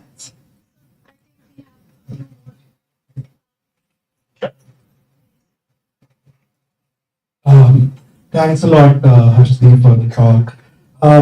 If you don't mind, we have certain use cases and we want you to be the doctor and tell us the prescription, if that is possible, with your permission. Sure. Yeah. So, two use cases, one other colleague of ours was also asking the same question. We are working with a lot of smallholders, and getting data of those particular farms of what exactly is the status of the crop, package of practices, disease, and all these things. So that is one disease I want you to talk about, be a doctor, how to solve that issue. Second is similar. We are in also in southern Tamil Nadu where this thing has happened. There is a lot of Prosopis juliflora plants there in that region. So yeah, okay. How do we estimate? And the changes, what's the best way? Thanks. Thanks, Hardeep. I thought I'll not get this chance again. So. First one, the hard truth is that somebody has to do the hard work in the sense that some things you can estimate well from space, things like time, how busy the crop is, it may be easier to do that, especially if you do drone surveys and things, it'll be much easier to do those kinds of things from space. But things like why the crop yield is as such, is it because of waterlogging or because of pests or disease or whatever? That you have to do with a lot of the, or because the soil has less potassium or whatever, right? So these you need to have a lot of these field tests for different parameters to try and determine this. But the good part is once you do it for a few areas, this is where you can come up with a working model and then try to validate it in other areas as well. To see, that's why a lot of the high resolution data you don't need forever. You just need to do enough for training these algorithms. You do the training and validation, then those are things which you can then use with only the Earth observation or only the India managed things like that. So many parts of the world, like in Korea and others, went there and they were doing a really amazing research on looking at, for example, forecasting a lot of the crop diseases, based on other environmental factors by doing a lot of this hard work for a few places and then making more generalizable models. They even had a concept of IoT that they used to call Internet of Plants. Hello. Yeah. Yes. Can you hear me? Yeah. So the Internet of Plants, where they were basically saying that, look, you just like when you go to the doctor doesn't prescribe medication for you based on the temperature of the room. They want to know what your temperature is. So same thing with the plants. You need to know what's happening inside the plants in terms of temperature, the xylem flow and stuff and everything. So they were trying to put a lot of these sensors all along these systems, both in outdoor systems and indoor systems. And they were even giving away these sensors for free in exchange for the data that comes out of it, because now data is the new oil, right? So to be able to then see if you can make sense of all of these based on the data that you're getting. And that is where it's really important today to try and leverage all of these new sensor technologies, Earth observation technologies, drone technologies, and so on, to collect as much information as you can for a particular area, in addition to traditional surveys and other things that you need to do. Because then with that, you can develop a more generalizable model where you can do a lot of these things much easier. And in fact, there we also met these engineering students who are mechanical engineering and electrical engineering students who were trying to do some high-tech greenhouses. And they ended up being within 1 year, they became the biggest tomato exporters in Korea. Just by doing these new generation films, and they have no ag people. So the people we took along from different departments from different parts of the world kept asking them, but how can you do agriculture without doing agriculture? They said, no, it's a skill we bring in as required to algorithms and various things, but it's all about technology. And this is where a lot of businesses are all tech businesses if you look at it in some ways. It's a matter of leveraging these as we go. And it's actually interesting to me a little bit because this was because I remember it happened in IIT Madras as well, when Professor Junior was even though it was a weed, it was actually planted by the government because they said, look, this is a good way to make Tamil Nadu green, and they put this all over the place. And one thing we really have to be careful about these is these invasive species, because they take over a lot of the systems, but also because they have a tendency to start using a lot more water than you think they do. Because even though it grows in hardy conditions, it uses a lot. Anything is an agricultural water pump in some way. Same thing with eucalyptus when it was introduced from Australia and so on, all in our forestry systems. So a lot of these become ways in which we really need to be careful about what gets introduced, and the only way out is to first to stop it as much as possible, then to try and see if you can incentivize removing it. We have the same issue with water hyacinth in Lake Victoria, for example, where they were trying to incentivize removing it and making furniture or compost or other things from it, even though they were not very economical. But then you had a lot of communities that started depending on it. And then later they were suing the government for eradicating these things because they said that's our livelihood, we are taking away, even though everyone agreed that it was a invasive species that was there.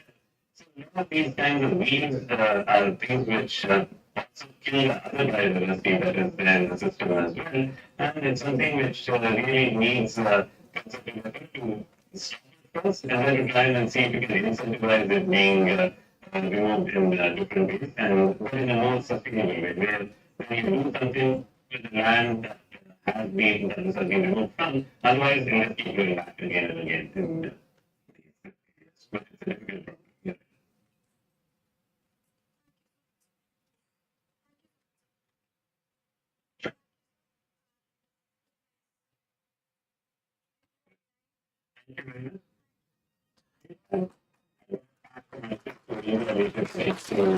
Thank you very much. Getting that paper today for the panel. So, good to see you all and good luck with the rest of your workshop. Thanks.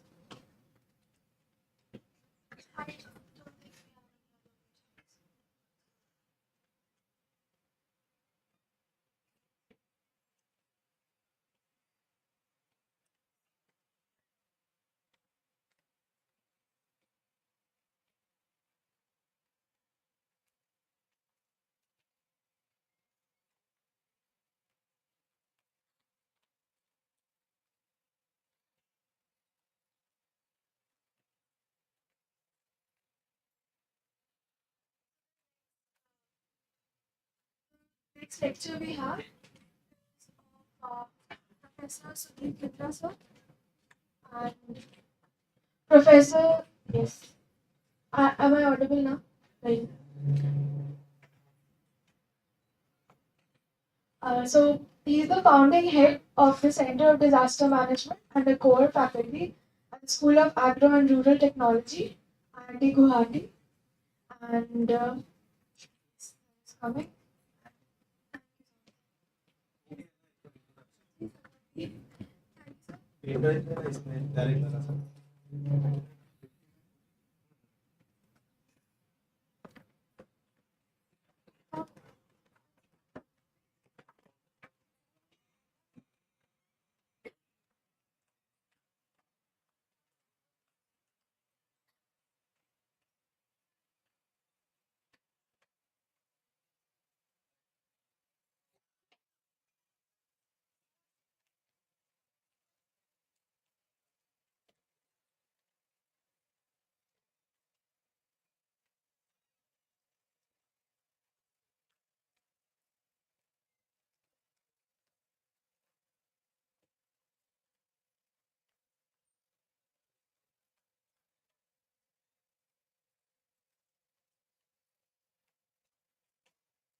Extremely sorry, first of all, is that it's almost 5:30, 5:20, and holding you here.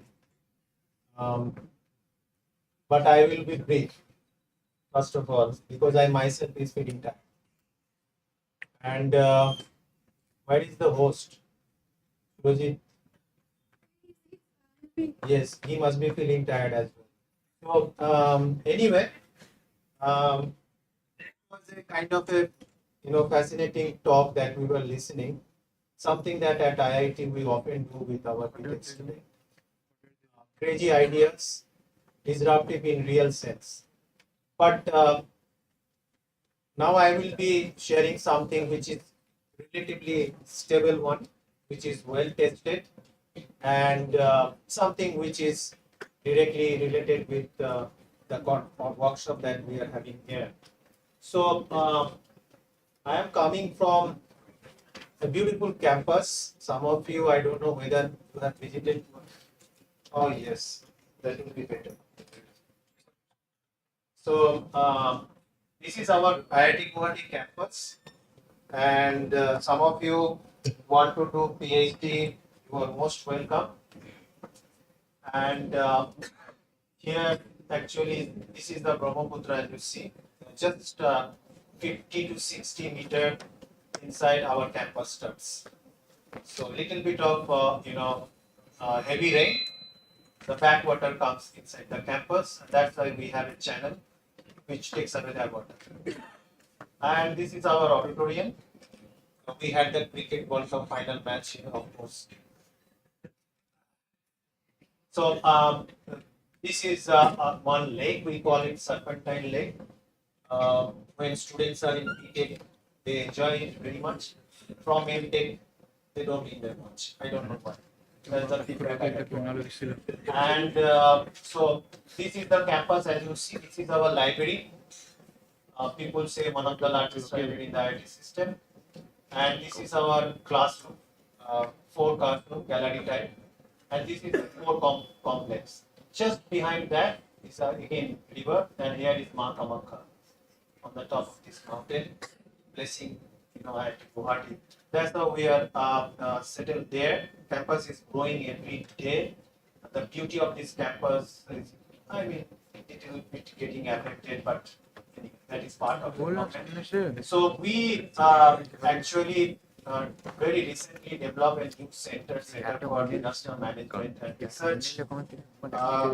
Myself, along with few of our colleagues, under the advice of our honorable PN, and I'm sure some of you might have read that point of time. It was September 22, all national newspaper, right after his convocation address to IIT Guwahati. And it was in his unique style, a kind of a request, but the request was something. You have to develop a center because IIT Guwahati is located in Northeast, which is which is witnessing all kind of disaster. Most of you know that. And I myself was wondering that why didn't we have 25, 26 years of existence a center for disaster management? So that's how I got the job from my director, and then along with few professor, we developed the center in 3 months of time. And January 2021, with my appointment as the first head of this center, the center started. We got the masters and the PhD immediately started. First batch of masters already graduated. Second batch almost going to be graduated. So formally, because COVID time, so formally the inauguration took place a little later by none other than the Honorable Chief Minister of Assam. Now he is very much known across the country. And these are Professor Mandari. Many of you who are in the field of landslide and disaster management. He is one of the stalwart. So this was the vision and mission. Anyway, we started, as I said, that program. If anybody is interested, you can have a chat with me for PhDs or even masters. These are the areas we have. Of course, we also have our IITs. I think one of the only IITs having disaster aspect of information technology, cyber risk. Not many other IITs. So now I come back to the today's topic, which I am going to discuss with you quickly. I was supposed to speak for at least 40 minutes, but I will not keep you here. Maybe I will finish it in 15 to 17 minutes. So now a lot of discussion took place since morning. Resilient, precision farming. I talked about a little bit of climate smart agriculture. But what is this thing actually? What we are since morning talking about? It is important to all of us to be at the same platform. So climate change is also all of us we are talking, and how actually it is impacting one of the most important resources of Mother Earth is soil, right? Um, just a funny story. One day I was taking a core course that is on rural technology. So I was talking about how many of you are just casually in between because it's a 1 hour lecture. So in between, I just asked how many of you are vegetarian. So people raise hand. Then how many of non-vegetarian? Then few people raise hand. So then they asked me, sir, what about you? I said, I'm in between. They said, how come that is possible? मैं घर में नहीं खाता. So they didn't understand. They said, शादी कर लो, समझ जाओ. So now this is how our ecosystem, right? Now the thing is that even if the guys who actually raise hand that I am not vegetarian and I ask him what do you eat in non-veg, he says chicken. I said and mutton. अच्छा very good. Mutton और chicken क्या खाता है? सोच रहा है ना, सोचना पड़ रहा है. बोलते सर हाँ पत्ता खाता है, ग्रीन लीव्स, घास फूस यही खाता है. Ultimately तुम घास ही खा रहे हो. But because whatever energy is going inside you through mutton or chicken is coming from घास फूस. घास फूस बोला जाता है ना. Some of you, if you are vegetarian, your friend will be getting घास फूस खा के क्या होगा, शरीर में ताकत ही नहीं होगा. So anyway, now all these things are coming from soil. So ultimately the energy, sometime I have seen that some kids actually in the campus, suddenly I saw in the gym when I just passed by gym. So I asked, क्या हो गया आज इतना weight ले रहे हो? Sir, mutton खाया था. So what? नहीं वो फैट जम जाएगा ना. एक दिन मटन खा के इतना power. So psychology. So the thing is that, so even if you are vegetarian or non-vegetarian, if you look at your nutrition in the body system is directly related with soil. The nutrition of soil. If soil has the minerals, soil has the vitamins, it will get into your system. So now if our soil health is not taken care of, then everything will go to importance. So this particular figure, it shows about that, right? Now we have different kind of nutrient cycle, right? It is happening in every ecosystem, in our ecosystem, and also in the soil ecosystem, means outside. So Shurajit told me that I should actually expose some of you because most of you are not from the subject field which actually we are discussing in this workshop, right? Most of you are not from agriculture side, but you should understand the agriculture and especially the things that we are discussing, the context of that. So this is your three very important cycle, nutrient cycling, and these are the cycling when it gets disturbed by high temperature, high humidity. If this cycle gets disturbed, everything else will get disturbed, including our ecosystem. Okay, so that is why it is very important to understand that the impact of climate change actually where. All of us, we talk about climate change. Sometimes I feel bored because I come from a generation when there was no climate change and I started seeing also the beginning of that. Now I started working myself. Anywhere, whoever sitting here, born 70, 69, our generation, we are real guinea pigs. We have seen telephone of that big size and then slowly, we used to feel very proud when we had big size of mobile. Then suddenly a time came, smaller the mobile size, you feel proud. There used to be an Ericsson ad in TV, if you recall. A girl will be sitting on a table with a very small mobile, man will be standing there and she was talking with someone. Give me, where is your coat or something, you will ask. The man will come there and then suddenly we saw that she's actually talking with someone very shy. YouTube में search करना. So those are the days. Big mobile से small mobile, and now we have smartphone. Now our generation would be understanding that how much actually climate change has impacted the system and the society. Now this cycle is very, very important. Some discussion has taken place today, but not much. Probably tomorrow or day after. Now, if you look at that, this is the most critical biodiversity. Biodiversity, when we talk about, we understand the biodiversity in the forest and other things. But below soil also there is a huge biodiversity present, and that also can be impacted by climate change. Okay, and if that is changed, then everything else will change. Why? Because these are the processes. If they get impacted, the production of food will be impacted and our health. And exactly that is what is happening. During our generation, I still remember that we didn't hear the word depression, anxiety, never. At the most we used to cry. उसकी एक ही दवाई था, mummy का एक थप्पड़. जिस जायगा में चोट खा के आया हूं उसी में ही मारेंगे स्केल से. Surprisingly, that used to work like magic. चोट लेके भी फिर हम लोग नेक्स्ट दिन भी फुटबॉल खेलने चले जाते थे. There is no question. We never heard about these two words, depression and anxiety. You ask your mother, we never heard.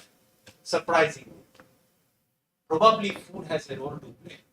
Intoxicating of food ecosystem could be one reason, and we had been discussing, tomorrow there might be some discussion. So if your soil process and plant processes get impacted because of the impact of climate change or our behavior in the sense how we are abusing our soil and other natural resources, that will decide our future. So now I will give a very kind of alarming example. These are all now real story, and this is quite alarming. Look at the x-axis. 1943, before independence until 2025, the data which are in the public domain. In 1943, we had, like us, plant also has some kind of disease. I hope all of you understand. Plant disease, if takes place, production goes down, plant will die. Simple. Like the way it happened to us. Now we had only one disease, 1943, that was brown spot. These diseases are for rice. I'm giving rice example because all of us sitting here are rice eater. So only one disease. And then with time, you see the number of different diseases are coming towards the plant world. And same kind of things are happening also to us. Different kind of new diseases. Now, in the field of agriculture, because of changing environment and climate, this is a huge challenge that are posed to the people, to the scientific domain.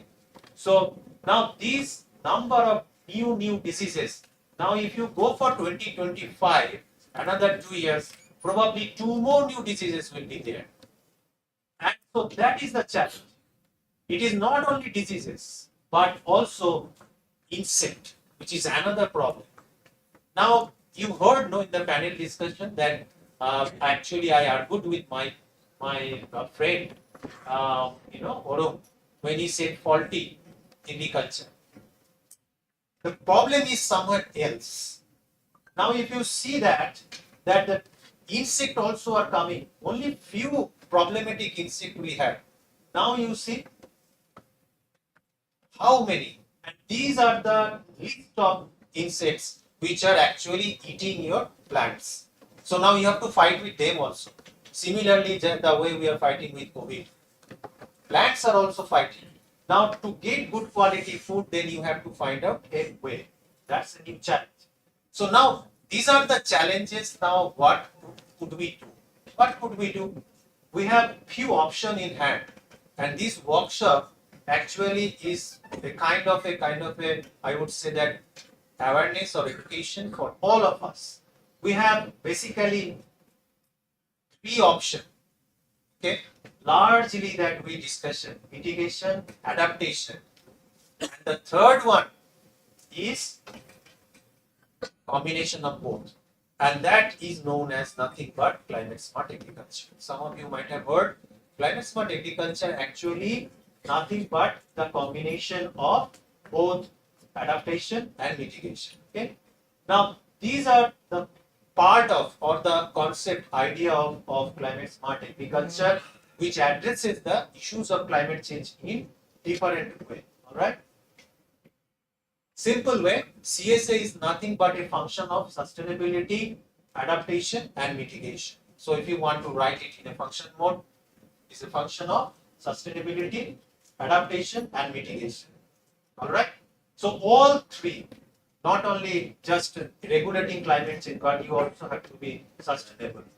So if you look at now the technology part, which also is a idea of this workshop, there are plenty of technologies available for adaptation and mitigation in the field of agriculture to address climate change.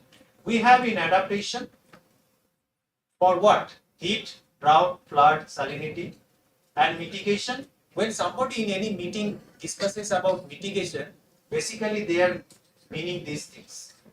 Through these things, you can mitigate climate change. If somebody in any discussion is mentioning about adaptation, they are actually talking about handling these things, all right, in the field of agriculture. So I'm just giving a context so that when somebody is on the dais is discussing something, you can correlate that mitigation means what they are actually trying to mean. Now come to the technologies. So at IIT Guwahati, we work mostly on this technological part, but also in our department, we also work a lot with the society. So that societal part is also included. Now you see that in weather, crop, water, nutrient, livestock, fishery, energy, policy, everywhere there are a lot of technologies, and most of them, by the way, the technologies which typical IIT students are using. Okay, so most of them here are actually, we try to make it within the software platform. A lot of programming, artificial intelligence, everything's are coming in. So this particular slide actually gives you a kind of a snapshot of climate smart technologies in what kind of thing. And I see a huge role that the students from your institute or likewise can play an important role. All of this. Some of my students actually are working heavily on this particular aspect, whether then crop. We are planning to start on water, but I don't understand the water too good, so I am waiting for some student from hydrological engineering background. We work on also nutrient, but yes, this part, yes, we don't have expertise. Probably we are looking for some assistant professor who has the knowledge for livestock fishery. And we are going to recruit assistant professor in energy as well as in the policy aspect. So this is how the different type of climate smart technologies that are talking about. Variety is one of the important. In Qatar, you have National Rice Research Institute, which used to be known as Qatar Rice Research Institute, CRI. They work a lot on this particular aspect. So now, just in 2-3 minutes, what is the way forward? It's not that simple. As I was telling in the panel discussion, it's not a computer software industry that you bring in some technology and you get the result tomorrow. We have to have a lot of patience. So improving resilience in agriculture sector and make it a kind of a circular economy is a time-taking process. Is a long journey, and one has to be patient because your stakeholder are the people who actually put their entire life investment on 1 year crop. So if you play with that crop and if he misses that, he has no other option but to commit suicide. And we know that. So with this kind of people, you are working in the agriculture sector. So that is why in any forum that I go, I always say that please don't expect. They often comment that it's very slow agriculture sector. Of course, because 3,000, 4,000 rupees, that is the money they are putting in, and then they are waiting to get maybe 500, 1,000 rupees income. So if that goes up, so imagine what situation that particular family is in. So some of the important aspect that if we want to make our system resilient, then market, huge role can be played. And very recently I was discussing with Sushmita madam that from many IITs now we are planning for a artificial intelligence project, especially utilizing artificial intelligence for agriculture, energy, and health. All right. So to address these issues, and market is one of them. Weather is one. Mechanization, management, and finally mainstreaming.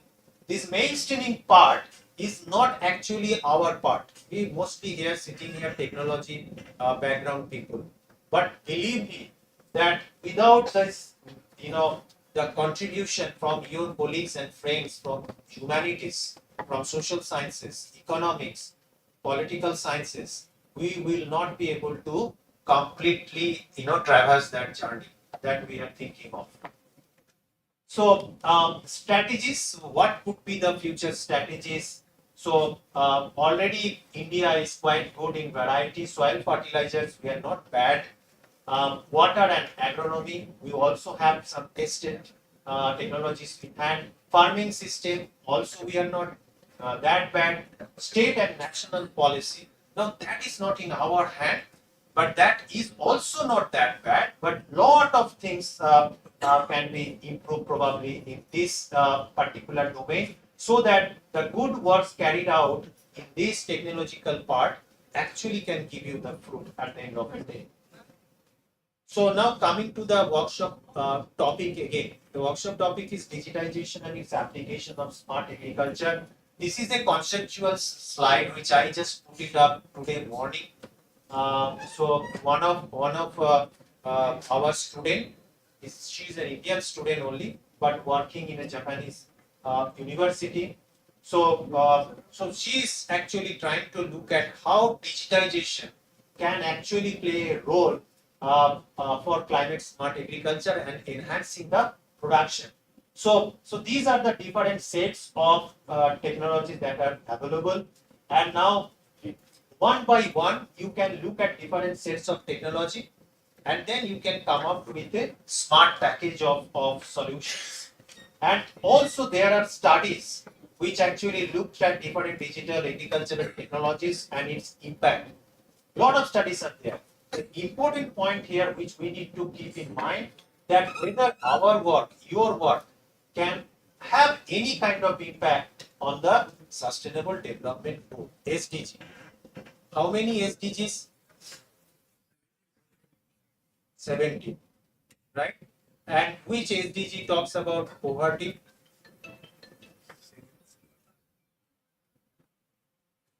So there is a confusion, right? So I think that, see, we need, I'm not telling that you remember all, but if you want to work in any sector, please try to remember that particular sector related SDG. Because anything, any policy that is going to happen anywhere in the world, it has to be with a linkage with SDG. Okay, that is the way the world is moving. All world leaders has accepted this fact. Any development that you think about, it has to be a link with the sustainable development goals. So your any kind of digitization and play of artificial intelligence in agriculture sector need to have some linkage with any of one of these goals. Just for the benefit of you, I have put it down these things here. So all these goals, if you want to achieve, what are the basic targets you need to do utilizing your digitization technology? Basically, same old things. Increasing in profit, access to finance, smart agriculture, eliminating food wastage. That is also another issue which many people are not talking about. Eliminating food wastage, nutrient quality, and of course the climate smart agricultural options. All right. So just another 1.5 minutes. Now this is two arrows that you see. Now for any problem, we have two way of solution. One is the shortcut way and another is little longer. But बुजुर्ग लोग बोलते हैं that is the better. Always your senior will say, be patient, take a longer route, but that will be good for you. Similarly, for climate change also, we have two routes to achieve the target of climate change. One is shorter route, फटाफट कुछ technology लाओ और कुछ ही दिन में उस target को achieve करो. सो डेवलपिंग कंट्री से फटाक से डेवलप कंट्री बन जाओ, बिकॉज डेवलप कंट्री तो बनना है आपको. So if you get into that race and you want to become very fast developed country, probably you will do some mistakes. But if you move little slowly and take a longer path with a climate friendly development, which may not be as fast as develop, the shortcut, steps, we will do a better job. All right. So the choice, of course, is on us and the next generation, that this road or this shortcut road which you want to take. So if you take this longer route, then see, you can actually address most of the issues and you will leave a better future for your next generation. Something in the last 30 seconds I will show that मैंने तो अभी बहुत कुछ बोल दिया what I am doing. Okay, so with our students, in my students in our lab, we are trying because we are a technology institution. So there has to be some technology related aspect, some work, and of course, anything that we work, it has to be also published in quality journal, right? You agree with that? Because if it is not published, whatever people say, publication is not important, it is important. Because if your work needs to be respected, that has to be published in a quality journal, peer reviewed journal. Then only the other person will think that yes, you have done something which is of good quality. All right. So, and of course, in typical IIT, all IIIT institutions, definitely it is expected that you will do good quality publications. All right. So we are working, our students with me, they are working on soil pollution management aspect. I don't have time to discuss. I will just introduce what are the area that we are working. We also work on soil nitrogen fixing and phosphate solubilizers. I don't know how many of you understand that, but it is just nutrient nitrogen fixing and phosphate. These are all the material that we need for our system. And then we also work on phyto and microbial remediation of toxic material from the soil. These days soils are intoxicated by many kind of material, heavy metal. So we work on this aspect as well. So we also work on the local waste dumping site in Guwahati. So if you go there, you will see that that used to be Ramsar site, or famous site. But next to that Ramsar site, there was a unregulated dumping site. I don't know how people can do that, but they did it. So we studied and we found some very alarming facts. So we also designed a small, this is a kind of a chimney that you see. This is to convert the agricultural crop residue. You know that what happens in Delhi, no? Punjab burns crop residue. Delhi is, for last 10 years it's happening. When I was studying at IIIT New Delhi, we never saw this kind of issue. I don't know what is wrong. So what I am told is that they are not getting enough laborers. So one person goes through kerosene and they burn. And now we are trying that instead of burning, if they convert those things into biochars, some of you might have heard, that could be a useful product which you can sell in the market. You means the farmers can produce and sell in the market. So now if we develop some chimney of very high cost, say 1 lakh rupees, 50,000, 25,000, which farmer will buy? So we made a low cost chimney. This cost only 6 to 7,000 rupees. Okay, and they can produce kilos of biochar in mass scale.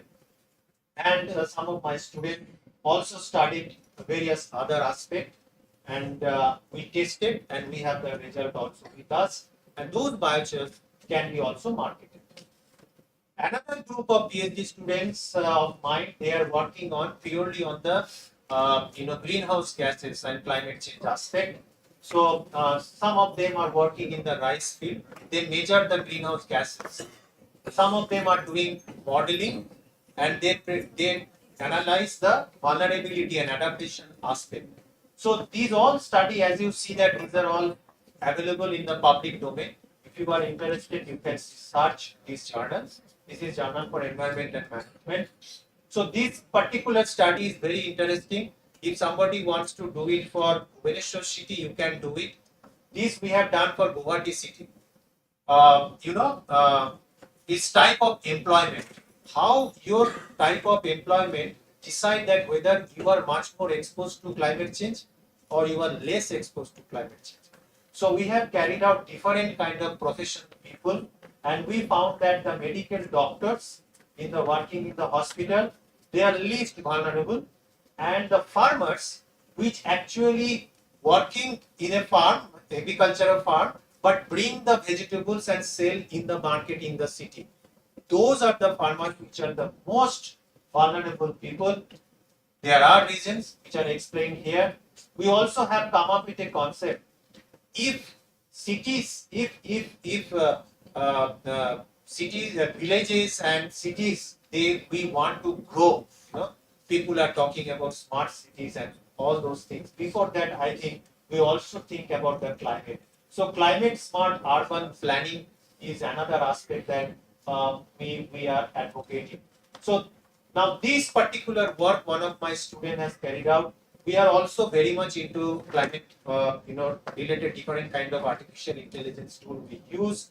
So this particular work you can study there, and we try to find out that which kind of computational modeling can best express your climate impact on agriculture. Okay, so these are the few papers, and I am through. So these all, in fact, we carried out the research in the lab. We took the result to the farmers field. So our result in the lab, published result, has been tested with the farmers in the field, and we got good result. Then only we feel satisfied that yes, what we published, it also work in the field. Okay, so these are certain concepts which you can easily find out. So that's a brief conclusion. The basic understanding that I would like to share with you is that any solution that we think about for agriculture sector, I'm talking about on agriculture sector, two things. It has to be cheap, low cost technology, and second, if you patent it, if you patent anything, because in IITs and triple IITs, we are always under pressure that go for patenting. Okay, but that chimney and this thing you saw, we have not patented. We will not patent, because the moment you patent, so the price of your product will go high. It will be in the market like any other product. So then definitely that 7,000 will become 70,000 or maybe 17,000. So that is one reason. The call is yours. But basically the learning is that it has to be low cost, easily available, based on locally available material. But whatever I have shared with you, these are all because of these guys. These guys, they are all my students, and I worked in many places. So some of the result is by my student when I was teaching in JNU. Some worked when I was teaching in Tezpur University in Assam, and then now in a group of people there at IIT Bhubaneswar, and of course the funding agency. Thank you for your patience. I'll be happy if you have any query, so I can answer.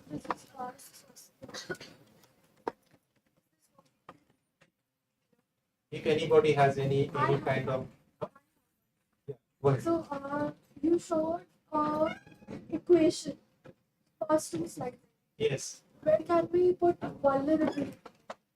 So that I said that climate smart agriculture is a function of sustainability, mitigation, and adaptation. So vulnerability is inbuilt when you are going for adaptation study. You have to first analyze it, right? So it's like that. You just look at there. I am answering your question. Yes.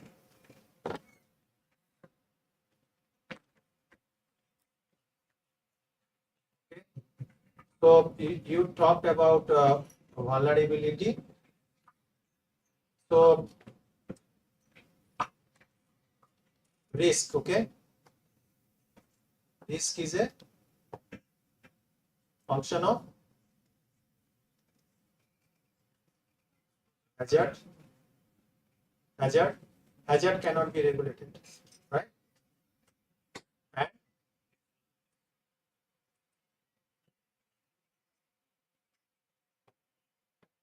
how you actually act, how you face any hazard. Suppose there is suddenly a cold wave is coming. So what you will do? You will look for some warm clothes, and you will either you will try to wear warm clothes, adapt to that change, or you will run away. Running away is not a solution, right? Nobody wants to run away from their home, right? So I want to stay in my home, but I still want to cope up with that changes. A cold wind is coming, so I will wear some warm clothes. So I am trying to adapt with that situation, right? And for that you need, even for adaptation, means you are reducing your vulnerability. Hazard you cannot change, right? Earlier was the day, it used to be like this. That's the end of the question. Okay, so that means you analyze the risk of any event as a function of hazard minus vulnerability. So जिसका vulnerability कम है, इसका कम है, जिसका ज़्यादा है, ज़्यादा है. But now, what happened is that you are going like this kind of workshop and this kind of training, and that helps you. That helps you increasing your capacity. So if you increase your capacity, he will reduce, vulnerability will reduce. So now the thing is that, so in a sense that vulnerability and adaptation, when you study adaptation, so that is also means that you are already analyzing the vulnerability of a particular society. So it is included there, but your point is exactly that vulnerability is not mentioned there, but it is meant that it is there already. Okay. Anybody else? Yes.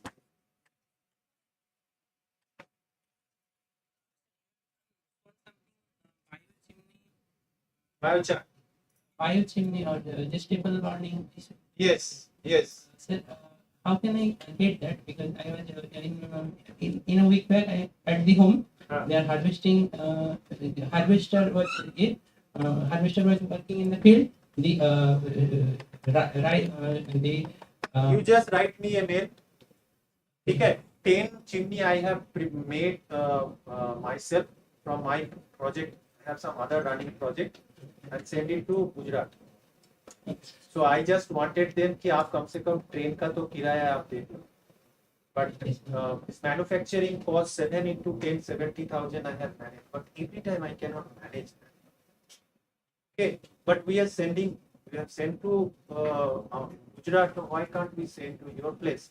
But only thing is that you have to email, and if you can manage in your village, there may be some people, especially catch hold of pesticides guy. Pesticides guy, they sell pesticide na. So out of that guild, they made a window called corporate social responsibility. उनको पकड़ो, वो तुमको आराम से 20,000 रुपया देगा, मेरे को मेल करो, तुम्हारे लिए बना के मैं भेज दूंगा. जी सर, हमने देखा है कि जैसे अगर स्टेपल बर्निंग में हम मना कर रहे हैं कि उसको नहीं करना है, तो अगर उसका अल्टरनेटिव कुछ सॉल्यूशन ये एक अल्टरनेटिव है. But see you have to work for the entire value chain. Only providing that may not do. So you have to produce the biochar, the training and everything will be given by us. Produce it. Profitable. Pack it. Everything branding in our department. We give the entire value chain training also. Production, product, branding, selling, everything. Network भी दे देंगे. कौन बंदा है कि तुम्हारा product को लेके बेच सकता है. Yes, sir. So that we can do. So in a sense that you can actually think about a kind of entrepreneurship, and that's why IIT is known for. We have our incubation hub. Only thing you have to have idea. Everything will come. क्योंकि हमने देखा है कि मतलब जमीन में जमीन के ऊपर पूरा का पूरा एक ये तेल लगा हुआ है, इसके बाद ले बहुत जगह में है, इधर भी बहुत जगह वो हो जाएगा। तुम्हारा कुछ करने का मन है तो हो जाएगा।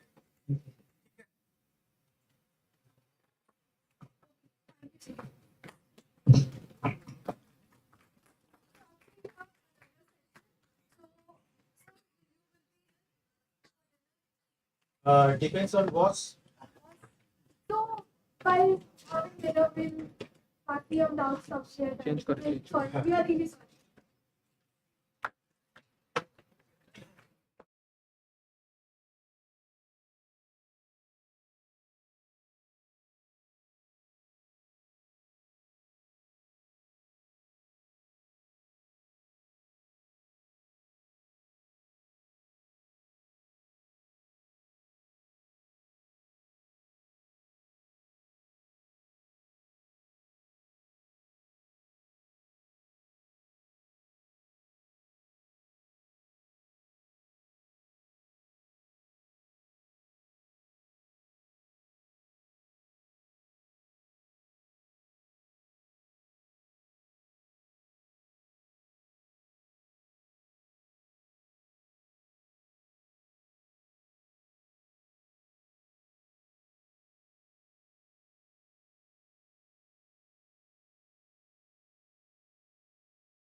Hi, Puneet.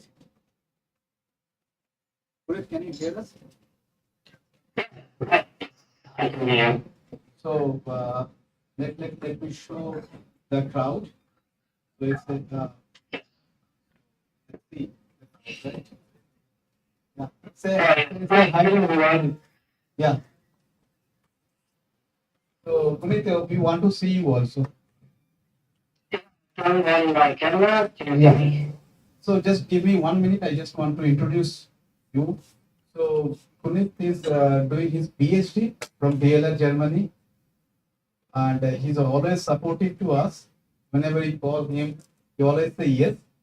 In the early morning or late evening, and even before the day of his submission, I can remember last time. And he is another thing I can say that Google is a Google Earth Engine developer for him. So he is one of the recognized Google Earth Engine developer. So if you have any question on Google Earth Engine, he is one of the ultimate solution. Right? Over to you, Google. Thanks for the kind introduction, sir. So, okay, so how much time do I have? 1 hour, 10 hours, whatever you want. So our foods are nearby, so no issue. Yeah, please go ahead. Okay, so yeah, let's get started then. And yeah, I'll share my screen. Let me know if you can see that. Entire screen, screen number 2. Sure, it's okay. So say yes.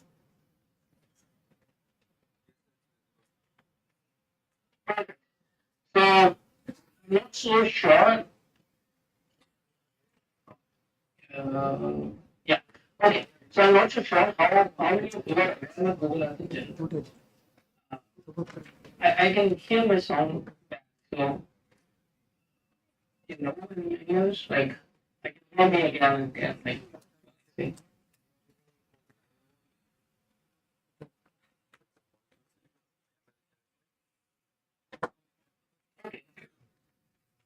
Yeah, I just started then. Can you hear me?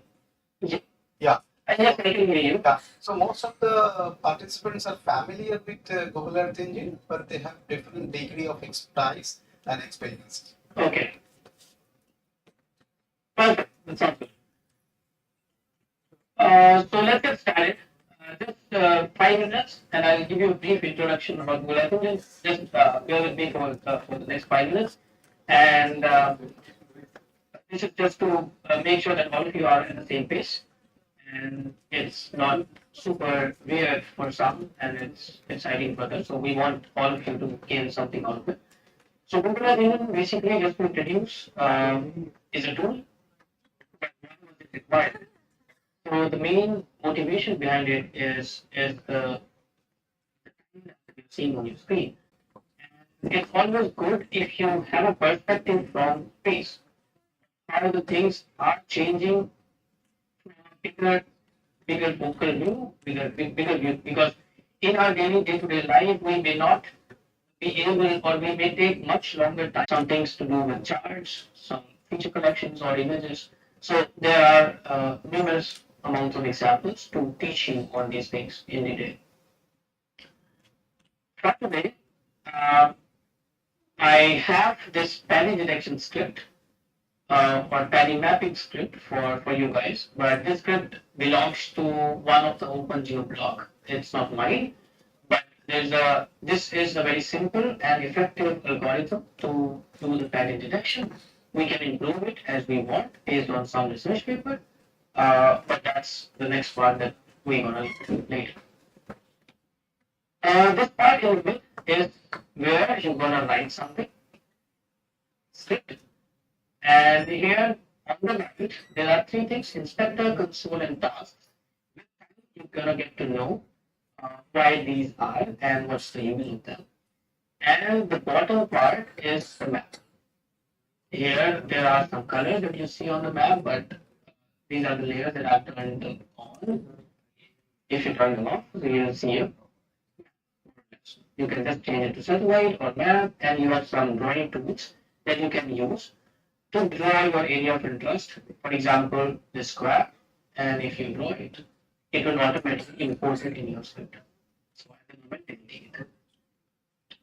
Let's start with the script now quickly. So for this case study, we are going to Vietnam, and in Vietnam, that too, we are going to the southern part. Vietnam, because we are doing pattern detection, and you know the river here, it makes the best delta and Vietnam is the second largest producer of rice. Mekong Delta is the reason why there's plenty amount of data and plenty amount of water, and people are making use of it or making use of that water for irrigation. And rice is one such crop that needs more water. So, what's the plot?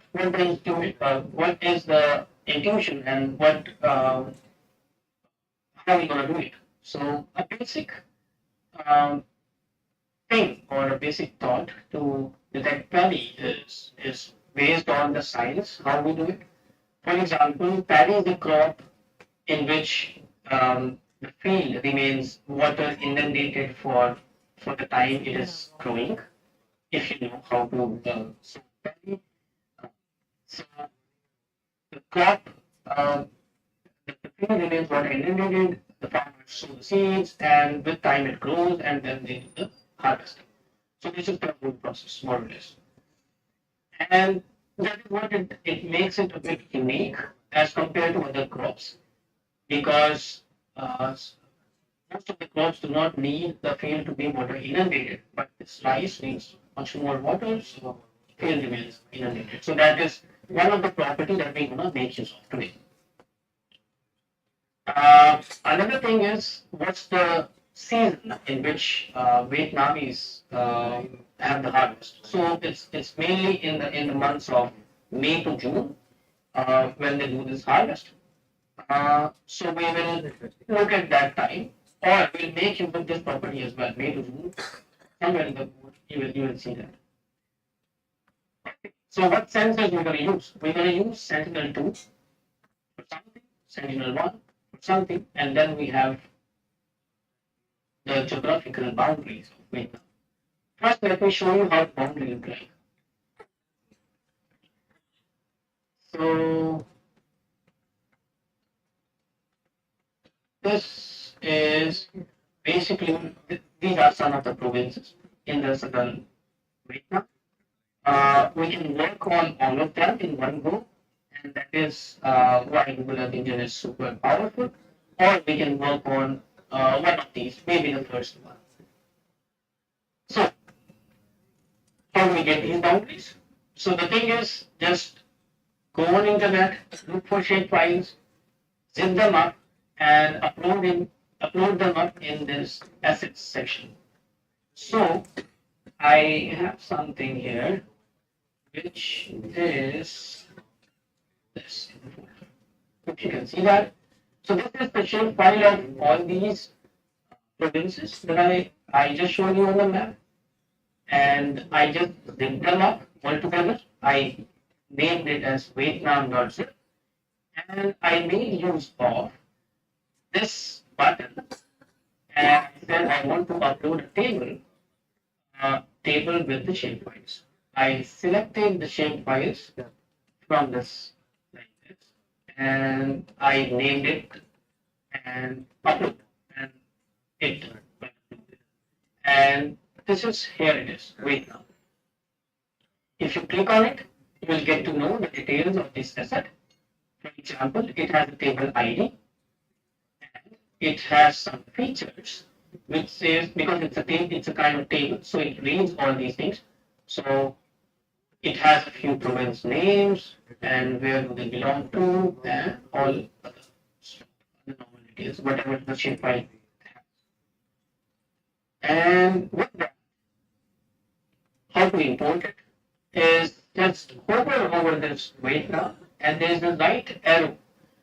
It reads import into script, and once you do that, it will import the boundaries in your script. As simple as that. So till now, if you do not have any questions, I'll proceed further. If you do have, then make use of chat or raise your hand. I'm not sure, or you just interrupt me. So the people who are helping us with the free flow of this session can tell me, if there are any questions till now. Look at this code. Yeah, we are done till yes. Thank you so much for the information. Thank you. So that's the Vietnam boundary, and add it to the map. Like you've seen it on map, so you just if you just import it, you won't see it. So there is a very cool function that you can make use of. You can call which is known as map layer, and just give the name of the imported boundary. So I said map.add layer, and right now is the line that is responsible to add this boundary to the map, which is in the lower section of it. What is map? Map is object of the whole section that we are seeing it here, and it should start with capital M for short. And add layer is a function which they have written it, you are just using it. And the question is, how are you going to know what all functions are available?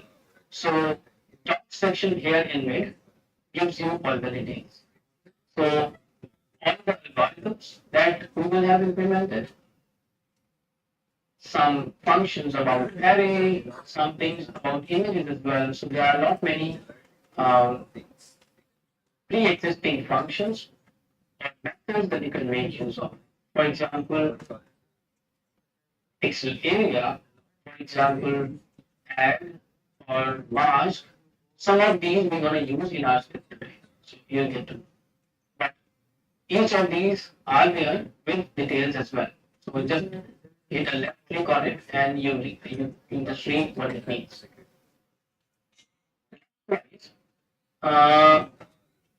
There are some functions for the map as well. So I used map.add there, right? So this is the map, and for the map object, there are not many things available, out of which I made use of add layer. This one, second one, and it tells it adds a given Earth Engine object to the map as a layer. Maybe a bit tough for you to understand, but the thing is, in Earth Engine scenario or in this whole system, everything works as Earth Engine object. So when you imported your asset with the Vietnam files, it created an asset over here. It imported a variable or it imported this table, which is now an Earth Engine object of type table whose name is Vietnam.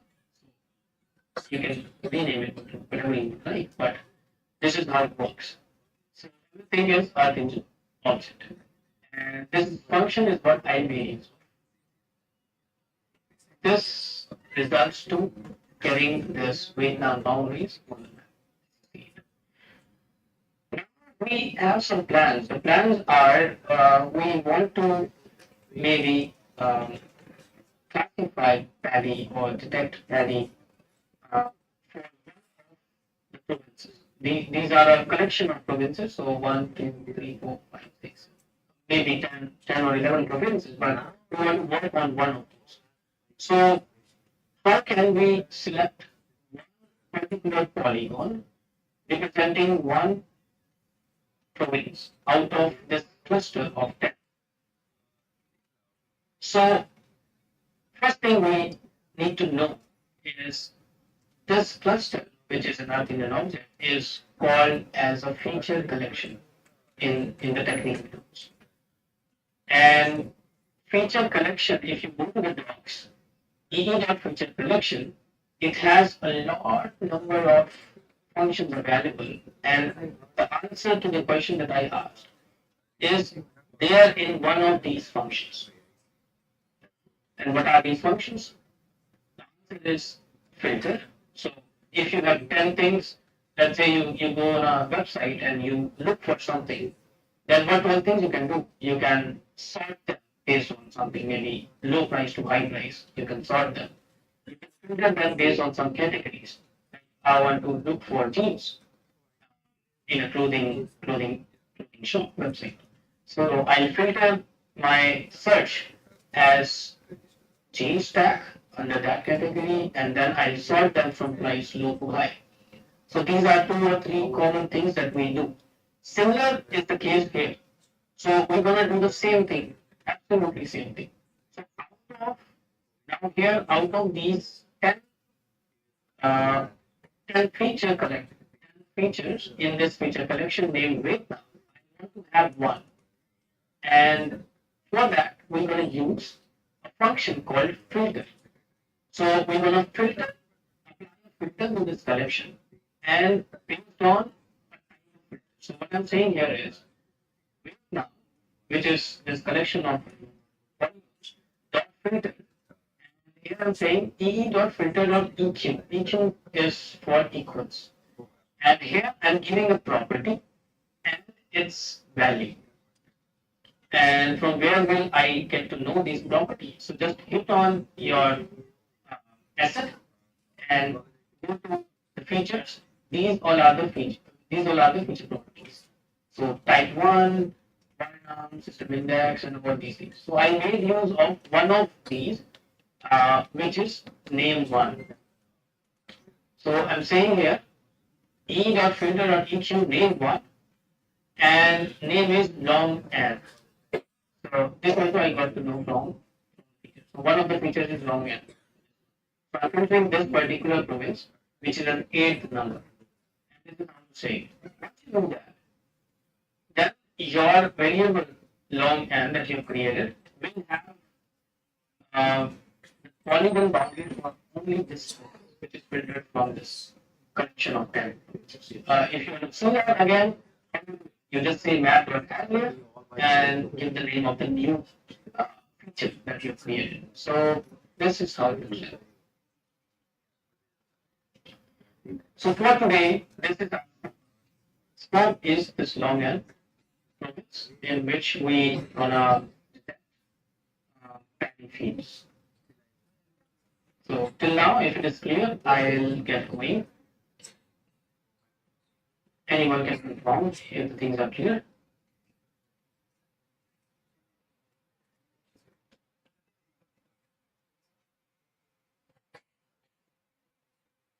Okay, I take that as yes, things are clear, there is no doubt in it. Perfect. Feel free to ask any number of times.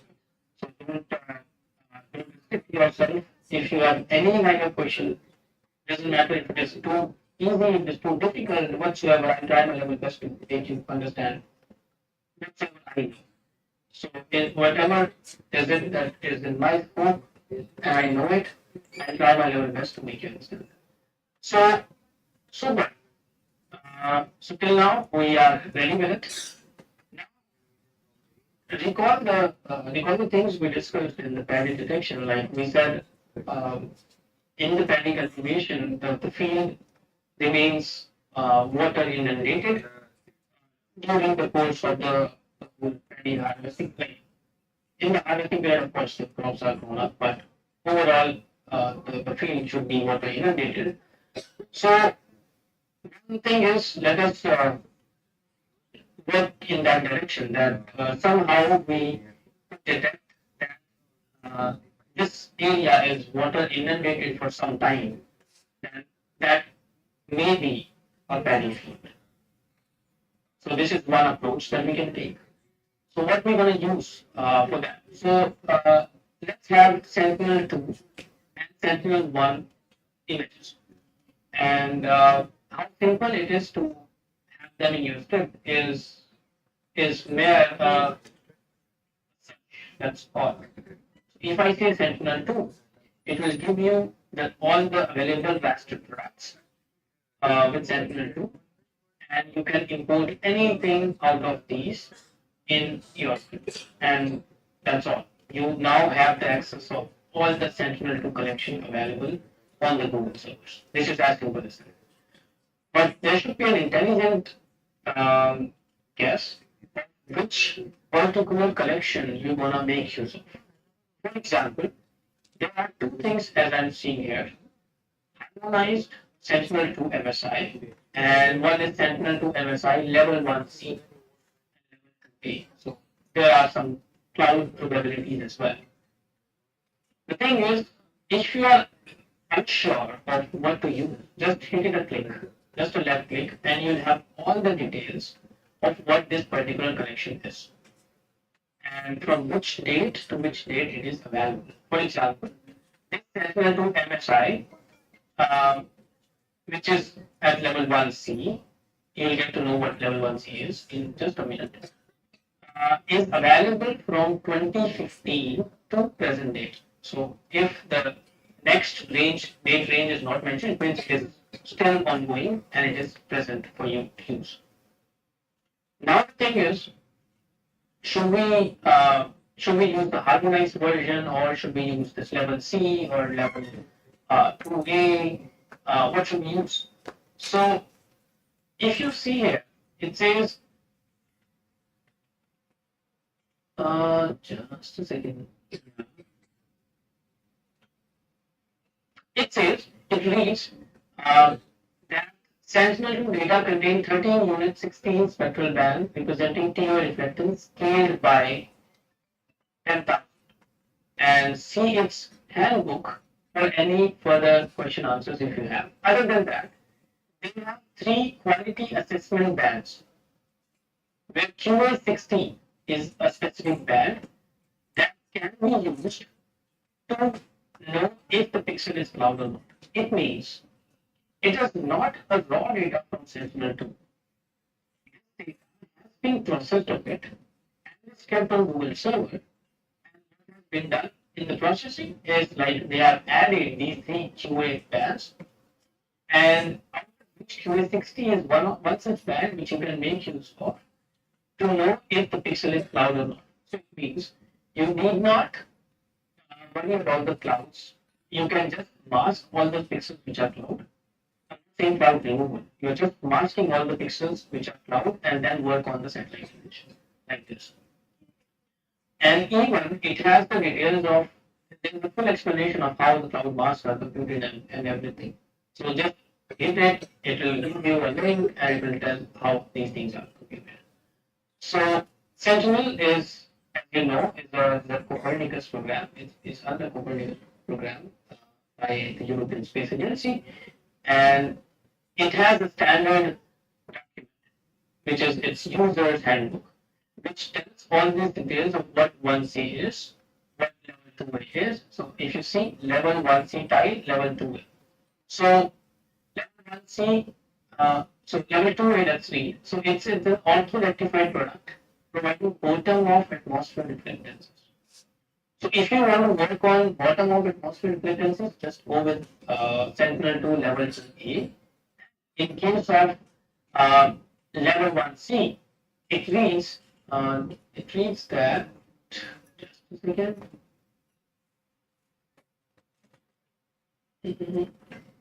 Level 1B. Okay, yeah, here it is. So,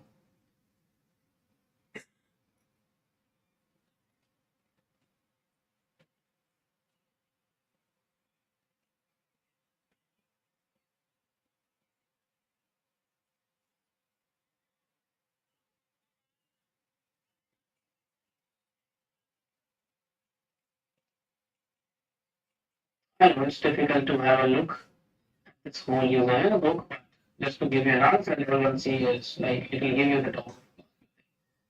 So, yeah, you can look at this, level 1C, it has the details of all those things. So, now you know which kind of data you want to work on. Some are atmospheric, for atmosphere they are corrected. So, all these details are mentioned in the kind of product that you are using. And it has details of all the bands that it has. For example, it has band 1 to band 12, and there are 3 quality assessment as it reads in the description. And quality assessment 60 is the cloud mask that you can make use of. That is 60%. There are a few properties in each of these images in this whole collection. The properties are cloudy pixel percentage, cloudy coverage assessment, some data strip ID, and all of the details. We may use some of these in our experiments, so you will get to know. So these are basically the properties which are there for each of the images. I know because you are in this domain, you will be doing all of these, and it may be redundant for some of you, but just to set the base equal for all of you, so that is why I'm repeating this. So So this is Sentinel 2 MSI. This is what we're going to use, level 1C, and we have imported it in our script just with a mere click of this import button here. That's all. Second is Sentinel 1. And Sentinel 1 is a SAR C-band GRD sensor satellite images. So we just click import and things are imported. It's a non-polarized thing if you know.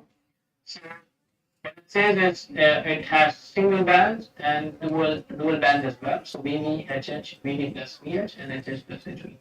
So you know, this is what you're gonna use. Now there are some things again that they have done before putting it on Google servers is something processing on the raw data.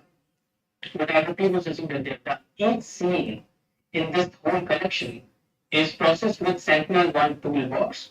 If you're working with Sentinel-1 already, you know what Sentinel-1 toolbox is. And what they have done is the thermal noise removal, radiometric correction, and the terrain correction. So they have done all these things. And then they made it readily available for you. They have a few bands. Here they are. Single copolarization or dual band copolarization. So this is cross polarization, sorry. So this is how it is. And it is available from 2040 till present. So you can make use of it. It's still under the same European Union's ESA's Copernicus program. And there are some image properties which are unique to this as well. For example, instrument mode is one such. And there is one more thing which is ascending or descending. So there it is.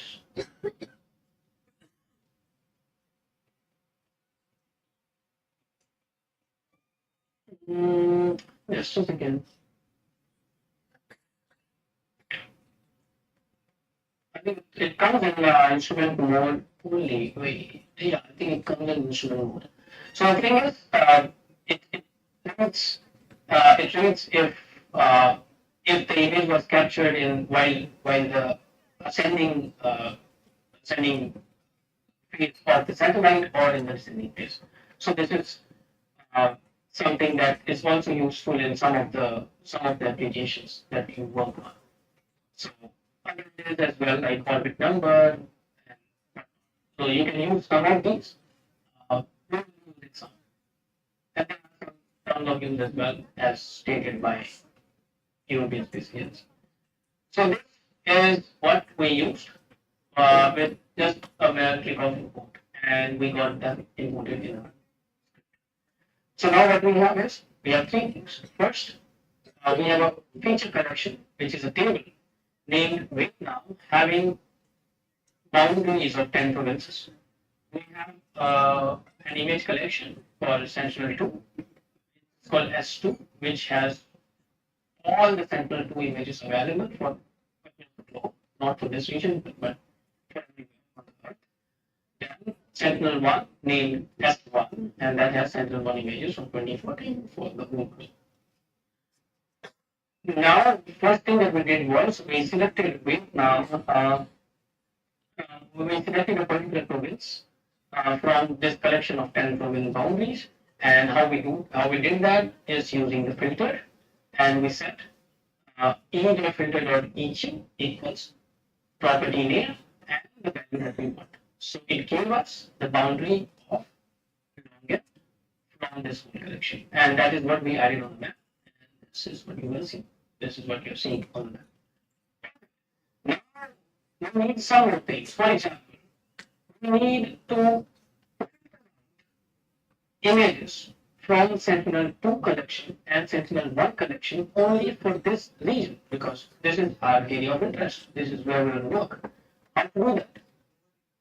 It's easy. So named filter. We want to filter images for this region. So of course there is something related to filter. So what we are saying is we are defining another object. We are just naming it anything, Sentinel-2. I can give it my name as well, doesn't matter. We are saying S2, whatever we have imported, filter bounds. Filter bounds is a filter to bound it to a boundary. So long AN is the object that has the boundary of long N province. So what we are saying is this whole collection just for this boundary. So with that, what will happen is, let's say there are 10,000 of Sentinel 2 images till date. We don't know how many there are, but let's say there are 10,000. This S2 dot filter bound long n, it's going to filter only those images which are like overlapping or which are coming on for this boundary or this area of interest. So now the collection is with just this line is reduced from 10,000 maybe to 1,000 or 800 or whatsoever. Champion 2 has a temporal resolution of 14 days more or less. So you can calculate from 2015 till date how many images are there. No need to even calculate this built-in. We do not want to work back in date. We don't want to work for 2016 or 15. We want to have some decent results. So next possible filter is to have a filter related to date, and that is called filter date. And filter date expects like two things from you. First is the start date, and second is the end date. So it's a range now. So you're defining that start date is 1st January 2020, and my end date is 1st December 2022. So it means filter from Sentinel-2 collection having 10,000 images, filter all those images for this boundary long n that are from 2020 to 2022 for these 2 years. And now the collection is further reduced from maybe 500 to 50 or so. Yeah. So this is how it is. Now there may be some images which are full of clouds, and we do not want those images at all in our. So one possible way is to filter it based on a property. So we say filter metadata, and we say a property cloud pixel percentage. Where does this property come from? So if you recall, if you open this Sentinel-2, there are some image properties, and the first one is cloud pixel percentage. It tells how much percentage in a pixel is, how much percentage of a pixel is cloudy. And what we are saying here is only those pixel or image, only those images in which the total number of pixels are total number of pixels having clouds are less than 10% in the whole image. So it means with this, all the three filters you have Sentinel-2 collection having 10,000 images filtered for your area of interest, filtered for a specific date range, filtered further for specific cloudy pixel percentage. All the images with cloud cover less than 10% are now filtered. So this is your final collection that you will work on, and its name we have given is Sentinel-2. It may have just 20 or 30 images for you to work on, but it's quite good. Now another question arises: how many more such filters are available? Like they can be n number of filters. So the answer is to go to docs. Just type filter here, and in filter, e.filter, so you see filter.bounds, filter.calendar, contains, date, so many filters available for you to make use of them. So these you can use for one or the other solutions or other to solve one or the other problem. So this is how it is. So then if it is very, very clear to you, let's move to the next part, which is to filter the Sentinel-1 collection as well. And there's a bit difference in it because Sentinel-1 is a star-based satellite sensor, and it doesn't account for clouds. I mean, there are the sensor, the radars already, they penetrate cloud. That is where we have process for Sentinel-1. So what we are saying is, you need not just say S1 because we have already imported it here. So this is the other way. So let us have a look. The other way is to define it, e.image collection, and give the collection ID. Where will you get it? So just click on it. So that's the collection ID, if you see. So I just wrote this code collection snippet and I pasted it here. So this is the one way.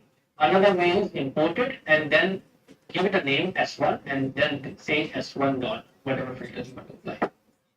So what I'm saying is the 40. So Sentinel-1 dot filter bounds again. Filter bounds will be there because it has the coordinate value. So filter all the Sentinel-1 images for my area of interest, which is long 10. Filter it for date, it is also date. Then there is something else in it. Now, there is no property that would be set cloudy pixel percentage because SAR data doesn't have that. So we have another thing which is the kind of polarization you want to work. So there is a property called transmitter receiver polarization that says which polarization it is. It's maybe vertical, horizontal, or whatsoever. You know there are four. We just let it. So how to filter it? So we are saying filter, and filter that we have used is e.filter.list contains, and you will have its explanation here in the doc. It creates a unary or binary filter that passes if the left operand a list contains the right operand. It means if your images have a property, the value of this property, value of transmitter receiver polarization as VV, then only all those images will be filtered out and selected. So now what we have is we have the Sentinel-1 collection, filter for a area of interest, and then we have filtered for a date and for a particular polarization that we want to work on. And this is now done. Now you have two predictions filtered for your area of interest at your specific dates for your kind of property that you want to filter, and you're good to go. Now, how to go with it, how to work with it. Till now, any doubts anyone in these few lines of code? And this is just 22 lines of code, and that too there are many comments that I put to make you understand. More or less, it is just this much. Yes.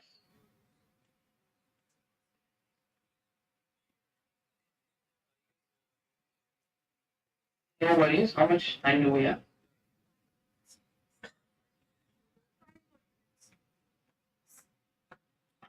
Okay. Okay.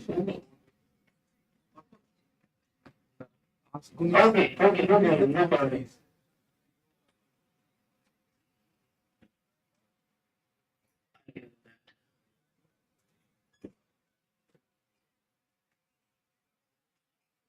Okay, I hope you guys can see it, and I'm sorry for taking more time than required. That is why. Sure. No problem. Perfect. So, yeah, so we have the collection now, both the collections, Sentinel 2 and Sentinel 1, and we have the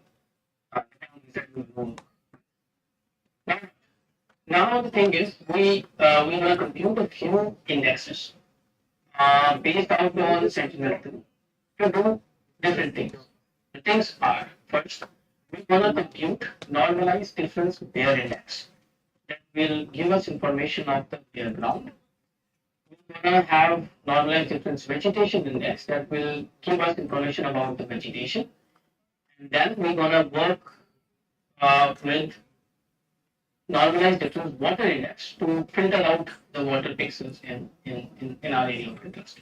So it is super simple to compute these indexes. They are more or less just one single liner. There is one single function called normalized difference. And in that, you pass the band that you want to work on. For example, NDVI, is an index that is based out of NIR and Z. So NIR band comes at band at the 8th position, and Z band comes at 4th position. So if you want to check that, just go to Sentinel-2, have a look in the bands, and you see band 8 is NIR and band 4 is red. So normalized difference, what it does, it subtracts the two bands provided and divides by the addition or sum of these two bands. So this is what it does. So with just this line, which is our collection, this basically we have taken a median now, median of whole collection. We are saying the normalized difference divided the bands, normalized difference divided the band, divided the band, and we will have then these three raster images available. How we can make use of it? The thing is, from the bare index, we will filter out all the pixels having some values that will represent urban area. So that threshold is minus 0.3. And we're gonna filter out all the vegetation or greener pixels, and we'll set the threshold as 0.6. And all the pixels having the value of more than 0.05 in this NDWI raster, we'll say them as water pixels. You can play around with these thresholds. They can be different for your area of interest. And to do that, it's just this small line. What I'm saying is, NDBI, which is my raster, which is a normalized difference raster for the bare index, dot GT. GT is known as greater than. Greater than what? The bare threshold. So what it's going to give is, it's going to create another raster with the name NDBI threshold, which is a binary raster, 0 or 1. And whenever the threshold value in the previous raster was more than minus 0.32, it will say it as 1. In the pixel, it will say it as 0. And then we have to just call this update mask. So what update mask does is, we will now forget all the pixels having 0 because they do not come under our provided threshold. So update mask, it just will give only the pixels with the value of 1 in the last. And then we use clip to clip it for the boundary that we have for our area of interest, which is long air. And this is more or less how it looks like. Fair enough? Making a bit sense. So this, if you see, it simply doing this, it gave us. It's going to load in a minute. So these are all the urban areas. So if you see the road and these. So this for sure are not the penny fields. So this is all urban area. So this is the first thing that we did. Second thing is getting the vegetation things. Vegetation pixels can be penny. So how to do that? Say, in our last NDVI raster that we computed, we say NDVI dot greater than whatever water threshold. Sorry, this one, this one. NDVI, we say whatever vegetation threshold we have put. So in NDVI, it ranges from -1 to +1.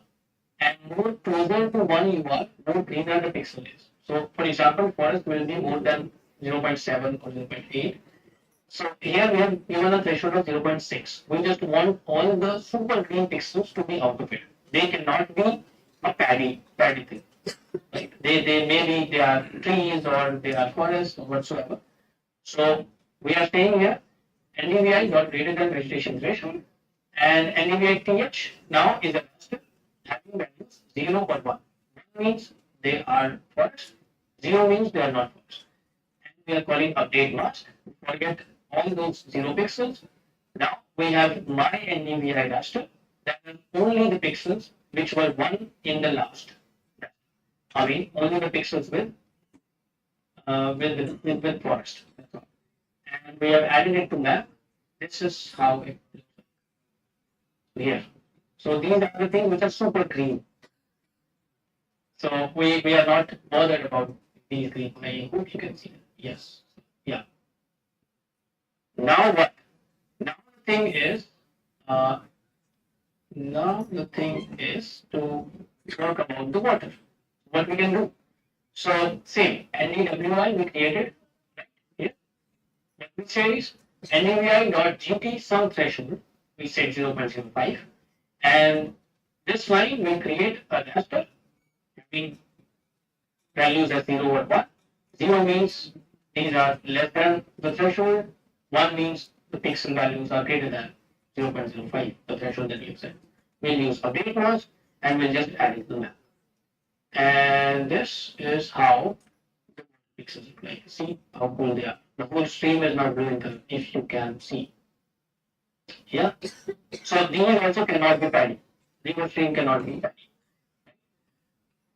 So after deriving all these three things, now the next cool thing is that paddy, like if it's a mountain, we cannot grow paddy on it if the slope is super high. So what we did is we made use of DEM, which is from worldwide program like WWF. So we had this hydro jets. So if we say DEM, so there are several available. So we made use of this particular collection. Yeah. So this is at a resolution of 3 arcseconds, and it has a few bands, which is elevation. So it is a DEM, and at a resolution of 92 meters, more or less. So what we're saying is, after having these hydrojets, we are computing the terrain, and from the terrain, we are selecting the band slope. Now, it means we have processed this dam to calculate terrain. So there is already available algorithm called terrain. Yeah, here. That calculates the slope, aspect, or simple hill shade for a DEM. So we just called it e.eval.terrain, and we provided the hydrojets, that is the dam in it. And this terrain now has three things: slope, it has aspect, and the hill shade, out of which we selected the slope. And what we are saying is, we are saying that we want only the only we want to compute or process the things only in those areas where the slope is less than a value, and that value is 8. I'll tell you when we're going to use it. So now we know a few things. We know the greener pixels, we know the water pixels, we know the urban areas. What's the use of Sentinel-1? Sentinel-1 is the main thing here. And the thing that we are doing here is this.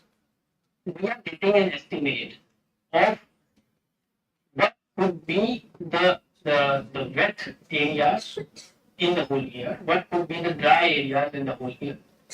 So since recall the attribute wherein I said the paddy crop remains water inundated. So that is the main reason behind why we are doing this. So what here we are doing is we are taking the percentile and we are saying indicate the darkest and the brightest pixels. Why? Because the water, the moisture, they appear dark in SAR images, right? The water pixels are dark, brighter pixels are like in which they receive the signal back. These are maybe urban areas or super smooth. So we compute what all are those pixels. So we reduce it using a percentile, and what we are saying is the pixels which are at the lower end, like first 10th section of all the pixels, they are wet. They are mainly wet because they are dark most of the times in the whole collection. And the last 10% pixels in the whole Sentinel-1 collection are dry because they are brighter. And then we are computing their difference. So wet minus the dry pixels to get the paddies. So it means these are the fields which are not urban areas. These are the pixels which are inundated during a crop period. And it's not a flood event happening here in this time. So these are the pixels which are more or less water inundated. And this can be shadow as well. So mountain shadow or something, depends on the geography. So that is why we have slope. And here what we say, we update the mask with a slope less than 8. I mean, it should be a flat area. With this line of code, we are saying this. It should be a flat area having a slope less than 8, and it should be like dark most of the time in the duration that we have set in the range earlier. And now these are still not penny, so these are still the darker areas most of the time. So there's a threshold that we are setting, -7. It may vary, and it is the trickiest part. It may vary from -7 to -8, -9. The whole, let's say the pixels were dark, the values can be -20 or so. So this, when you deal or work with SAR data, how these values or thresholds you can set. And these are purely based on experimentations. And what we are saying is, give me a raster with pixel values less than this -7. And those we are saying it as penny-wise. Let's have a look at them. So these are the pixels.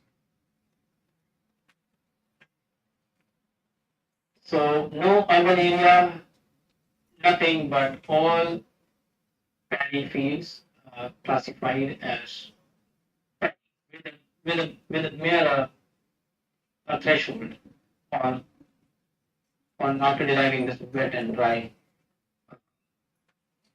systems in Sentinel-1. So it will get loaded. Just give it a So yeah, this is how we derive the Paddy things based on their attributes, based on the knowledge of knowledge that the fields remain water inundated most of the times. And this threshold play a crucial role. This you only learn after different experimentations, and it may vary for your area of interest. You can do a lot after this to refine your results. For example, subtracting the water stream. You already have the water stream derived, right? You have this water stream derived very nicely. Let it come. Yeah, see this blue color? So you have these pixels which are water that you are saying based on some threshold. You just subtract it from the rice pixels, and you just have only paddy fields in it. You can subtract urban areas, you can subtract, those are all the things that we have computed. You can subtract the forest area as well. Forest will not be paddy as well. So subtract all the pixels and just refine your results as much as you can. So now the thing is, our goal was to know how to work on these things, not to have a best paddy detector algorithm. So what we learned is how to filter in a collection, how to select a particular band, how to filter based on a property, and like how to compute any index based on this normalized difference function that is already written. Then how to work with or how to mask out pixels based on some value greater than, less than, what's the role of mask, how to add the layers on map on the bottom section, how to compute percentile, so how to subtract two different images, so this is how you do it, or subtract, and how to compute the slope based on if you have a DEF, so have the terrain and then select the slope. This is just 3-liner thing, and yeah, this is how it is. And there's one thing which is this paper. It is a well-published paper shared to me by Bush. So they're also doing similar thing. And it's super easy when you have such thing for implementation, like Google Earth Engine. So there, if you see their first part, let it load a bit. I'll just show you. They are also doing it on Sentinel-1, and in the processing, I'll just redirect to that. Yeah. So how they are differentiating differentiating between rice and the crops is like this three process, that's all. And it's simple. You can easily do it. For example, first, they are subtracting the forest and urban areas. So now you know how to get the urban areas, how to get the forest. You can subtract it based on some vegetation indices. So we use their index and NDVI. They are using other. They are purely doing it on Sentinel-1. So they have the co-pole ratio, they have dual pole radar vegetation index, dual polarization SAR vegetation index. So they're using these indexes, but more or less they are getting the same thing. They're getting forest and the urban areas and subtracting it from all the pixels because we don't want to work on them. And that is what we are doing from Sentinel-2 using NDVI and NDVI. And we are also subtracting water pixels using NDWI.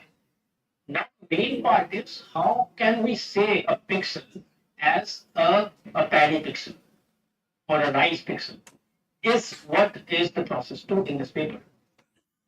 And if you see, they are working on a standard deviation of VH polarization and they have these thresholds. So after several experiments, they come up with this these thresholds that you can directly use and have it for your area of interest. This is more or less how you work with it. And you know it now. So you have a threshold, you know how to work with threshold, how to get pixels less than a particular threshold or more than a particular threshold. So it's easy now to implement these kind of papers with just a few lines of code, more or less. So, yeah, that is all I wanted to say.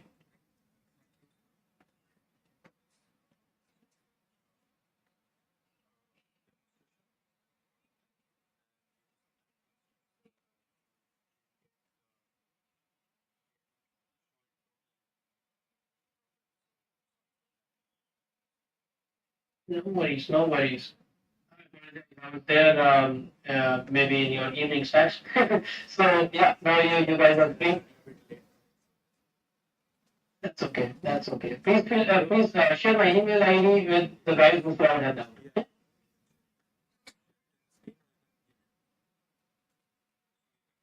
Yeah.